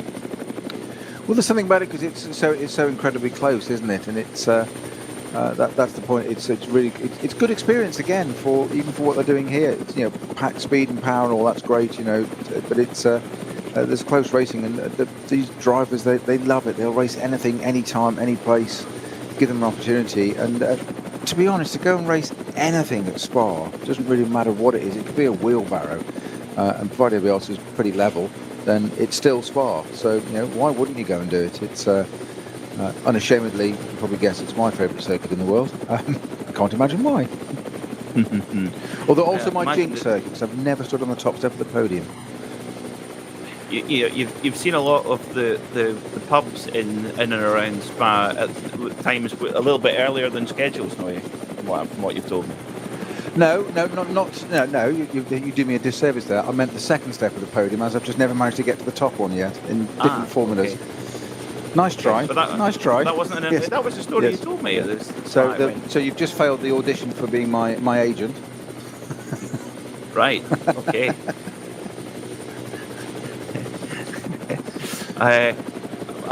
Was I in the running for it? Well, you were, but there you go. No, anyway, right. Move on. Okay. Move on. Anyway, 3/4 of an hour to go here at the Nürburgring, and this is going to be. Not only was it going to be a short minimum time to serve for the BMW Junior team driven by Neil Verhagen at the moment, the 44 car. Also, they're not going to need to fill the tank up full either, so they're not going to be rushed. They can do a driver change if they want. The Neil Verhagen is the third of the trio who've been behind the wheel. Max Hesse starting the car, then handing over to Dan Harper. So they might cycle through. Who knows? They've got the options. What an option to have, the BMW Junior team. Now, although it's branded BMW Junior team, is it effectively a works team then, Snowy? I think pretty well much so. Yes, it's I think we can safely say that. There'll probably be a press release telling us otherwise now, but I would say so. Nice to see the Aston still running there. Just seen that going at a screen coming up into Dottingham. Yes, indeed, up to Tiergarten now. A car that seemed to have struggled a couple of times before with its reliability, actually, but won't go and curse it too much with 44 minutes to go. But this is our number 176 Aston Vantage. I have to mention an accident at some point during the commentary. This is the Pro Sport Racing Vantage AMR with Guido Dumouriez and Maxime Dumouriez and Jean Gurouat driving that car, and good to see it out there still. And Bruce and I have commented a few times. It's quite a strange sort of, almost a sort of a Castrol oil sort of retro livery of this sort of orange and sort of green. It's almost like a railway livery, isn't it, from the sort of 60s? Indeed, yeah. I was going to say like a Tic Tac packet, but it's not quite. The green's not bright enough for that. But of course, the Aston Martin now quite a different machine to its predecessor. Of course, a twin turbocharged Mercedes-AMG running gear in the front of that car, as opposed to the naturally aspirated V8 that it used to have. But that's very much the way of a lot of brands now, where it's smaller capacity forced induction as opposed to big cubic capacity. I'm sure you prefer big cubic capacities, no? Absolutely. Yeah. Give me a start with a V12 and then make the point. Of course, those. Can you believe they wedged a 6-litre V12 into an Aston Martin Vantage? They did. It was quite an extraordinary car as well. It's my personal opinion. When I first drove the road car version of it, it was the car that the V8 Vantage always should have been. And the V8 Vantage was a great car, but it just needed that V12. But that's just me and power and horsepower and big engines. But well, we speaking of cars with big engines, the BMW Junior team, the 4.4 litre twin turbocharged V8 of Neil Verhagen is in the pit lane now for its final stop. With 43 minutes to go as things stand here at the Nürburgring Nordschleife, and it's going to be fascinating to see where that car shuffles out. I think it's going to be fascinating to see who they put in it as well, Peter. Well, also, yes, good point, Snowy. Now, on the spot then, Snowy, who are you going to put in that car, or leaving that car for that matter? I think a driver change. Mm-hmm. A fresh driver. I would put Hesse in, given he's going to be the freshest. Which I think a fresh driver who's had a bite to eat, well hydrated, back out, and a real 40-minute charge. I think that's a good call. Well, we can see that, of course, it's split between him and Daniel Harper, but I think you're right that Max Hesse has had less of a go at it, and he might be fresher. Well, he will be fresher. Whether that's what they want to do, whether Dan Harper is itching at it. We saw David Pittard, as I say, quickly dancing on the balls of his feet to get into the other BMW, didn't we? So Adam Christodoulou into the pits as well, and Frank Stippler in the Phoenix Racing, Christodoulou in the Haupt Mercedes. So the top three cars into the pits at the moment. It's all starting to come into these final minutes of this race. Still a way to go, but it's getting into the final bits. Martin Wagen is still out there in the Porsche 911, and Muller in the other Falcon Motorsports car. So who's going to go into the BMW Junior team? I tend to be with you on this one, Peter, that it's Max Hesse is a good call for that car. On our experience and history so far of this race, just today's race, that whatever we say, they won't do. Quite. Well, at the moment, looking at their driving times, they're pretty much evenly matched. Hesse driven a total of 49 minutes, Harper an hour and 6, and Verhagen. Verhagen left Verhagen in it. Okay, all right, okay. Well, Verhagen obviously feeling going, right, I've done the boring bit, guys, I've done the fuel saving, can I go and push now? Yeah. Well, also, just Frank Stippler and Adam Christodoulou in for a pit stop. So they obviously had to split into two shorter stops for those cars. That's bound to drop them quite far out of the hunt then. As I wonder if Neil Verhagen just said that I'm not getting out. I can't believe that for a minute. I'm being like, door latch is broken. Sorry, exactly. Yes, sorry, can't do anything about it. Yes, can't undo these belts. Standing with his helmet on. Well, so the number 44 BMW Junior team winners last time out in the 52nd Adenauer ADAC Rundstrecke. Will they be doubling up with Joy here in the 61st ADAC Reinoldes Langstrecken race? And if they do, well, they've got an opportunity to make it a treble tomorrow.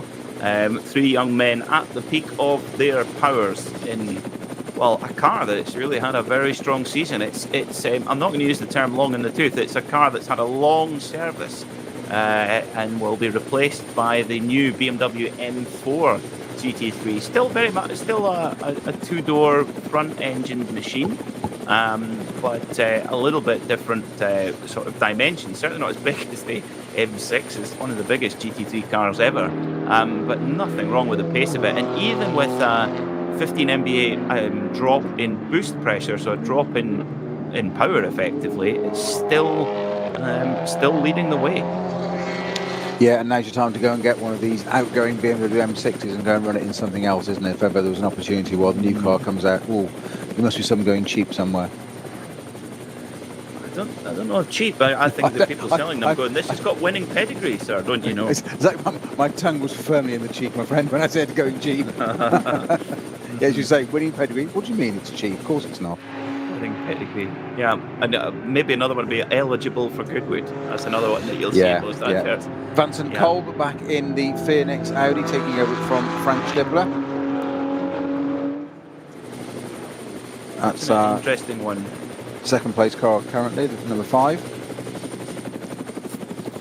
Interesting one as well. So that again, splitting, that will be those drivers splitting the driving duties relatively evenly. For Neil Verhagen is definitely going to do the lion's share of the driving in the BMW number 44 junior team machine. Shell logo on the roof. Just waiting for the timing screen to. It's had a hard time in the last sort of 5 minutes or so with lots of pit stops going on. Just waiting for it to get itself together. Coming through Adner Force now and then up towards Metzgesfeld. Neil Verhagen, and he has got 38 minutes to go. Mistake-free, make his way through the traffic, lap at 8 minutes a lap. Easy peasy, Snowy, no problem. Yeah, and Rocco Lorenzo de Toro Padula brings the number 24 Lion Speed by Car Collection Audi into the pit as well from 7th position. So I'll be intrigued to see who takes that car over. The other Kolb, Patrick Kolb, or Patrick Niederhausen, or even Jan Joncha into that car, or was he going to stay in it? I suspect there will be a driver change in that one. Rocco will cede his place in that. But 7th place car for the moment, but at the front it's Neil Verhagen that stayed, as you say, in the BMW Junior Team M6. And if they can pull this off with just coming up to 36 minutes left of this race to go, Peter, they could pull off a remarkable double, couldn't they? They could, and like we mentioned earlier, it's not easy to win 2 on the bounce here. There's just such the unpredictability of racing at the Nürburgring Nordschleife, and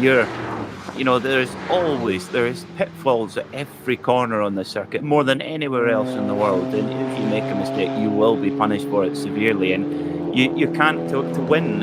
You can't afford any hesitation in traffic, because if every second you give away, unlike in other championships where there's often a reset of a safety car, what have you, if you give away a second here, you've got to earn it back again.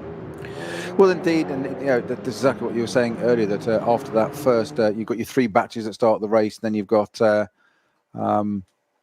it settles for a short bit. You get a sort of almost like a free lap, as in it's clear, free lap, free of traffic, and then after that it doesn't let up. There's no rest, and it is as busy as a busy thing on Sponsor Busy Week, isn't it, really? Rocco is out of that car, and Doncic back into the number 24 Audi.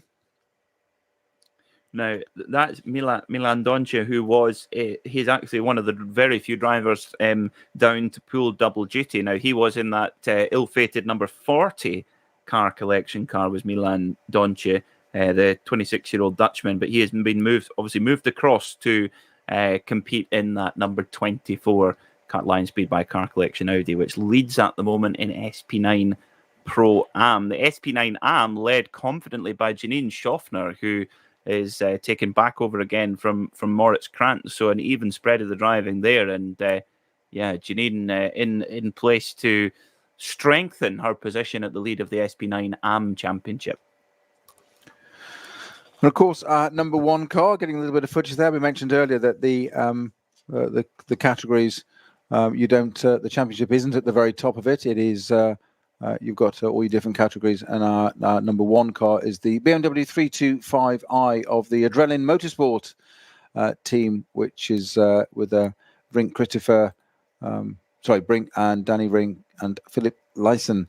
The number 1 car, the car that's the reigning champion, and quite rightly getting some exposure at the moment, because we say the SB9 cars, it's very easy to focus on that category because they're up at the front, the fastest, and the camera's naturally, and the eye's naturally drawn to those. But it's the number 1 car that's won the championship, and this is the beauty of this series, that you can come along with a relatively simple race car, in this case a 325i Adrenaline Motorsport running this car, and they're reigning champions in this very distinctive blue and orange livery.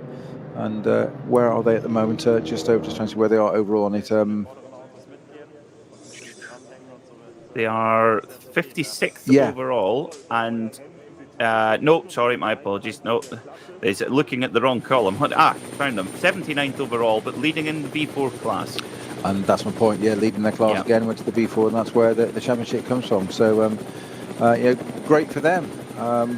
19 laps completed, not exactly a mile off times-wise their best lap of the race at 9:46. So it's still, it's a relatively a road-going 325i, and it's still only, still doing under 10 minutes around here, which is a pretty impressive. But more to the point, they're reigning champions and leading the class with just over half an hour to go. And that, of course, the more cars in your class, the more championship points for the overall VLN championship or NLS championship, the better. It's there's something for everyone here at the Nürburgring Langstrecken Series. The number 44 of Nürburgring coming around now. We should get a good idea of where we stand now that all of the leading pit stops are complete, and see how much of a gap this BMW Junior team have at the moment. So that last lap by, again, affected by a pit stop, 10 minute 15, but we'll wait for the next SP9 Pro car to come through, and at the moment, looks like a very, very strong gap indeed for that car, Snowy.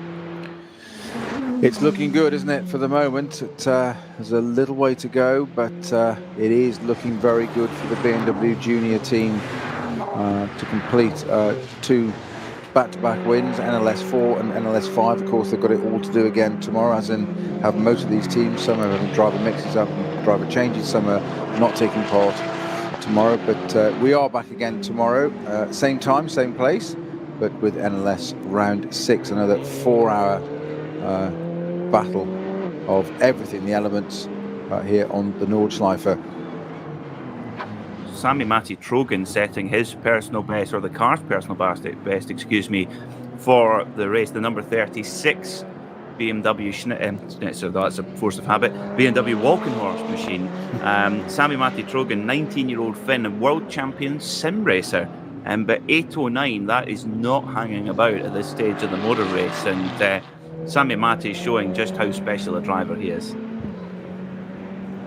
All those hours in the sim clearly paying dividends there for them. 16.3 seconds it is between our 2 leading cars at the moment, but I think that'll settle out a bit. I'm looking to see where David Pittard gets up to. He's 2.7 seconds down on the second place Martin Raginger Falcon Motorsports Porsche 911. But it's Neil Verhagen, the BMW Junior team driver in the M6, that is currently in the car number 44 that's proven his battle there. We watched it slow down a little bit, as we said, in its last stint with Neil Verhagen at the wheel, and just thought... Spin for the 150 Mercedes, the Schnitzel Arm, that's the leader in the SP10 class. No, silly me. 150, then that's the, in fact, leader in SP4T and SP8T. Yeah, very strange off there, very strange place to go off, and it's almost, I wonder if he just ran a little bit wide and just hit the curb, and it's just sort of bunny hop to the back round, because it's mercifully not connected with any of the barriers.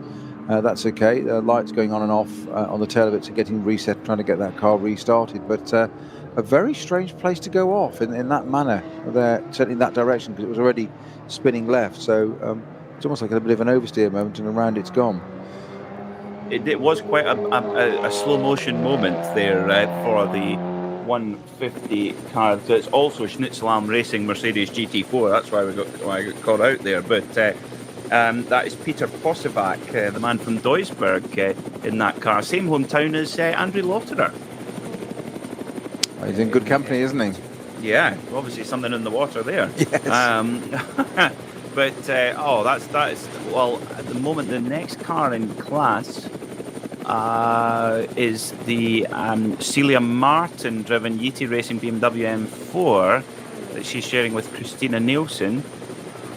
159. They've got a bit of a gap. In fact, yeah, they do have a reasonable gap to get going again. So they might well, in fact, that car has got going again, the number 150 Mercedes SP4 and SP8T. So they could actually be about to complete the spin and the win, which is always an unwanted accolade, but you accept it nonetheless. Yeah, but the main part of the win, isn't it? That's the important bit. Exactly.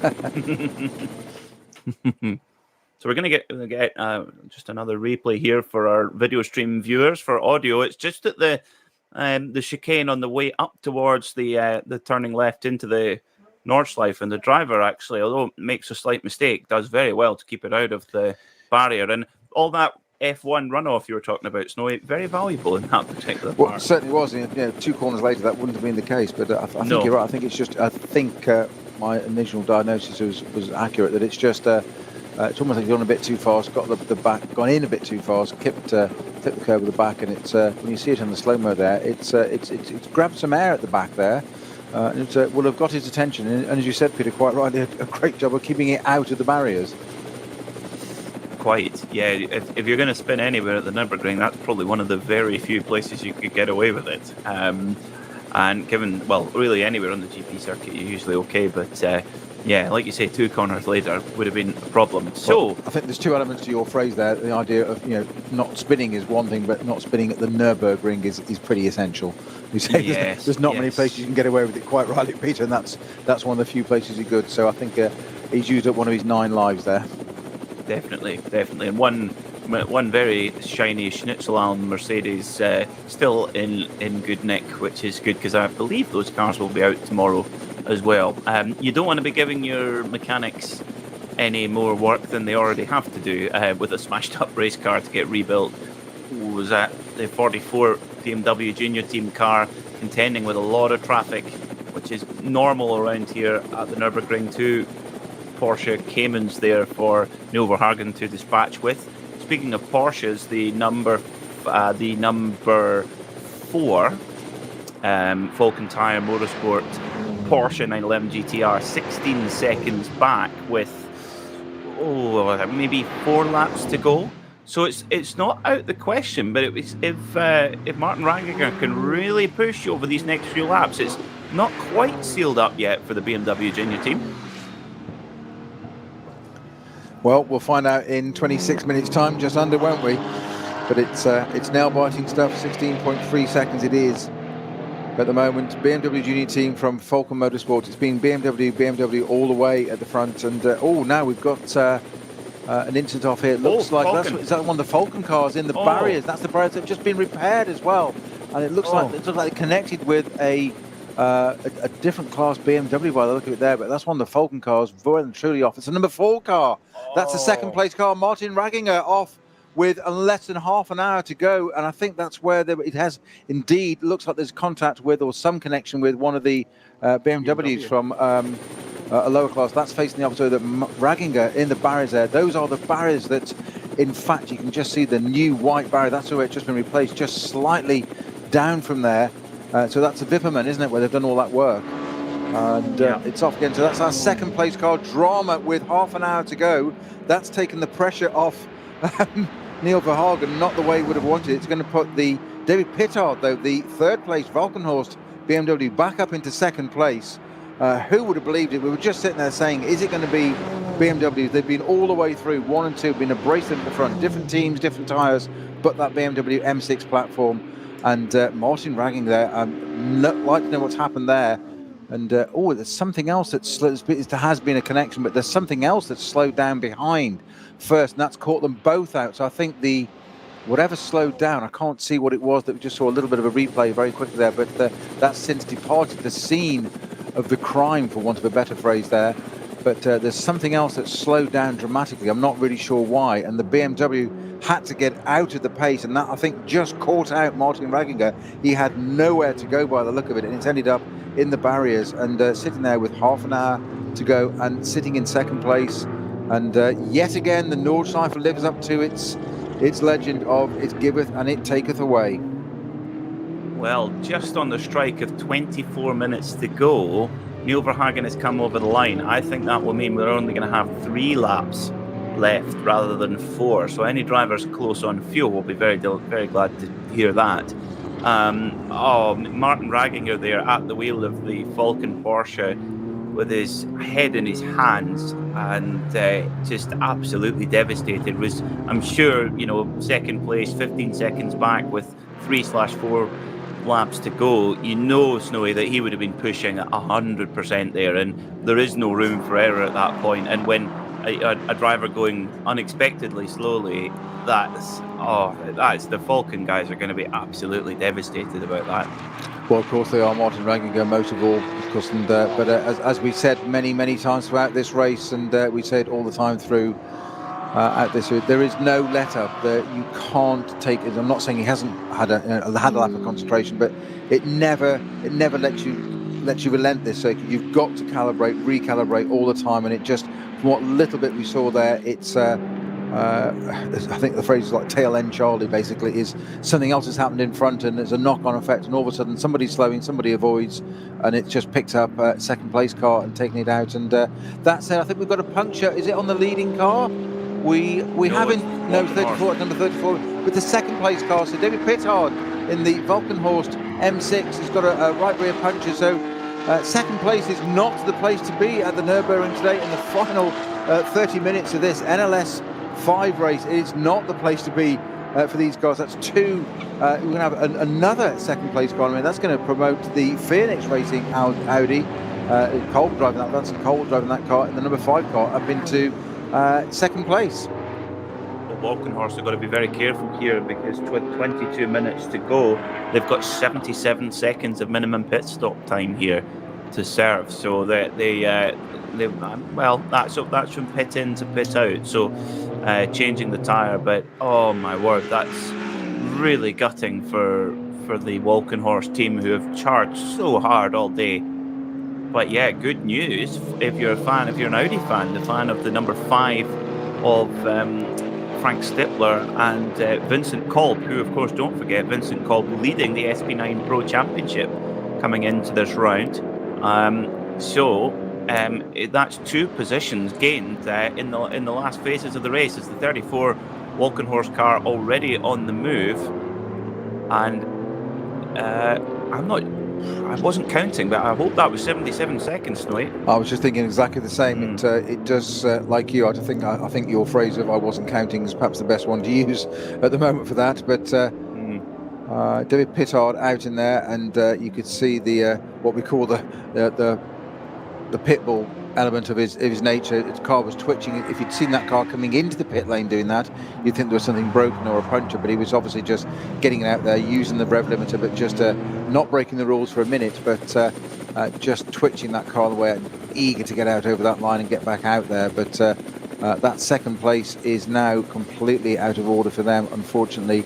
It is going to be handed back, I believe, to Vincent Cole in the number 5 Phoenix Racing Audi R8 car that started, if I'm correct, memory serves me correctly, some 4 hours ago. It did start in second place, didn't it? Correct. Yeah, and that was where the particularly messy start, where Frank Stippler just sort of very calmly held his line and just said, right, if you guys want to go and knock lumps out of each other, you go ahead, but watch my pace when things clear out a bit. And that was exactly how. Yeah. As you said, it's not his first rodeo, and he sat there and went and said, No. "You sort yourself out, boys. Go on. I'll just watch." He's seen young hotshots smash into each other more times than we've had hot dinners, I think. So, he's that's Stippy. So, it's definitely played in the hands though of that number 5 Audi crew, and also indeed the outracing Mercedes, which only sits 7.3 seconds back from Vincent Kolb. Now, I would say that Adam Christodoulou might have a slight pace advantage over Vincent Kolb, only very slightly, but at the moment he's pulling about a second per sector out of Kolb. So, That's well. Let's keep an eye on that. I think Chris Dulo could be on for an outside shot at a podium here, actually. Well, a second per sector. It's consistent, but it's not inconsiderable doing that, is it? A second per sector. That's quite impressive. So good spot there, Peter, and we'll keep an eye on that. That's the number 6 car, isn't it? And as you say, in 4th place, it just might get that. So not tired. The Foxtail Manta still going. I think it might be. Has it got its Foxtail on it still or not?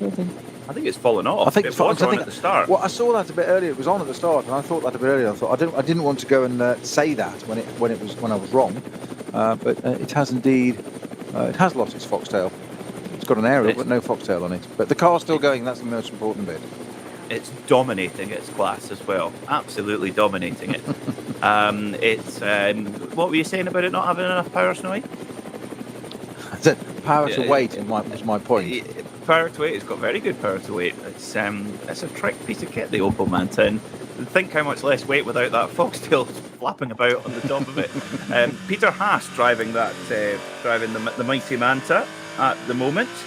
Who actually raced an M3 back in the 1987 European Touring Car Championship, right at the beginning of the M3. Great car, wonderful car. I had one of those on the road years ago. Did you? Car. Yes. Oh. And I very wisely sold it to buy a racing car. Before you do the inevitable line of "bet you wish you'd kept that," I did sell it for a racing car. Yeah, exactly. That's that you say that as part of all one sentence before you get anyone criticising you. I can understand that. Yeah, we've all done it. So that was an E30. It was the indeed. first one. Oh. Yes, please. Well, let's see how this one's going to fold out, because at the moment the pressure certainly eased a bit on Neil Verhoeven in the wheel of the BMW Junior team. Certainly less pressure than Dan Harper had at the end of the last race.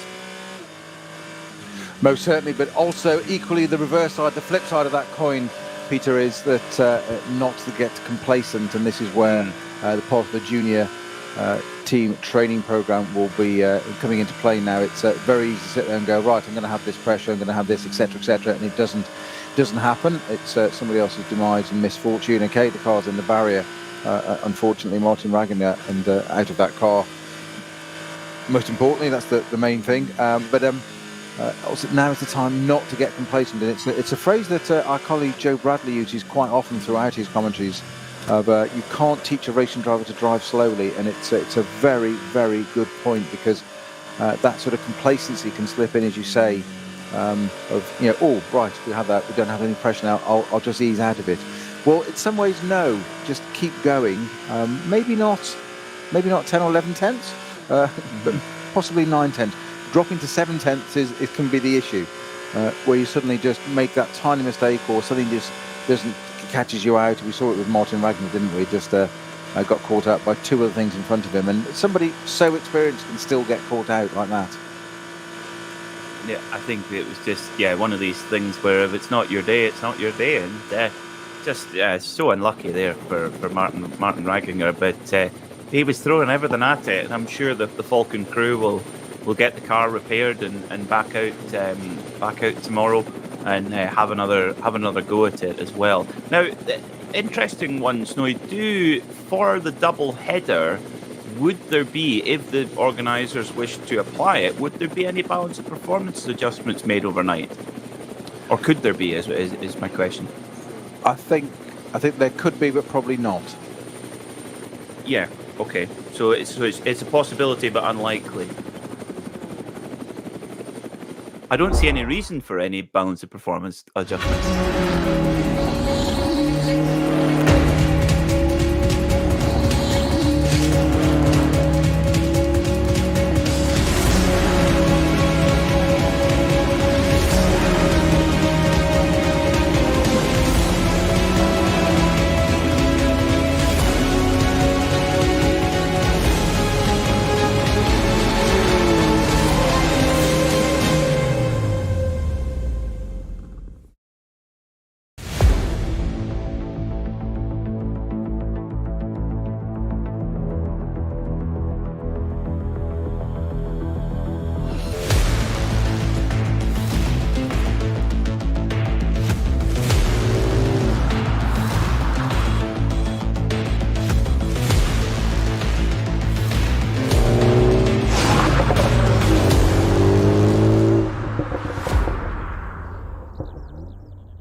Firmengeschichte.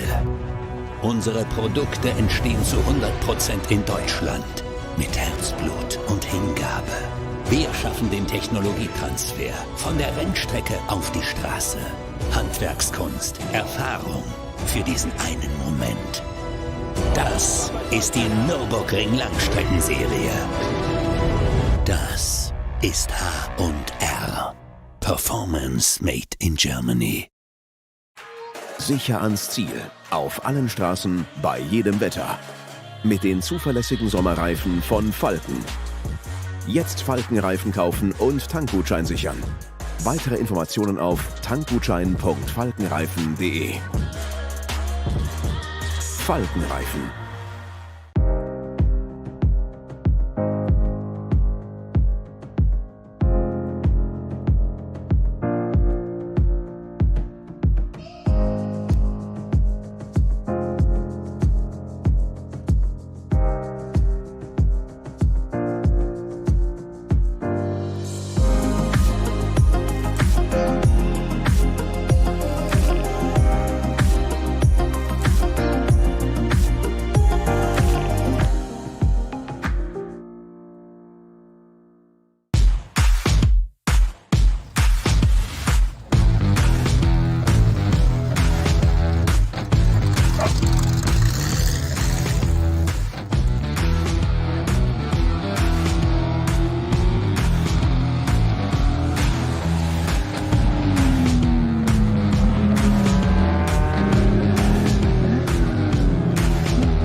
So, welcome back to Nürburgring Langstrecke Series. 10 minutes to go here at the world's greatest racing circuit. And Adam Christodoulou now all over the back of the Phoenix Racing Audi, driven by Vincent Kolb.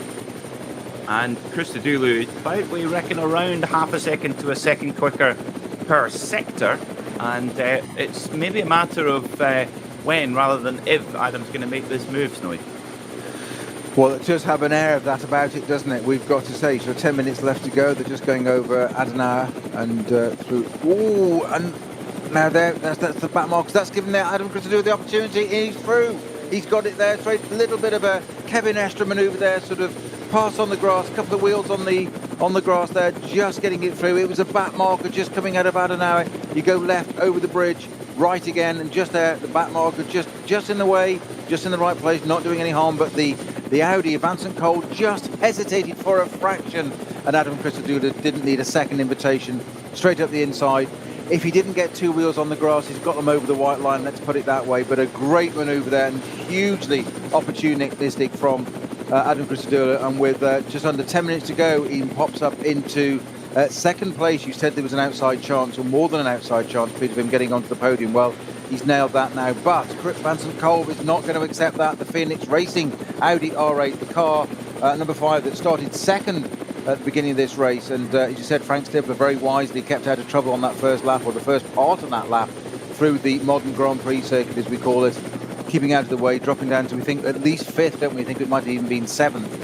But he certainly sat there and said, watch, listen and learn, let you boys sort it all out. Hopefully people make mistakes. But they fought their way back through there. But Vincent Kolb there, I bet he's absolutely kicking himself in there. And Adam Christodoulou is going, thank you very much. I'll have a bit of that and I'll take second place. Thank you very much.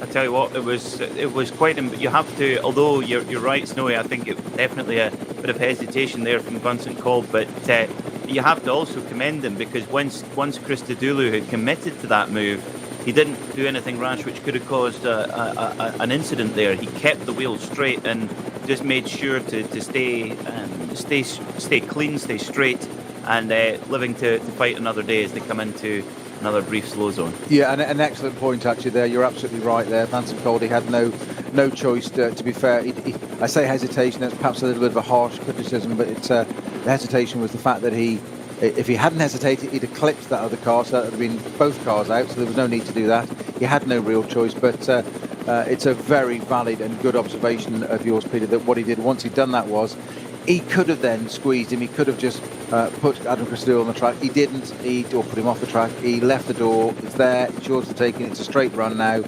and Adam Christodoulou got the job done, so it's fair play. And that, again, characterises the level of professionalship and camaraderie in this racing. They just, he could have been mean, he didn't. He let him get the place done, but he's not done yet.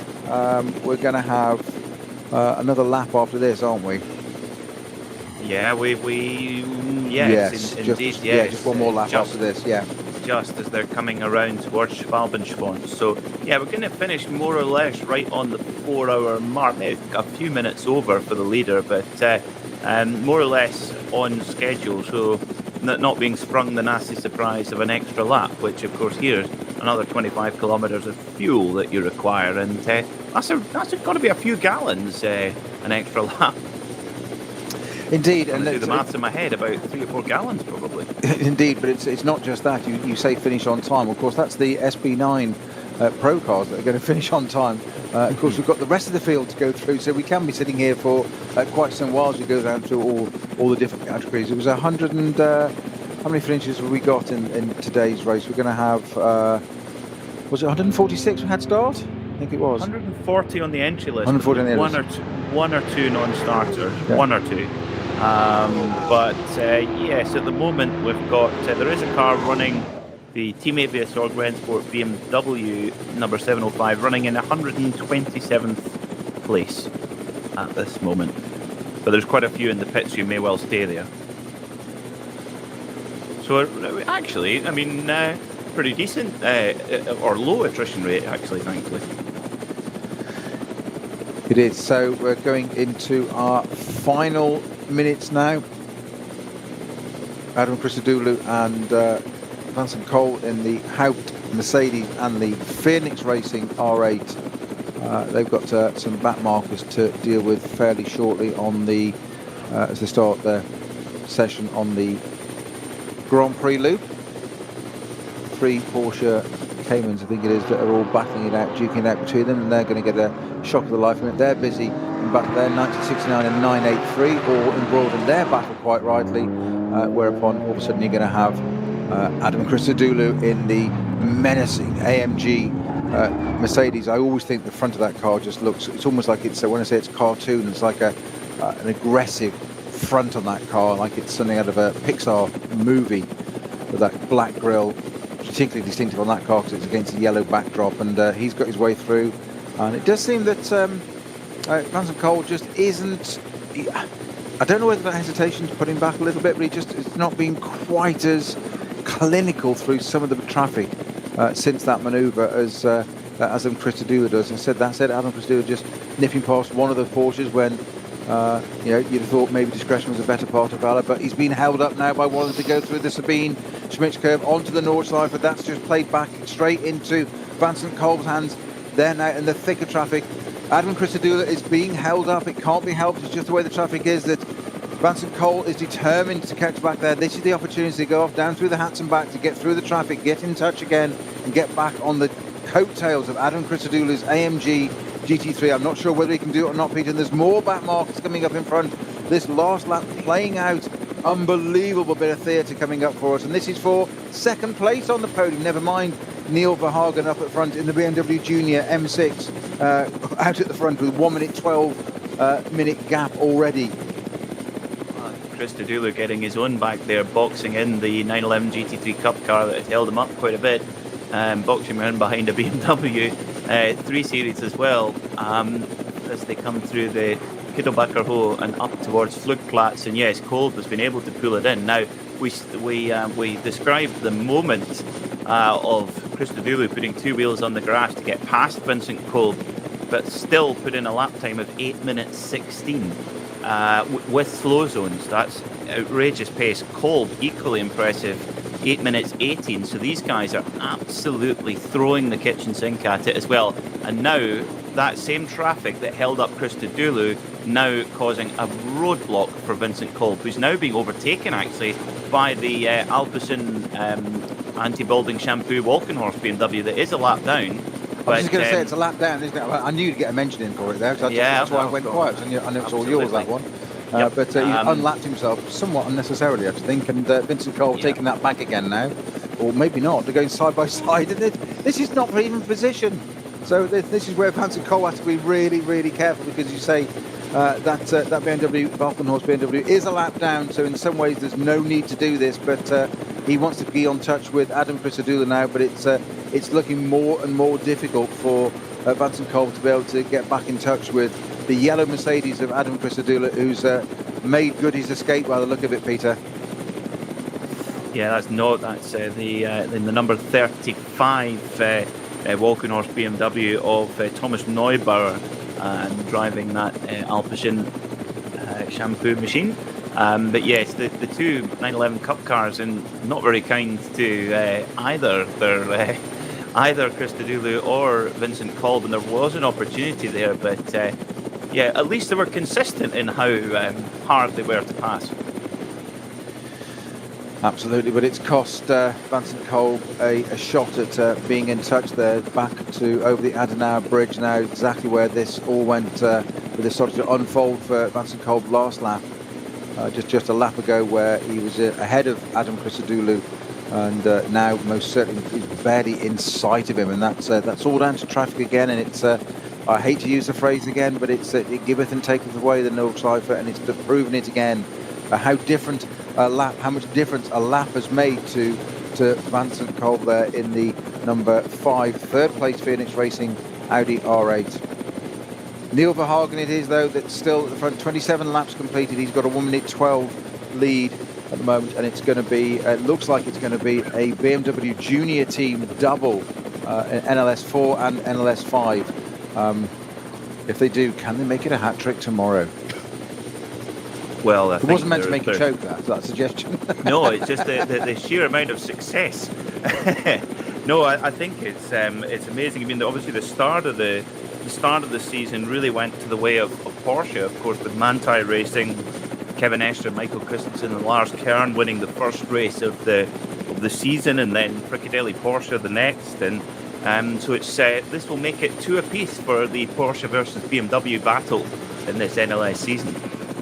Great aerial shot from our Rover Helicam there, and the use of that is that it's just given a great visual on the difference between a lap ago of these second and third place cars. Adam Christodoulou in the Haupt Racing Mercedes, well out of the exit of the carousel, as on the other side of the track there's a barrier divides them, and going into the carousel, and Vincent Kolb coming into the carousel, and as I said, Adam Christodoulou long made his escape, so it's quite a gap there. It was 0.7 of a second as they crossed the line on the last lap, but it's going to be significantly quicker than that now. Adam Christodoulou, at the moment, all things being equal, it looks a very assured second place, and a great manoeuvre on Christian Kolb on the right-hander coming out of the Adenauer Bridge just a lap ago. But we're on to our final lap, not onto our final lap, onto the final part of the lap, the Dottinger Hohe. It is Neil Verhagen in the BMW Junior BMW M6. I said BMW twice there because it's that good.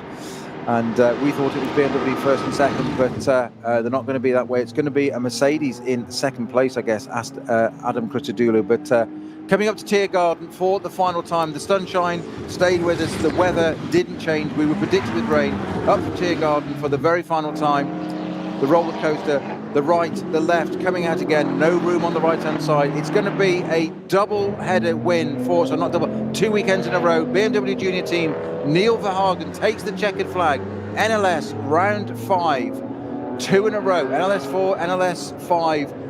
and they're going to get to do it all again tomorrow, Peter. Indeed, what a drive from those three young men. Absolutely flawless throughout the day. Verhagen, Dan Harper and Max Hesse. And Neil Verhagen, he had us going. We thought he was dropping off the pace. We thought he was fading. No way. He was executing a perfect strategy from that BMW Works team. And, well, fastest lap of the race, 7:58.5 for that machine. And starting from the second row of the grid, they really were immaculate today, were those young men. And next up will be Adam Christodoulou, the man from Lichfield in England.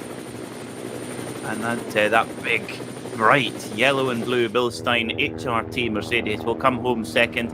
A couple of gimmies in the last 45 minutes or so, but that is motor racing. You take them when they come. This car was so unlucky in the Nürburgring 24, clashing with the Opel Manta, of course, in the closing stages of the race. Could have won it, but they come home second today here in the 61st ADAC Reinaldus Langstrecken.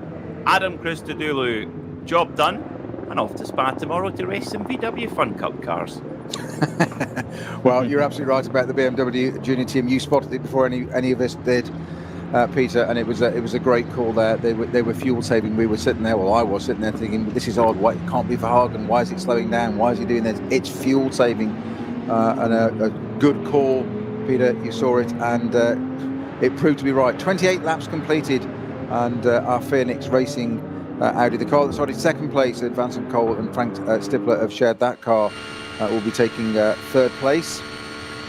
The Falcon Motorsports, bit of a mixed message for them, mixed emotions for them this weekend. They're going to end up being fourth with the number 3 car, but the other car taken out just across the line now. Number 3 car taking the 4th position. But the other car being taken out, unfortunately, with a slightly bizarre incident. I think just got caught out by 2 other cars in front. But BMWs it is today. We thought it was going to be brace them, didn't we? But and Pittard would have been up there in the number 34 Valkenhorst car if it had not had a puncture, which they said, in fact, he had just been pipped, I think, by the Doncha, Miha Doncha, in the Lion Speed car collection at the end there. So number 36 dropping down to 7th place. Okay, overall second in the SP9 Pro Am. What a brilliant way to show how great a competition, a sporting event we have here in the Nürburgring Langstrecken Series, because in the top 4 positions we have a front-engine BMW M6, we've got a front-engine BMW AMG GT3, a mid-engine Audi, and a rear-engine Porsche. All of the major German manufacturers represented here in the top 4. And they were, of course, we mustn't forget, they were severely threatened by the 1-lap pace of Lamborghini, of course, at the beginning. We mustn't forget the poor Conrad guys, who I'm sure will come back out swinging tomorrow. Yes, I'm very intrigued to see what that car does tomorrow, and if we get some backgrounds to what happened to that car. But meanwhile, the BMW junior teams there, they're all there fist pumping, all pleased. They're putting masks on, and Neil Verhagen getting out of the car there and standing on the roll cage in the cause of Victoria salute. And I love how they have matching overalls but different colours. We've got a pale blue, a red and a dark blue, or maybe even black. Can't quite see, but the motives and the patterns are all the same, but 3 different colours. It is not navy blue, but the big shell logo in the middle there for the BMW junior team, and what a result for them. We thought the last round was one thing, showing their credentials, but to go and do it again 2 in a row, they have just stamped their authority on this series and just shown just how good the BMW junior program really is. And everybody else must be scratching their heads now as to how many people can we get into. Have we got any kids, any teenagers we can put in the BMW? Indeed, yeah, absolutely. And Neil Verhagen showing real maturity there under pressure. I mean, he had to do he had to do an extra stint compared to his teammates as well. So very, very impressive indeed. And Neil Verhagen, of course, being an American, he couldn't be anything else than a bell helmet, of course. Of course, I'm sure it's written into the statute, isn't it? It has to. Yes, Yeah, if you're American, you must use a bell helmet. Yes. Like, yeah. Yes. If you're Japanese, you've got to have an RI, and if you're Italian, you've got to have an AGV. Or is that a bike thing? I think it's a bike thing. Yeah. I think you've got not enough wheels there. So, number 44, BMW Junior Team win from the number 6 HRT Mercedes, from the number 5 Phoenix Audi of Vincent Kolb and Frank Stippler. Vincent Kolb, I mean, he's all week working in a private equity office in Munich, and then hops into a factory Audi and puts it on the podium overall at the Nürburgring. Very, very cool. What a life to lead. Our drivers will be, once they've got the chance to get all their protective gear off, all the hands devices and balaclavas and all that stuff, they'll be able to go up to the podium and enjoy the spoils, Snowy. Indeed they will, and it begs the question of Vincent Kolb, what does he do for downtime? How does he relax? Something that's not inherently relaxing.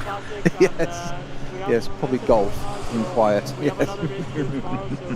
Or carp Speaking fishing. of golf, Yes. Speaking of golf, that's what Kevin Estre does to relax. But the thing is, you know how Kevin Estre's driving style is uncompromising and It's a full very attack. good description, yes. Yeah, his golf swing's the same.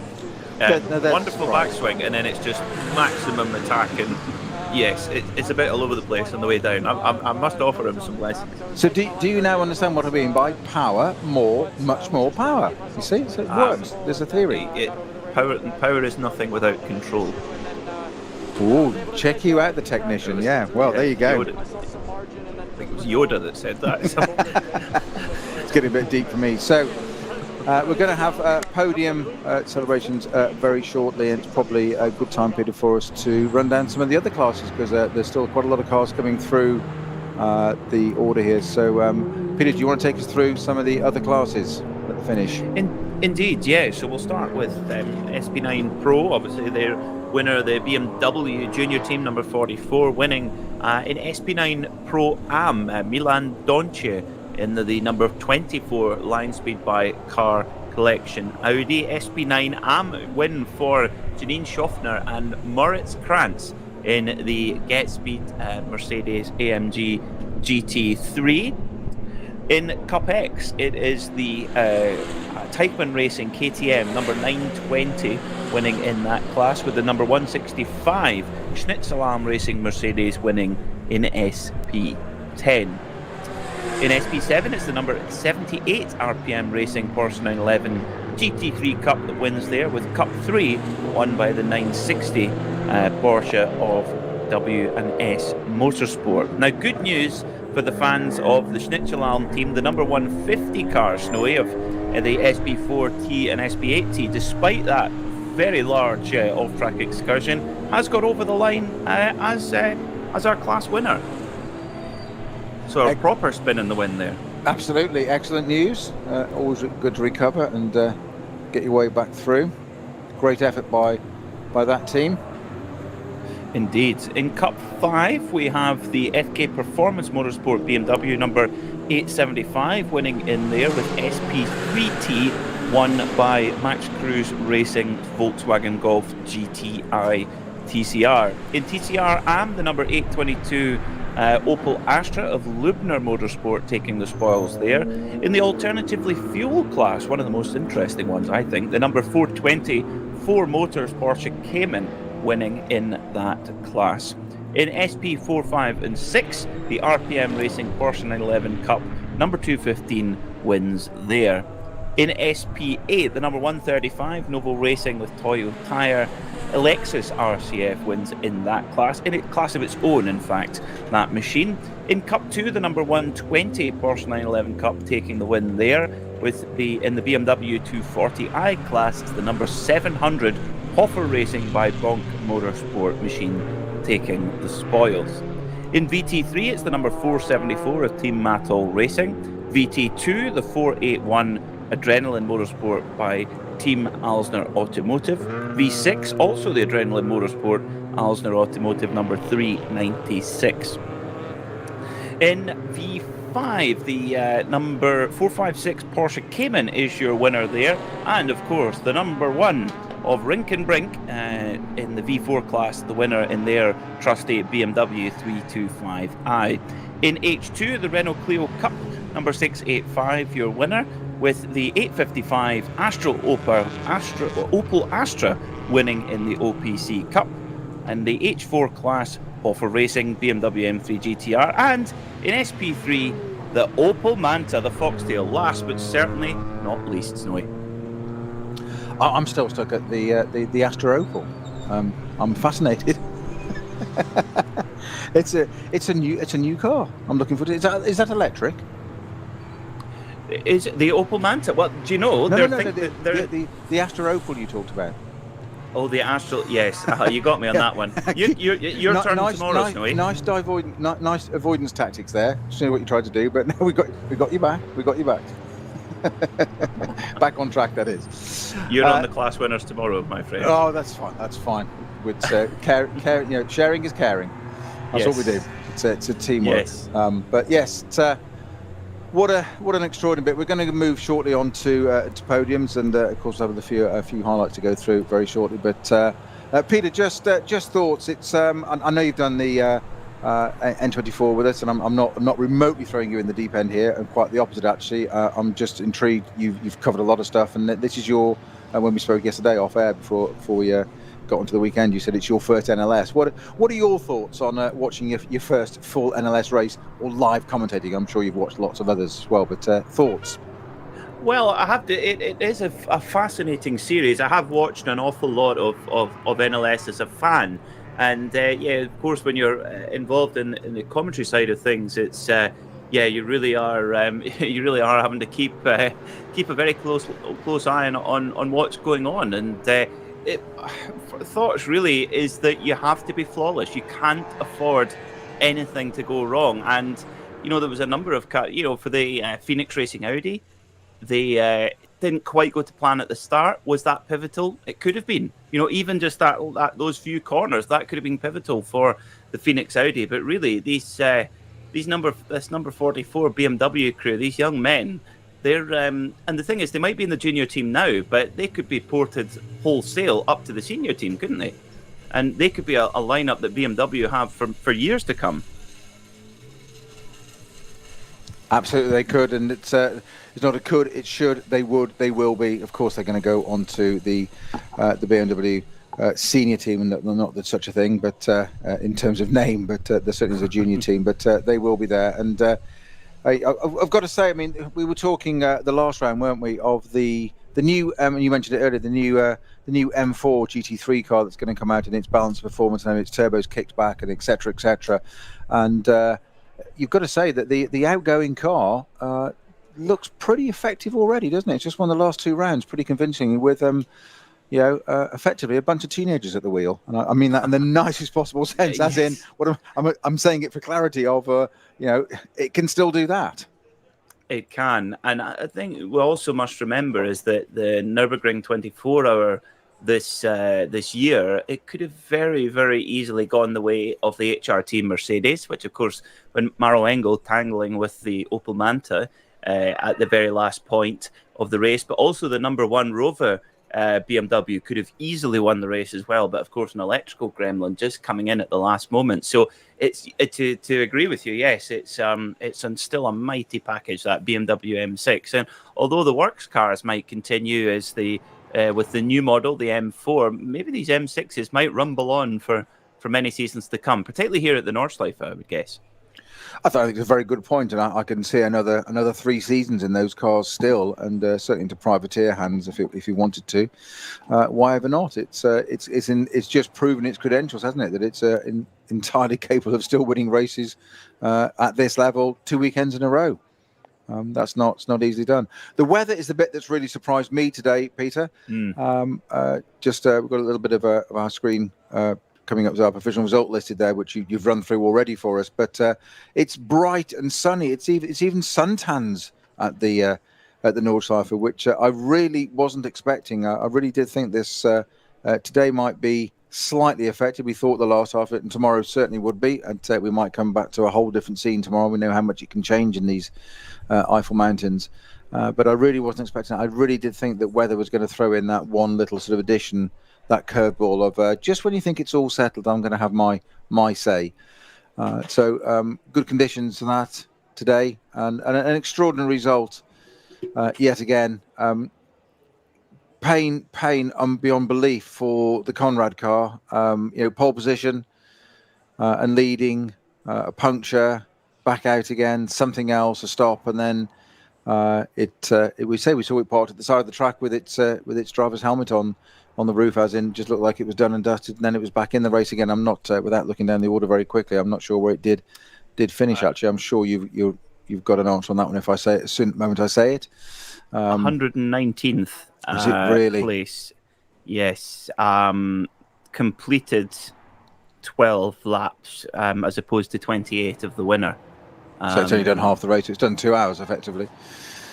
Well, let's hope that car can be whatever its gremlins are that have caused it, apart from the obvious puncture we saw. But let's hope the gremlins in that car can be resolved and rectified, repaired, whatever terms you want to use for tomorrow. We'd see that car out again. That'd be good to see. But the question for me at the moment is, or question for you, Peter, is can anybody do anything about this BMW Junior team, who just seem to have just found hit and embracing the sweet spot here at the Nordschleife? I think so. I think there's so many rivals that could potentially challenge. I think, yes, we could.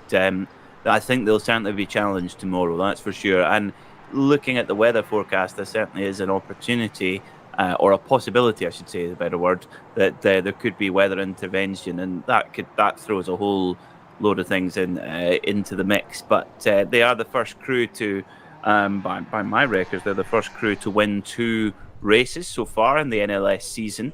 Manta won the first NLS and then won the 24-hour, but in the NLS itself, the young BMW boys, they are the only double winners so far, and goodness, they could be the only treble winners come tomorrow. But they've gonna, as always, they're gonna have a heck of a lot of rivals to get past if they want to do that. Well, indeed, a very valid point there about the Mantai team, and that yes, they've won 2 in the races, but one is the 24-hour, which is slightly different. It was only a 9.5-hour race as well, only a 9.5-hour race, the shortest one on history. But I think fairly short. We're going to go to the podium, Peter. Indeed, yes, and first out onto the podium, Frank Stippler and Vincent Kolb take their spot third on the podium. And as they've done the driving between the two of them, they get an extra bottle of champagne. 3 bottles of champagne between the two of them. That's good news. As Adam Christodoulou, Hubert Haupt and Patrick Assenheimer come out. Unfortunately, only 1 bottle of champagne each for them. Although they do look like magnums from our view here in the commentary box. But thankfully, they're just of drinking age. The BMW Junior team, 19-year-old Dan Harper and 20-year-old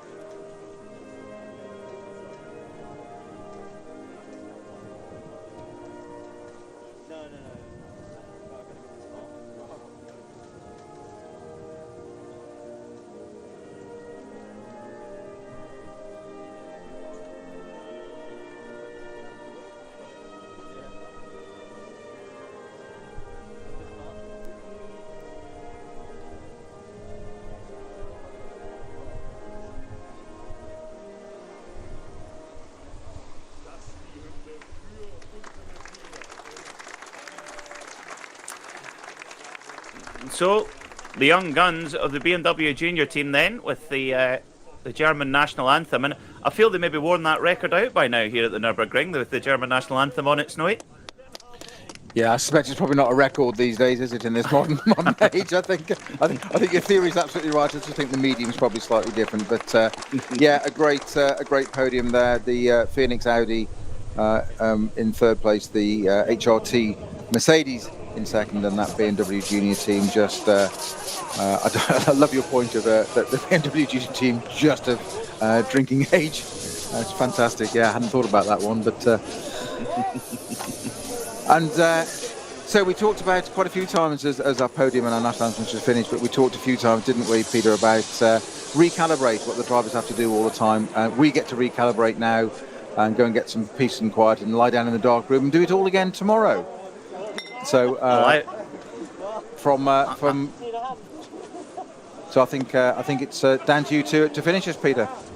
Indeed, yes. Well, I for one can't wait either for the end of for tomorrow's action. The what known as NLS 6, and well, can the BMW Junior team, can they make it 2 from 2? Find out with us tomorrow here on RS3 and on the live stream as well. RS3 tomorrow from 10:15 a.m. British Summer Time, 11:15 a.m. local time. From myself, Peter Mackay, and from Peter Snowden, thanks so much for listening, and we'll see you next time.